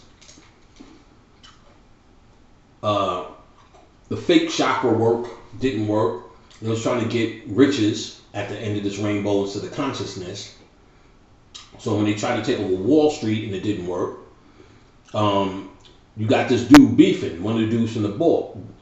He goes in front of Bane. He ready to give him a fucking, ready to ball Bane out with his mouth. Like, look, hey, nigga, you said your little big move's gonna work. Wayne's still sitting there. I don't own Wayne yet. Blah, blah, blah, blah, blah, blah. He said, nigga, hold on, motherfucker, I'm in charge. Motherfucking Bane said the smoothest shit ever. Do you feel in charge? That nigga Bane was a G. He said, do you feel in charge? Showing him his ego. So that goes a long way. That also goes into the human idea of this false freedom, this human idea of this false human idea of free will that you think you have. People in this false idea of free will. So he basically was like, do you feel that you're in charge? Like showing you, like showing him himself, because this nigga's a primal nigga. So that was that. He said. Then the dude said, "Yeah, evil." He said, "No, I'm a necessary evil, nigga. I'm a necessary evil." You know what I'm saying? Which is what we talked about earlier in consciousness, with all the Baphomet and all them symbols. What we're calling evil is necessary for your transformation. So it's a necessary evil, necessary for its true purpose. We know it, but they present that as a mundane thing. So as you move on, Wayne is talking to Catwoman, but he's talking to her as her normal self. She says, sorry they took your money, because they took his money at the board or whatever. She said, no, he said, no, you're not, bitch. Bitch, you yin. You don't give a fuck about that shit. Yin ass bitch. Shakti asshole. Oh, okay, then Wayne, Commissioner Gordon, who's in the hospital at this point, he's talking to Robin, which we don't know is Robin yet. They had me fooled the first time when they said his name. I was like, oh, duh. Because I'm thinking they're going to go with the story from the comic books for Robin. So they snuck it in, so he's Robin. I do hope they do another movie. I like these type of shits. Who made him a detective, which was a form of graduation. But he says a word to him. Robin says something, and Gordon says to him, you're a detective, son. You're not allowed to believe in coincidence anymore. So not only is it what I've been talking about the laws of attraction and coincidence, they're saying it in the occult context here to say, no, you have graduated from believing in coincidence. He just used detective, but he's basically telling you graduated from that bullshit, believing that fucking cops could just beat you and you're gonna die and they're somehow in control. You have graduated from that, and that's what he's saying with them.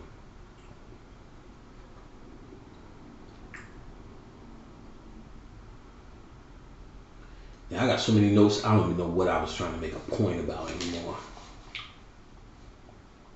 What's that? Power goes off? See, I don't even know what that shit means. I don't even have a clue. Now I'm going to watch it again to find out. Oh, okay. I remember what that was, actually. He's kissing her, and the lights go off. And I don't remember why I was making the point, but lights goes up. He's like, I think my power went off. And but she's lighting the fire, but she also represents Kundalini form too. That she tells him, I'll take care of your parents' legacy, Bruce. Because she's basically saying, I'm that force. Your parents' legacy is consciousness. The Isis Osiris, I'll take care of it. So and that's why they did fuck. Because remember, both of them, all four of them, represents Isis Osiris, Nephthys, and Set. So they all intertwine, brothers and sisters, just getting it on, each other's yin yang or duality. The Horus out of that 5 represents her as a kid or that kid in the pit, symbolic of them. So Bruce did become that kid in the pit again too. So it's just them playing their roles interacting. So she says, as they're lighting a fire because the power went out, on nights like this, we had a fire, and on those nights we were very rich. Because he was like, I didn't know, it's like basically, he said, I wouldn't think you know how to light a fire. And she was like, oh no. The nights like this, when we had a fire, that's because we were very rich. Talking about Kundalini fire, talking about enlightenment, and talking about that's the true power of being rich. All right. Bruce is filling her up on her back. She has a scar, looks like the number 7 chakras.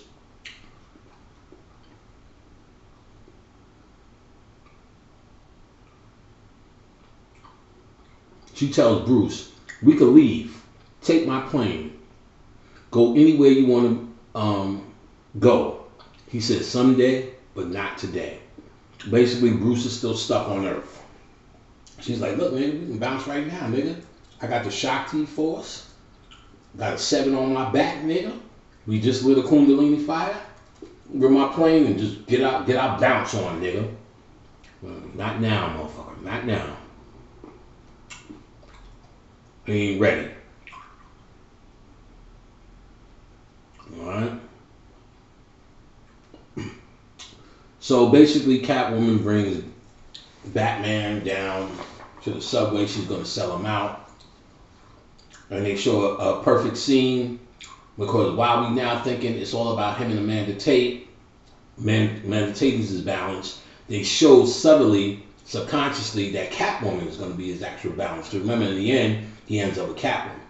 But they showed he was going to be his balance, because first they showed Bruce, after he fucked, he's now standing on top of the bridge, and this Batman shit, this shit is just flaming.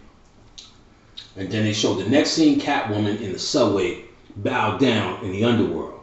They were showing the true duality. He had to go back down to see her ass. Amanda Tate wasn't that bitch. That's why he didn't get on that plane with her. Because she wasn't the one. It's truly Catwoman he had to raise up.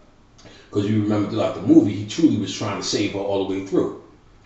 From the day one. She's selling him out, like selling his fingerprints, stealing his pearls, took his car. He went on the roof, still saved her ass. Because she's the one he has to go to heaven with, balance it out with. So, here's where you get into all the dialogue of Bane. Because, as I said, in most of these movies, 90% of them, 99%, it's the bad guy who you need to watch, who's telling you the story. So Bane tells Batman, while he's fighting, victory has defeated you.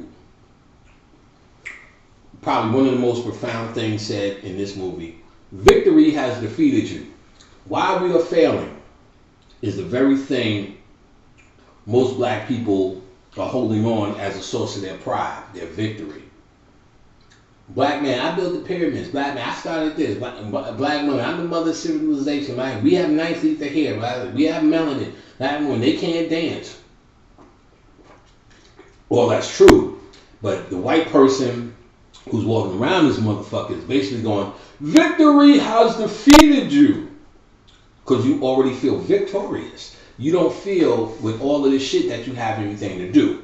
And what I was telling you from the Jump Street in this whole entire offering is that you need to understand that you still have work to do. You're at the beginning stages. Finding your melanin in this conscious and these concepts are at the beginning stages. That's what Batman is all about. The first one is just nothing but Batman just finding the League of Shadows, melanin. But he ain't done yet. That's why it took fucking 3 movies for him to fucking finally rise. So you ain't rise yet. That's why I'm telling you, I dwell amongst them. I did all that rising shit a while ago. So I'm good. I'm good money. I feel completed here. I feel like I'm in charge. Yes, I feel like I'm in charge of myself, yeah. You know what I mean? So that's what you got to do. You still got more to do. Got still inner work to do. It's nothing really about how much you got to learn. It's about your inner work. So victory has defeated you. All your pyramid building and I was here first shit has defeated you. Until you feel like you're still in the grind. That's when you're going to do something. That's what I talked about earlier with the Vanilla Ice thing. When Vanilla Ice program didn't work and didn't take over rap like Elvis took over rock and roll, and we kept going, we didn't feel defeated. That's why we held on to it. That's why rap is so terrible now. It probably lasted the longest. Shit lasted like 30 years. 40 fucking years by now. And it sounds so old and beat up and worn out now because we didn't create nothing new, because we still feel we own that victory. We own that victory. It has defeated us. That's why you hear these dumbass records now. Yeah, nigga, word to the left, nigga, left, left. Like, shut the fuck up. Bane says to Batman, theatricality and deception, powerful tools for the uninitiated. Yes. Theatricality and deception. That's what we've been victimized of. Deception. We know there's a cop that kills a nigga every day or every 2 goddamn days. This Mike Brown is just the one they decide to put up in your face. Theatricality and deception. Powerful tools for the uninitiated. So what I'm trying to tell you is, and what I've been telling you, if you're conscious, that's a form of self-initiation. I'm initiated in this game. Self-initiated in this game. Now, we're not talking about ceremonial initiations. Self-initiation, based upon doing the work. So those are no longer powerful tools for me as distraction. Theatricality and deception. Powerful tools for the uninitiated, not for the conscious, or not supposed to be. Darkness is your ally. I was born in it, molded by it. So basically, Bane is telling this nigga Batman, Melanin, look, you're trying to fight me with this bullshit. Darkness is your ally, but nigga, I'm from this darkness. It's not like I'm trying to be dark. Same way you niggas is dark side. Nigga, I'm the dark side. Nigga, you trying to be dark. You trying to prove something. You don't have to say what you are. You don't have to say, yeah, shoestrings, because you know how to tie a shoe. We're going to assume the mere fact that you have shoestrings on, that you can tie your shoes. So I'm going to assume that if you're dealing with dark energy or the dark side magic, it's going to manifest in you. And it manifests as a true light being, really. So when I see true light beings, I know niggas, if they found some true light, they was dealing with the dark. If they sitting around talking about fucking a economic plan and talking about goddamn how fucking what the fucking next man is doing as a fucking plan or scheme, as the motherfucking Joker said, then I know you're not dealing with real light. You haven't taken the necessary steps. And like I said, this movie we're talking about is really just about an individual taking necessary steps, and it's also talking about the state of the black man in our occult science. So when him saying he's born of it, molded by it, he's trying to give Batman an opposition to someone who's saying, well, I'm getting with this dark side. I'm on the dark side now. Nah, nigga, I'm molded by it. I don't have to be on. I ain't on no dark side shit. I am dark side shit. I'm molded by it. You think darkness is your ally? Nigga, I am darkness, nigga. So when you trying to say I use the dark side as an ally, I am the dark side. I don't need it as an ally. That's what I am. He said, I didn't see light until I was already a man. And I found it to be blinding, basically. He's like, after this shit you calling light, I didn't even see this shit until I was already old. You know what I'm saying? When I was young, nigga, this was about this darkness, nigga. I didn't even see this bullshit until later, nigga. I was already grown when I came down here. This is nothing. Do you feel in charge? Do you feel in charge? Then he, as he's fighting Batman and kicking his ass, he just cracks this nigga's back over his knee. Blah! Breaks his kundalini. And says, I was wondering what would break first, your spirit or your body. He broke that body because he didn't break the spirit now. He didn't break the spirit, he broke that body. So your body's broken down. He broke that kundalini force and just put that nigga up in the pit. And nigga, I'm gonna show you what it's like, nigga, up in this here thing, nigga. So now Robin is, or who we know to be, come to be Robin, the actor. He's walking around and he's doing whatever the fuck he's doing throughout the movie. But what he represents is morality. He represents the human fake morality saving the kids, and why doesn't Batman do this for the kids, and when will Batman come back and just be that hero that we all need. And one day Batman came and he said these words to me, and he inspired the kids, and I was just a kid when Batman did this, and he gave me some Fruit Loops, and I was happy forever. He's morality. He's this fake morality, this hope.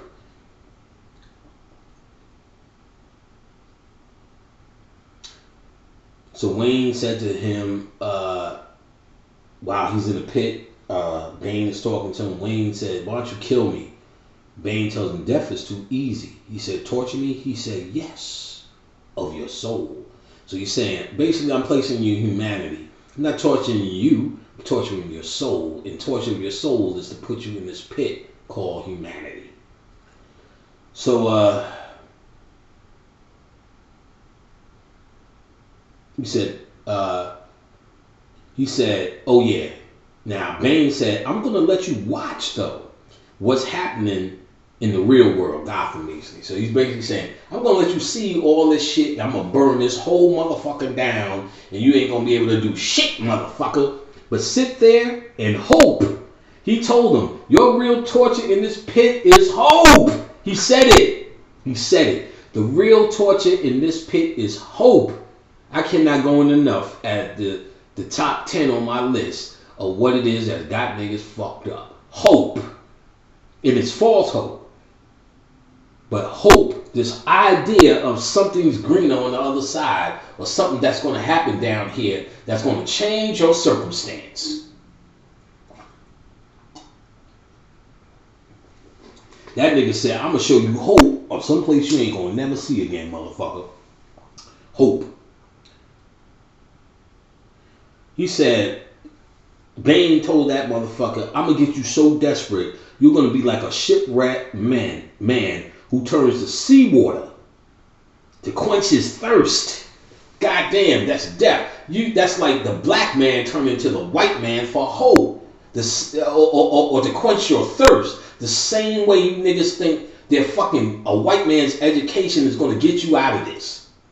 You're turning to seawater to quench your thirst. The same beast that's on a very mundane level that's just enslaved you. The same beast that's held you down, that raped your mama and all of this shit. Your plan is to go to his college, get educated, come back and kick him in the ass with his own education. You're nothing but a shipwrecked seaman turning to seawater to quench your thirst. Goddamn, Bane was on it. Oh, do you think you're in charge? That nigga Bane was putting it in. Whew. Earth behavior to enhance your thirst for death, goddamn. Do you think you are in charge? You think darkness is your ally? I was born in it. I was born in it, bitch ass nigga. Alright, where we at? Put this on this side. Page 3. Bane also says something. There's no true despair without hope. I cannot push him enough how fucking that shit makes, oh my goodness me, all tickly on the inside. There's no true despair without hope. He's telling you, this is how white folks have been doing this thing to you. By giving you hope. Starting with Martin Luther King Jr. Better bacon, better schools, better houses, sitting at a goddamn Woolworth goddamn counter and sipping on some coffee as a form of, one day we'll be able to do that. Little white kids go to school with little black kids.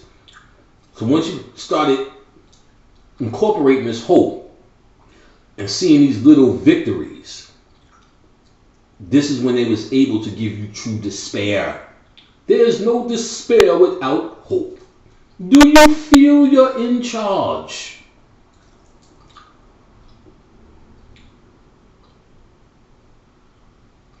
And he tells them, Bane says, based upon giving them hope, he told people in Gotham, I will make them believe they can survive. I will give them false hope for their souls. I will make them believe they can survive. Because you niggas believe you want, if we survived the white man, we survived this, we made it through this, whatever doesn't kill us, make us strong, blah, blah, blah. Nigga, you're all gonna die. Everybody dies. So you're gonna die. What you gonna do then if you don't know this shit? Well, you're gonna know how, you're gonna go to die and say, well, we had a kick-ass economic plan. You're gonna die and say, well, I ate well. You know what I mean? I didn't eat Skittles like that nigga Panic. I don't drink the finest of waters of the alkali variety. So I guess I'm going to heaven. Oh, but I'll never use fluoride. Never use fluoride. So I'm going to heaven. No, that ain't it, nigga. I'll make them believe they can survive. False hope for their souls. As I terrorize Gotham, I feed them hope. As I terrorize Gotham is America, I feed them hope. You niggas, boy, you niggas need to learn something today. Do you feel you're in charge? I can watch them clamor over each other to try to stay in the sun. Do you niggas feel you're in charge? When they really, truly understand the depth of their failure.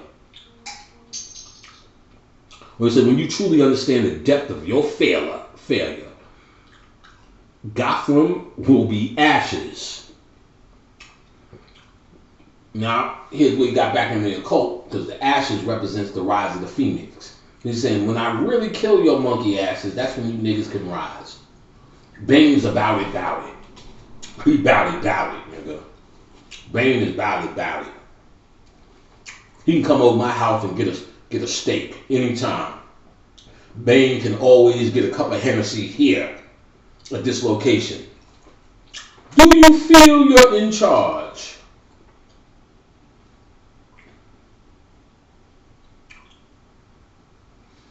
So they take Catwoman to jail, picked up on some other shit.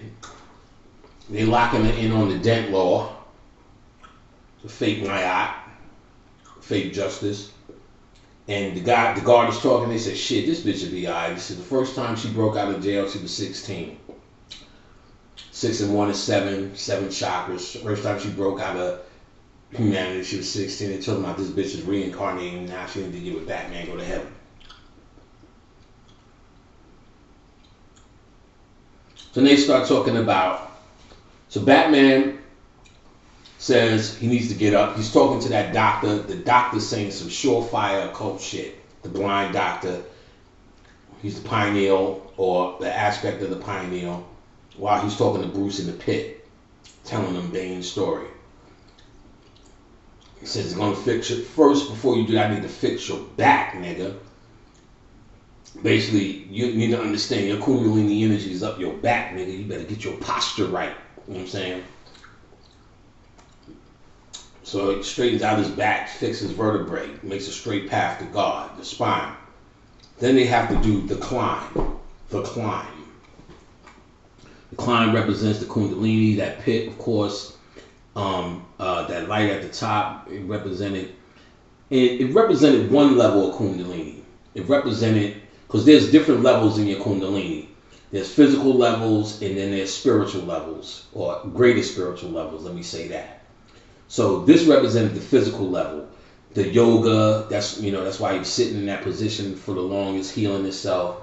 The yoga and the will level of him climbing.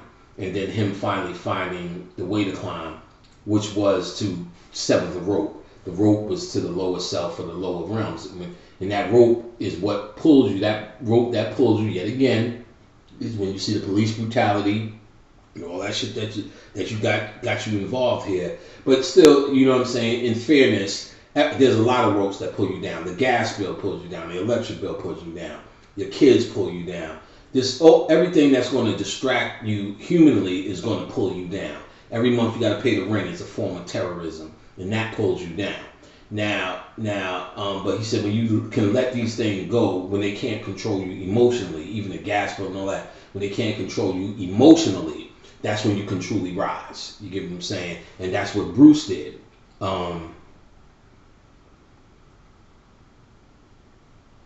So now, after he got out, of course, he throws the rope back down to his comrades. So that represents the same thing. You can say I'm doing, Bobby's doing, Brother Phil's doing, Aleem's doing, Joe Pokram's doing, Dr. Africa. You name the long list of those who sat before you and taught you things. When they figured out something based upon, and that represents the physical way of getting out the pit. This form of light, same thing. That's what represented with Bruce. He threw the rope back down to his comrades, and that's what writing a book is, doing a lecture is, doing my classes are, creating a herb pack is, throwing the rope back down so people can use it and climb up for themselves, find their way up out the pit, and that's the physical level of this earth in Kundalini. So now they get into this bomb. They need 3 board members to activate the bomb. Lucifer, they get Miranda Tate, Kundalini, and then they get this professional man from the board. He represents consciousness. So you need Lucifer, Kundalini, and consciousness to activate this bomb, or the pineal, pituitary, and hypothalamus gland. You can look at it that way, but really it depends on how you want to see it, because that Lucifer is the pineal gland. That bomb was the pineal gland, but you notice Lucifer is the one who had to do the final programming for it, because that's actually an extension of him. So Bane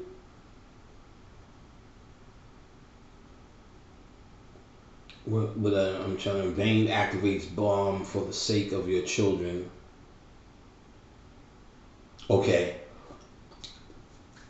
Yeah, he said something about I'm doing it for the children or something like that. When he's activating the bomb, which was, you're supposed to help the children. He said, no, I'm doing this for the children, basically.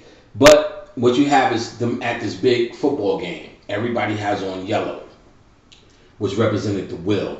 And it represented the will of America, or the sun, if you will, too. And they were singing, the national anthem, and so they was representing America. How come they sing the national anthem in Gotham? You know what I'm saying? Yeah, because it represented America at this point, and they're at this game.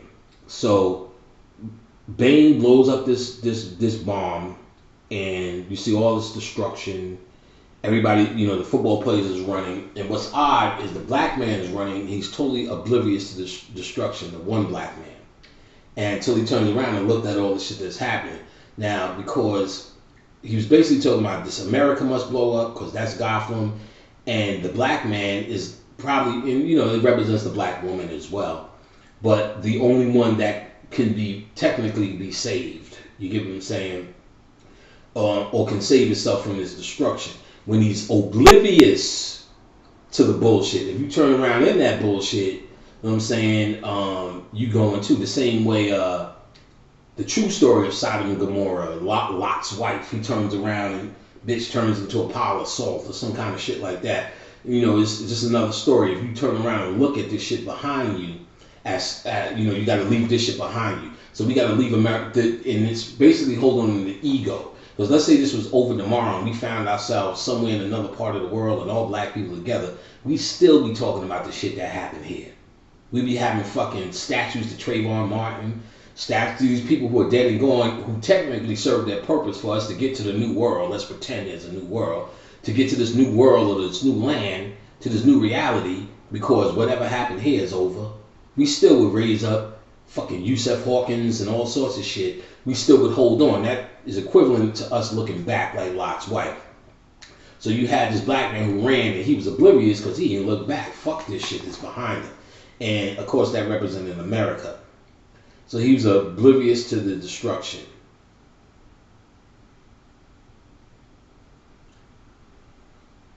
Bane started telling people at the game, after the field was blow up, this is the main instrument of your liberation. It's pineal gland. Bane brings out the doctor who represents human intelligence and tells him, and tell. He said, "Who are you?" He explains who he is. He said, "Can anybody reprogram this bomb?" No. He said, "You're the human intelligence." He kills them. Shows you that human intelligence means nothing. It's not going to save you here. You understand? That was very powerful shit Bane was doing. Do you feel that you're in charge? I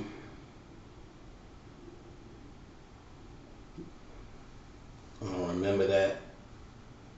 Oh, he said, "We do not come as conquerors, but as liberators." Telling you who he is as Kundalini. He's saying, look, nigga, we the Kundalini force. We the yin yang force. We trying to raise you up out of this. Y'all got it, nigga. The nigga represents Batman. We gonna blow this. We gonna turn this motherfucker out. We don't come as conquerors. We come as liberators, nigga. See, that's what I call myself. I'm here to liberate you from your fucking body. I'm a liberator. Shit, nigga. Do you feel you're in charge? Real powerful shit. Bane was putting it down. Tomorrow you claim was rightfully yours. Talking to niggas. Alright. I don't know what that means. Okay. Blackgate Prison. They told you what it was. He went to open up Blackgate Prison. He's basically saying black people in prison. And then when they showed the prison, they showed nothing but dark people. So he was basically freeing niggas. He's like, niggas, I'm freeing you niggas. Know what I'm saying? He said 12 minutes. He said something 12 minutes. Okay. When they was about to cross the bridge, a guy named Parker showed up. The black guy. He represented the ignorant black man, representing the Zodiac. 12 million people on the island. Y'all can't leave. That's basically time. 12 million is time. Zodiac locked in that circle of time. He's like, y'all ain't going nowhere, nigga. This is a fake bridge, basically. This is Parker. Parker means to sit your ass down. He's trying to stop Kundalini, so nobody could cross the bridge because of this ignorant ass black man, Parker. And it still was the four sons of freedom. You know what I'm saying? These bridges. That's why Bane blew them shits up. He's like, y'all niggas ain't going nowhere. This is a false sense of freedom. So Blackgate, he said, Blackgate Prison, a symbol of oppression. He's telling you the black in the prisons are the symbol. Prisons are a symbol of oppression for black people.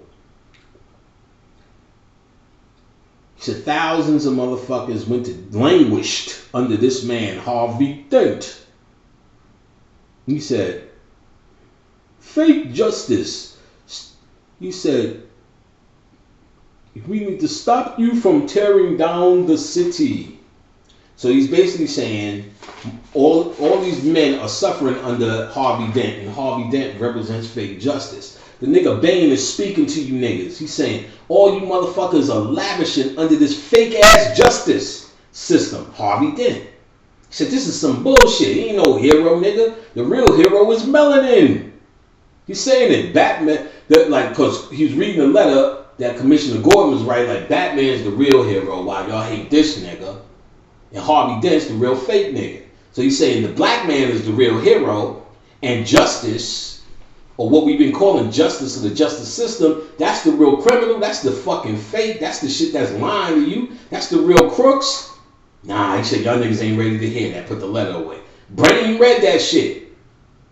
Like, shit, nigga, all of you who have lavished under the fake Dent laws. I'm like, yeah, nigga, he giving it to you. And y'all niggas ain't in there cheering and celebrating over Bane. Like I said, he could always come to this motherfucker and have a steak dinner. Do you feel you're in charge?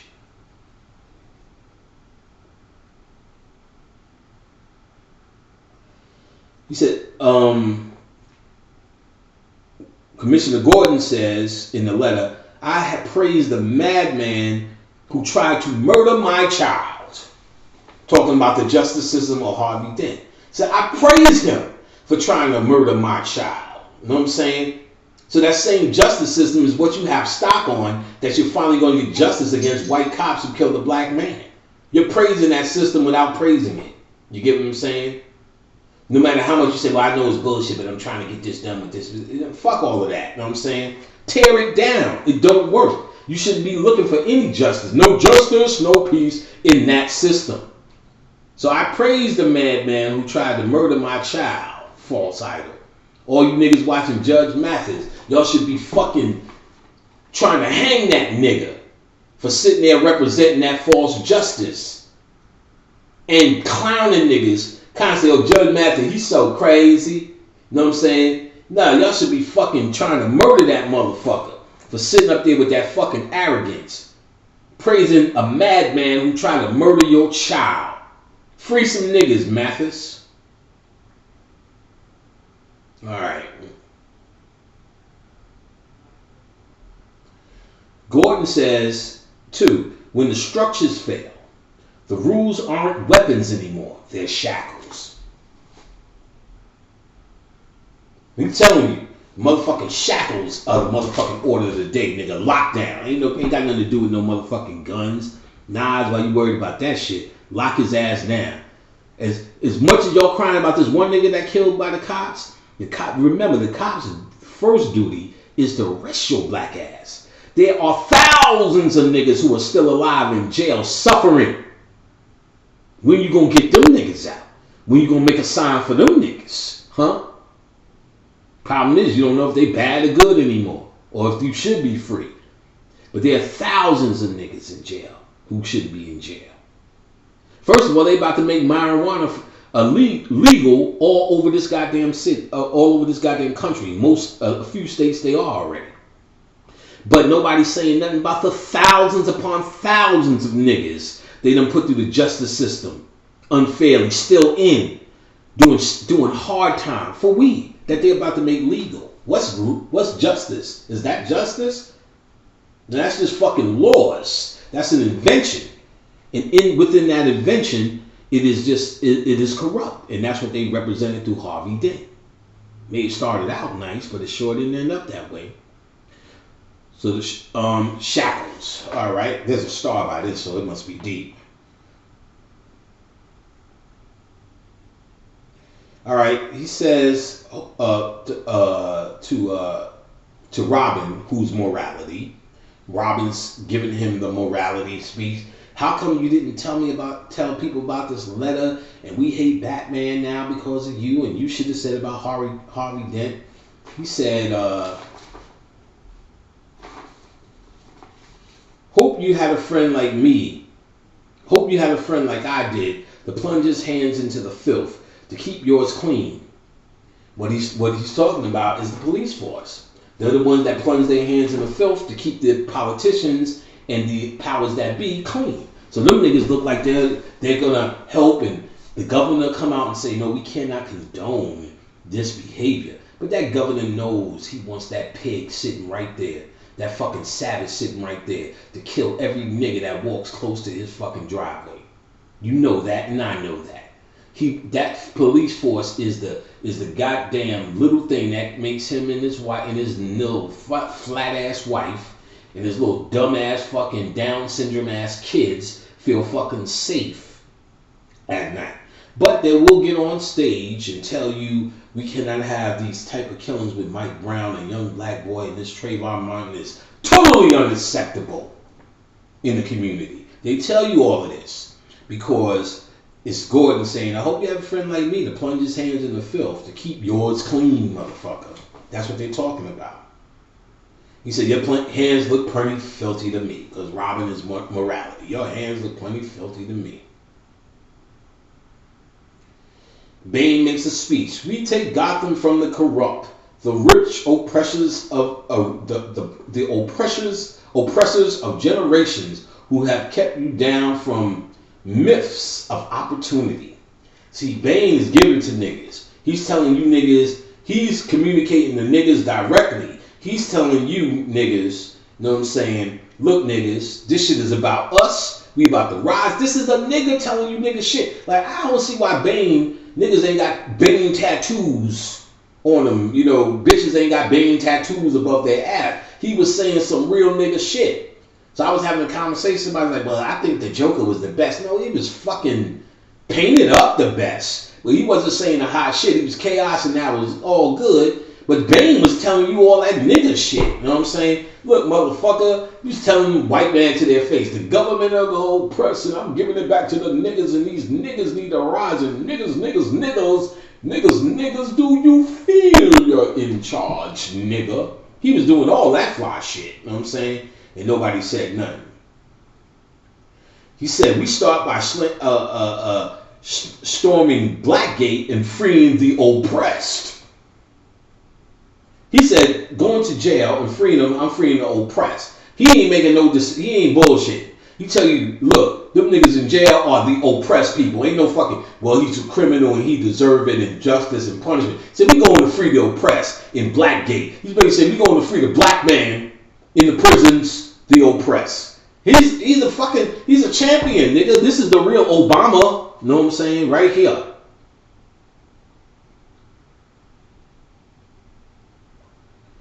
So he breaks in jail, you know what I'm saying, blah, blah, blah. So they go into the story of Bane, Miranda Tate, which we don't know yet is the true daughter of Ra's al Ghul. So they go into Ra's al Ghul's story. So Ra's al Ghul, they say he falls in love with the warlord's daughter. The warlord gets mad and they ban them both to the pit. But instead of banning Ra's al Ghul to the pit or Earth, Osiris, he just bans Ra's al Ghul or banishes him. That's banishing Osiris. And then and even though you could say, now this is the Isis story, so now Isis on Earth and has this kid. That's Earth. The pit represents Earth. That's why she's female or Heteru. And so he has this Earth, and that's Miranda Tate. Miranda is water. That Mer is water. That's Earth. The Earth is the water planet. So Miranda Tate is also representing Earth as well. And so she has Miranda Tate or Earth. Isis has Miranda Tate. Mother Nature has Miranda Tate or Earth. Bane becomes her protector down here. So I don't want to go too off track, but he's a former Tahuti based upon the wisdom. But he's an active force. He's Horus. He's melanin. We'll say in this context, you could say he's the Houthi, but he's protector of Horus. So he represents I don't want to say like the winged disc, but more like you could look at it as he's a form of Horus's power, but he's also a form of because they called him the monster based upon his face. So he represents, as he points out, that necessary evil or that portion of Horus that represents the alchemy or the power of Horus. You would say the winged what you call it, the eye of Horus or the staff of Tahuti, or he represents that active force that Horus is using because the kid or the earth used that force. So he also represents the consciousness as well, because remember she represents the earth, so he represents the conscious force on the earth at that time in the pit to kind of raise the earth's consciousness up. So he represents that tool or that magical tool at that point. At that point. And then they both grow up and become two opposite polarities of each other, a yin-yang force or a Nephthys and a Set as well. All right, and that's the easiest way I can explain that in that context of him, because they're really more focused in on Miranda in the pit, because you thought it was all about him and his escape, but it was actually him who helped the escape. And like I said, Ra's al Ghul came down to help him, so he represents that tool. So when he raised her back up, he trained both of them in the League, so Bane could still continue to be a tool for Miranda. So he still represents that consciousness. He was always that tool. He represents the wisdom. So that's I don't want to go into too much. He's the Tahuti of it, but you can say he's the Tahuti. In the mythology, Tahuti helps Isis constantly in the mythology. So he's the Tahuti that's helping the little young Isis, or the young Het Haru, if you will, or the younger version of Isis, if you will. All right.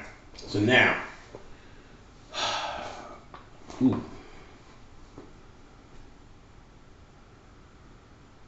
So they give you this old story.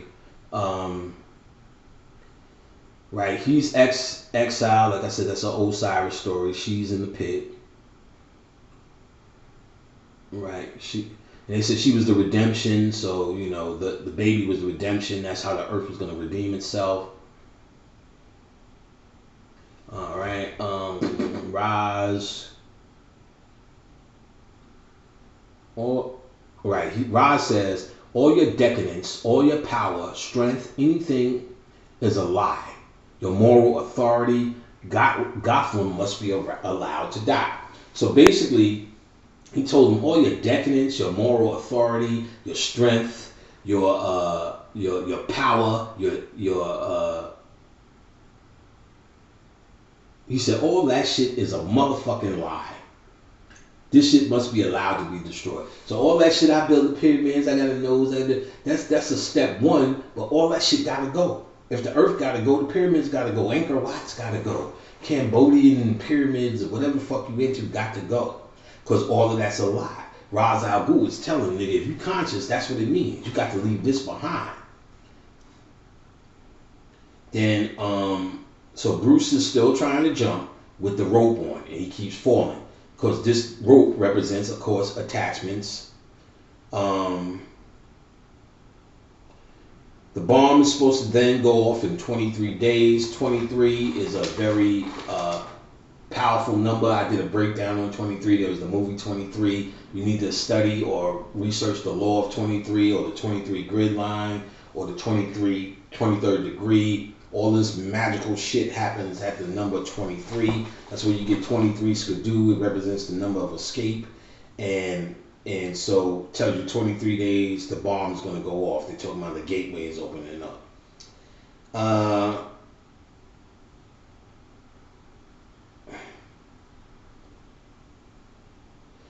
The blind doctor tells Bruce, the body makes the jump, but the survival is the soul or the spirit.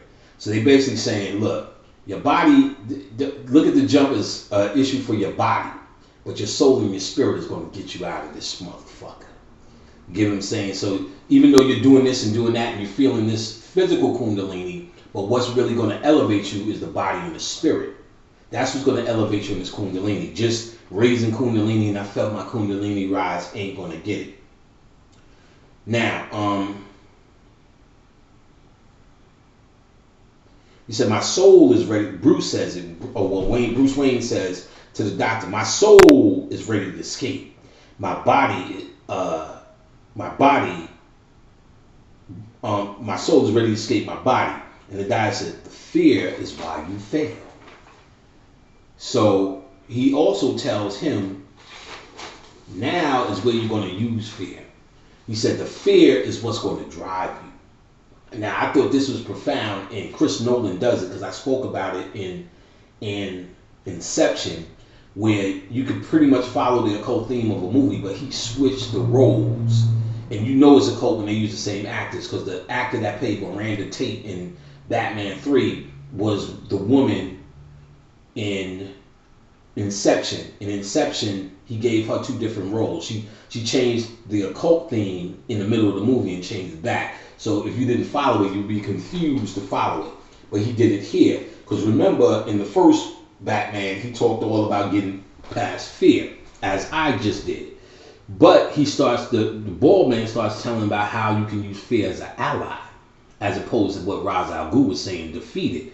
So though we must defeat the fear, we must recognize it to know, to see. So remember when I told you, you need to find what you're scared of and delve into it. You won't be able to find it, to deal with it, unless you even admit that you're scared. So if I admit that I'm scared of Baphomet, but my occult sense tells me that's what I need to face. So I need to understand it to be my fear, to face it as my fear.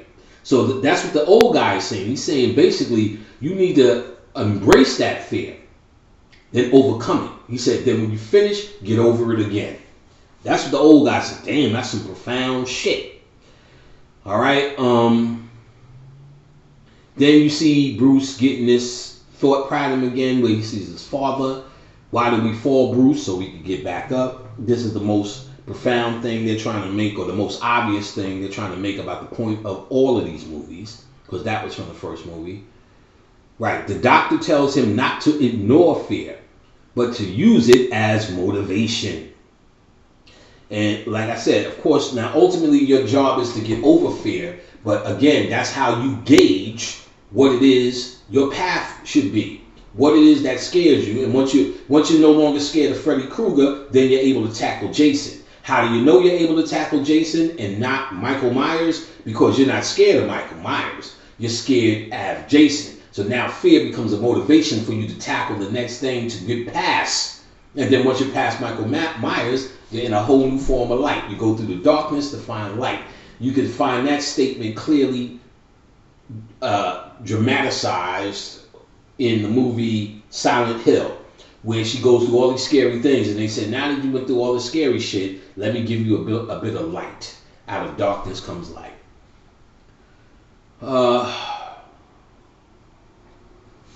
The prisoners chant "Rise" as he's making this jump with no rope. They calling on for him to rise to this Kundalini. Bruce makes it. He drops the rope down. Now they also show or re-show the straw man again. The straw man, now he's the judge, and he's given exile or death. The straw man, remember, we know him in the first movie as the guy who's the ultimate human tool. So this represents Judge Mathis, this fucking straw man, sitting telling niggas exile or death. And you find out that exile or death both means death by exile. Because that's what he gave Gordon and them niggas. Which means you walk on the ice and yet another fall. That's motherfucking Judge Mathis, straw man harmonious. You know what I mean? So Catwoman, she's walking, her morality, should she be evil? Should she care? Or should she just leave the city? Leaving the city is the false way. Or should she raise Kundalini? Bruce is trying to get her to stay and raise Kundalini, trying to get that hoe to go to heaven with him. They're showing that she's evil, but not really evil. What's evil and not really evil? Eve. Eve is a form of enlightenment, but gets this bad rep as evil. Catwoman gets this bad rep as evil, but she's really Bruce's Shakti energy, Batman Shakti energy. And how do you know this? The kid was about to steal, but what was it? She kicks their asses and gives the boy an apple, showing her as Eve, giving this boy fruit. She's evil, but not really evil, like Eve.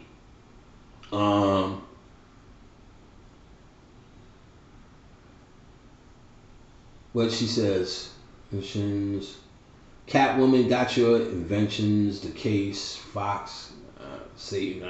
I don't know. She's talking to Fox. I can't read my own notes.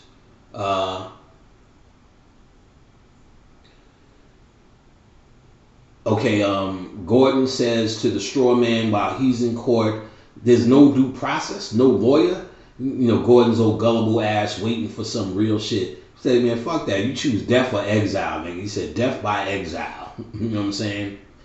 And, basically he's talking about how unfair justice is, or what we've been masquerading around here calling justice, all up under Harvey Dent. And he says to him, motherfucker, your guilt has already been determined, motherfucker. You know what I'm saying? This is the straw man talking to the white man saying, look, motherfucker, you don't need no lawyer, no due process. We know who you are. Your guilt has already been determined. Same way that white man, that's like us waiting in a court of law for this white guy who killed Mike Brown.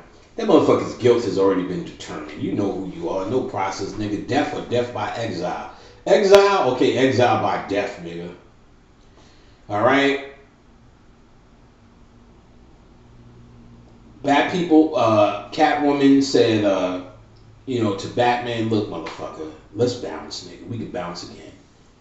Batman, he wants to do it right. He wants to raise Kundalini. He's on fire now. She said, you giving the people everything. He said, not everything, not yet, nigga. You got to raise that Kundalini. So then you see a fight between the police versus the thugs. All the thugs that was in Blackgate prison. And then the police finally confront them in a gang-like fight. And it was really consciousness versus humanity. The thugs are consciousness, humanity are police. Then you have eventually, you know, Bane and Batman fight. Bane is beating fat Batman's ass. Because Batman, now that he raised Kundalini, Bane was a tool, as I pointed out, like the Staff of the Hootie or the Eye of Haru. Batman can beat his ass now because Batman now knows how to use the tools instead of the tools being used by him. See, now we look at it, most people are being used by our tools. They look at a pyramid and go, oh, it's this wonderful Hotep. What does it mean? How did you use it? What did they build it for? Hotep? Hotep? That's all you got. It's the key of life. What life? How come, you know what I'm saying? How come you're falling apart? It's the key. Hotep? Hotep? That's all they got. And so instead of using these tools to your benefit, you get what I'm saying? Using these tools as forms of, or the true talismans that they are, power energy grids and power things that they are. You know what I'm saying? So now that's why he's able to beat Bane's ass. Now he ain't using that bullshit just because. See, when he was getting his ass kicked, all Batman was about was, I got melanin. So that's why you're getting your ass kicked, because you saying, I got melanin. Melanin's special. I'm the Batman. And Bane beat your ass, nigga. I am the darkness, nigga.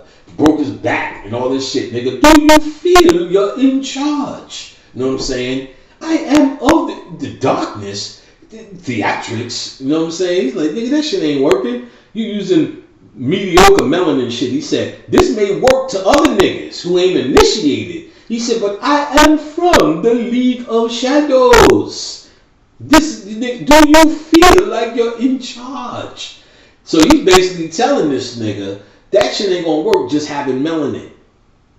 Batman went and cultivated that melanin in the pit, rose it up to a Kundalini fire level, activated it. So now he's beating Bane's ass, using him as a tool instead of being used by him. While this is happening, Miranda Tate, who represents the Earth as well, stabbed this nigga in the side. Bam! Aw, shit! Stabs him in the side just like Jesus. So now he has to get crucified because he's Kundalini. So this has to happen. Oh, why'd you do that for, Miranda? Why'd you stab me? I'm the Batman. It's like, nigga, I'm that bitch, nigga. I'm the Earth. I'm the one that I'm the son of this goddamn shit, nigga. Showed her other side of the game, nigga. Her dark side. So, you know, and gives her real name Talia and all of this shit. Gave her God name. I'm Talia, nigga. So she said, I'm here to honor my father by finishing his work. And she's like, motherfucker, I'm here to destroy this shit. So again, as I told you, Chris Nolan puts him in two roles. She's playing this Isis and this mother, this head Haru Earth energy. And then she's also playing this motherfucking other role where it's like, where you can't follow me. He did the same thing with that same actor in 3 Levels of the Dream. You know that movie I just did, other Chris Nolan's other movie. The one I don't even remember the name. So she said, "Don't kill him. I want him to feel the heat." Because she put Bane back in his game. She said, don't kill him, I want him to feel the heat. And talking about the Kundalini heat, this bitch was trying to rise it up. She's rolling around with the bomb. The bomb represents the pineal gland. Fox says when Batman eventually gets up, kills Bane, gets up out the game, though Catwoman comes in and kills Bane. And shows you that she didn't leave. She's a part of the... She's down with Batman. Now you can see it. That's not it. Now you see clearly that they're the actual primal pair. And he gets in his bat copter. Fox says a line like nothing like a few air superiority, talking about the higher consciousness.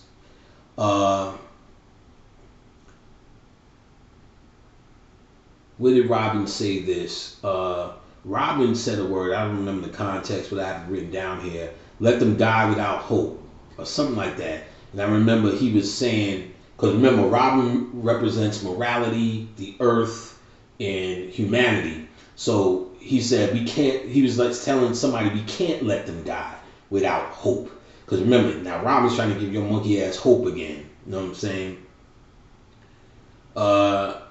When she was trying to blow up the bomb, she's saying my father's work is done. She was trying to do what Ra's al Ghul did, blow this motherfucker to smithereens. She was about her father's business. She was about God's business again.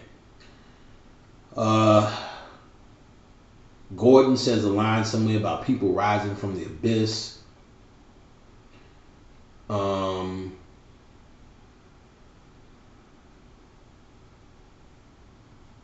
Okay.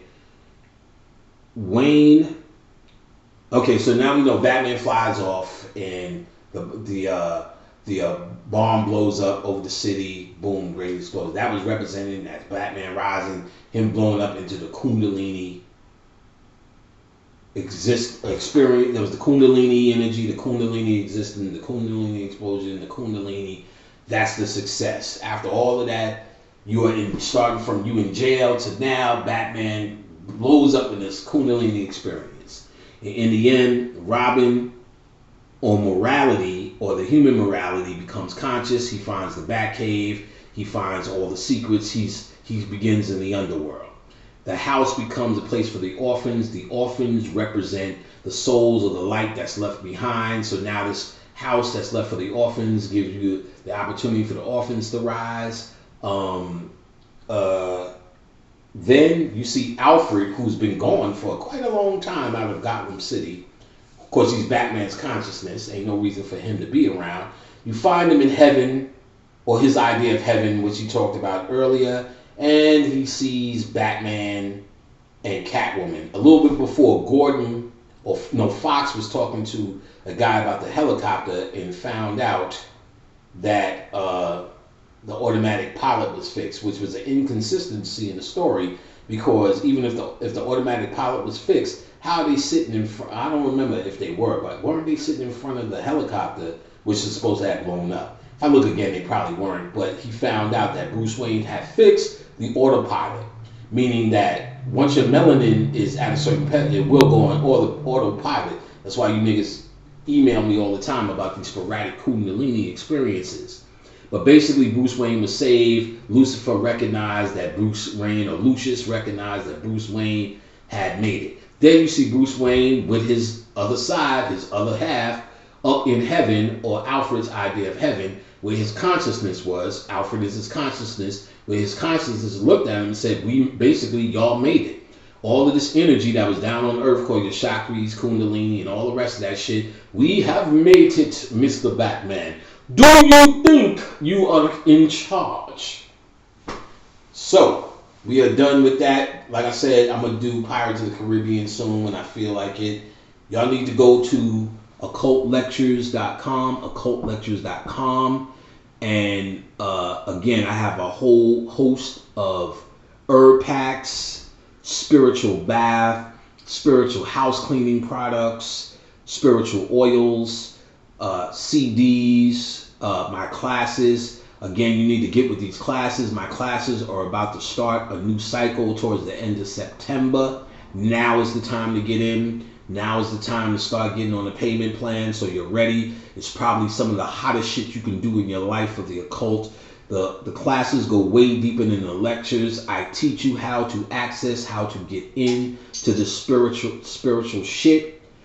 And what I would tell you is you don't have to take my word for it. All you need to ask for an email, and I will pass you off some of the people who've already taken the class. Or you can just go to my website, occultlectures.com.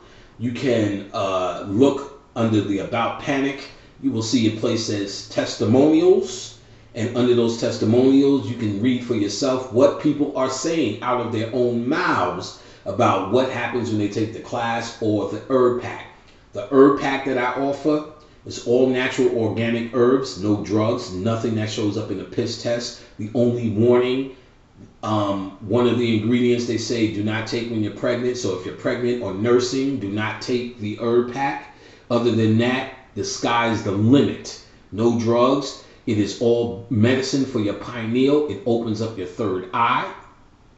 It's guaranteed to do this. There's very few people who complain it out of over, I would have to say I'm over 6, 7 to 8,000 herb packs sold, and maybe 3 people complain, and 2 of those people email me later and say, oh, wait a minute, I feel it now.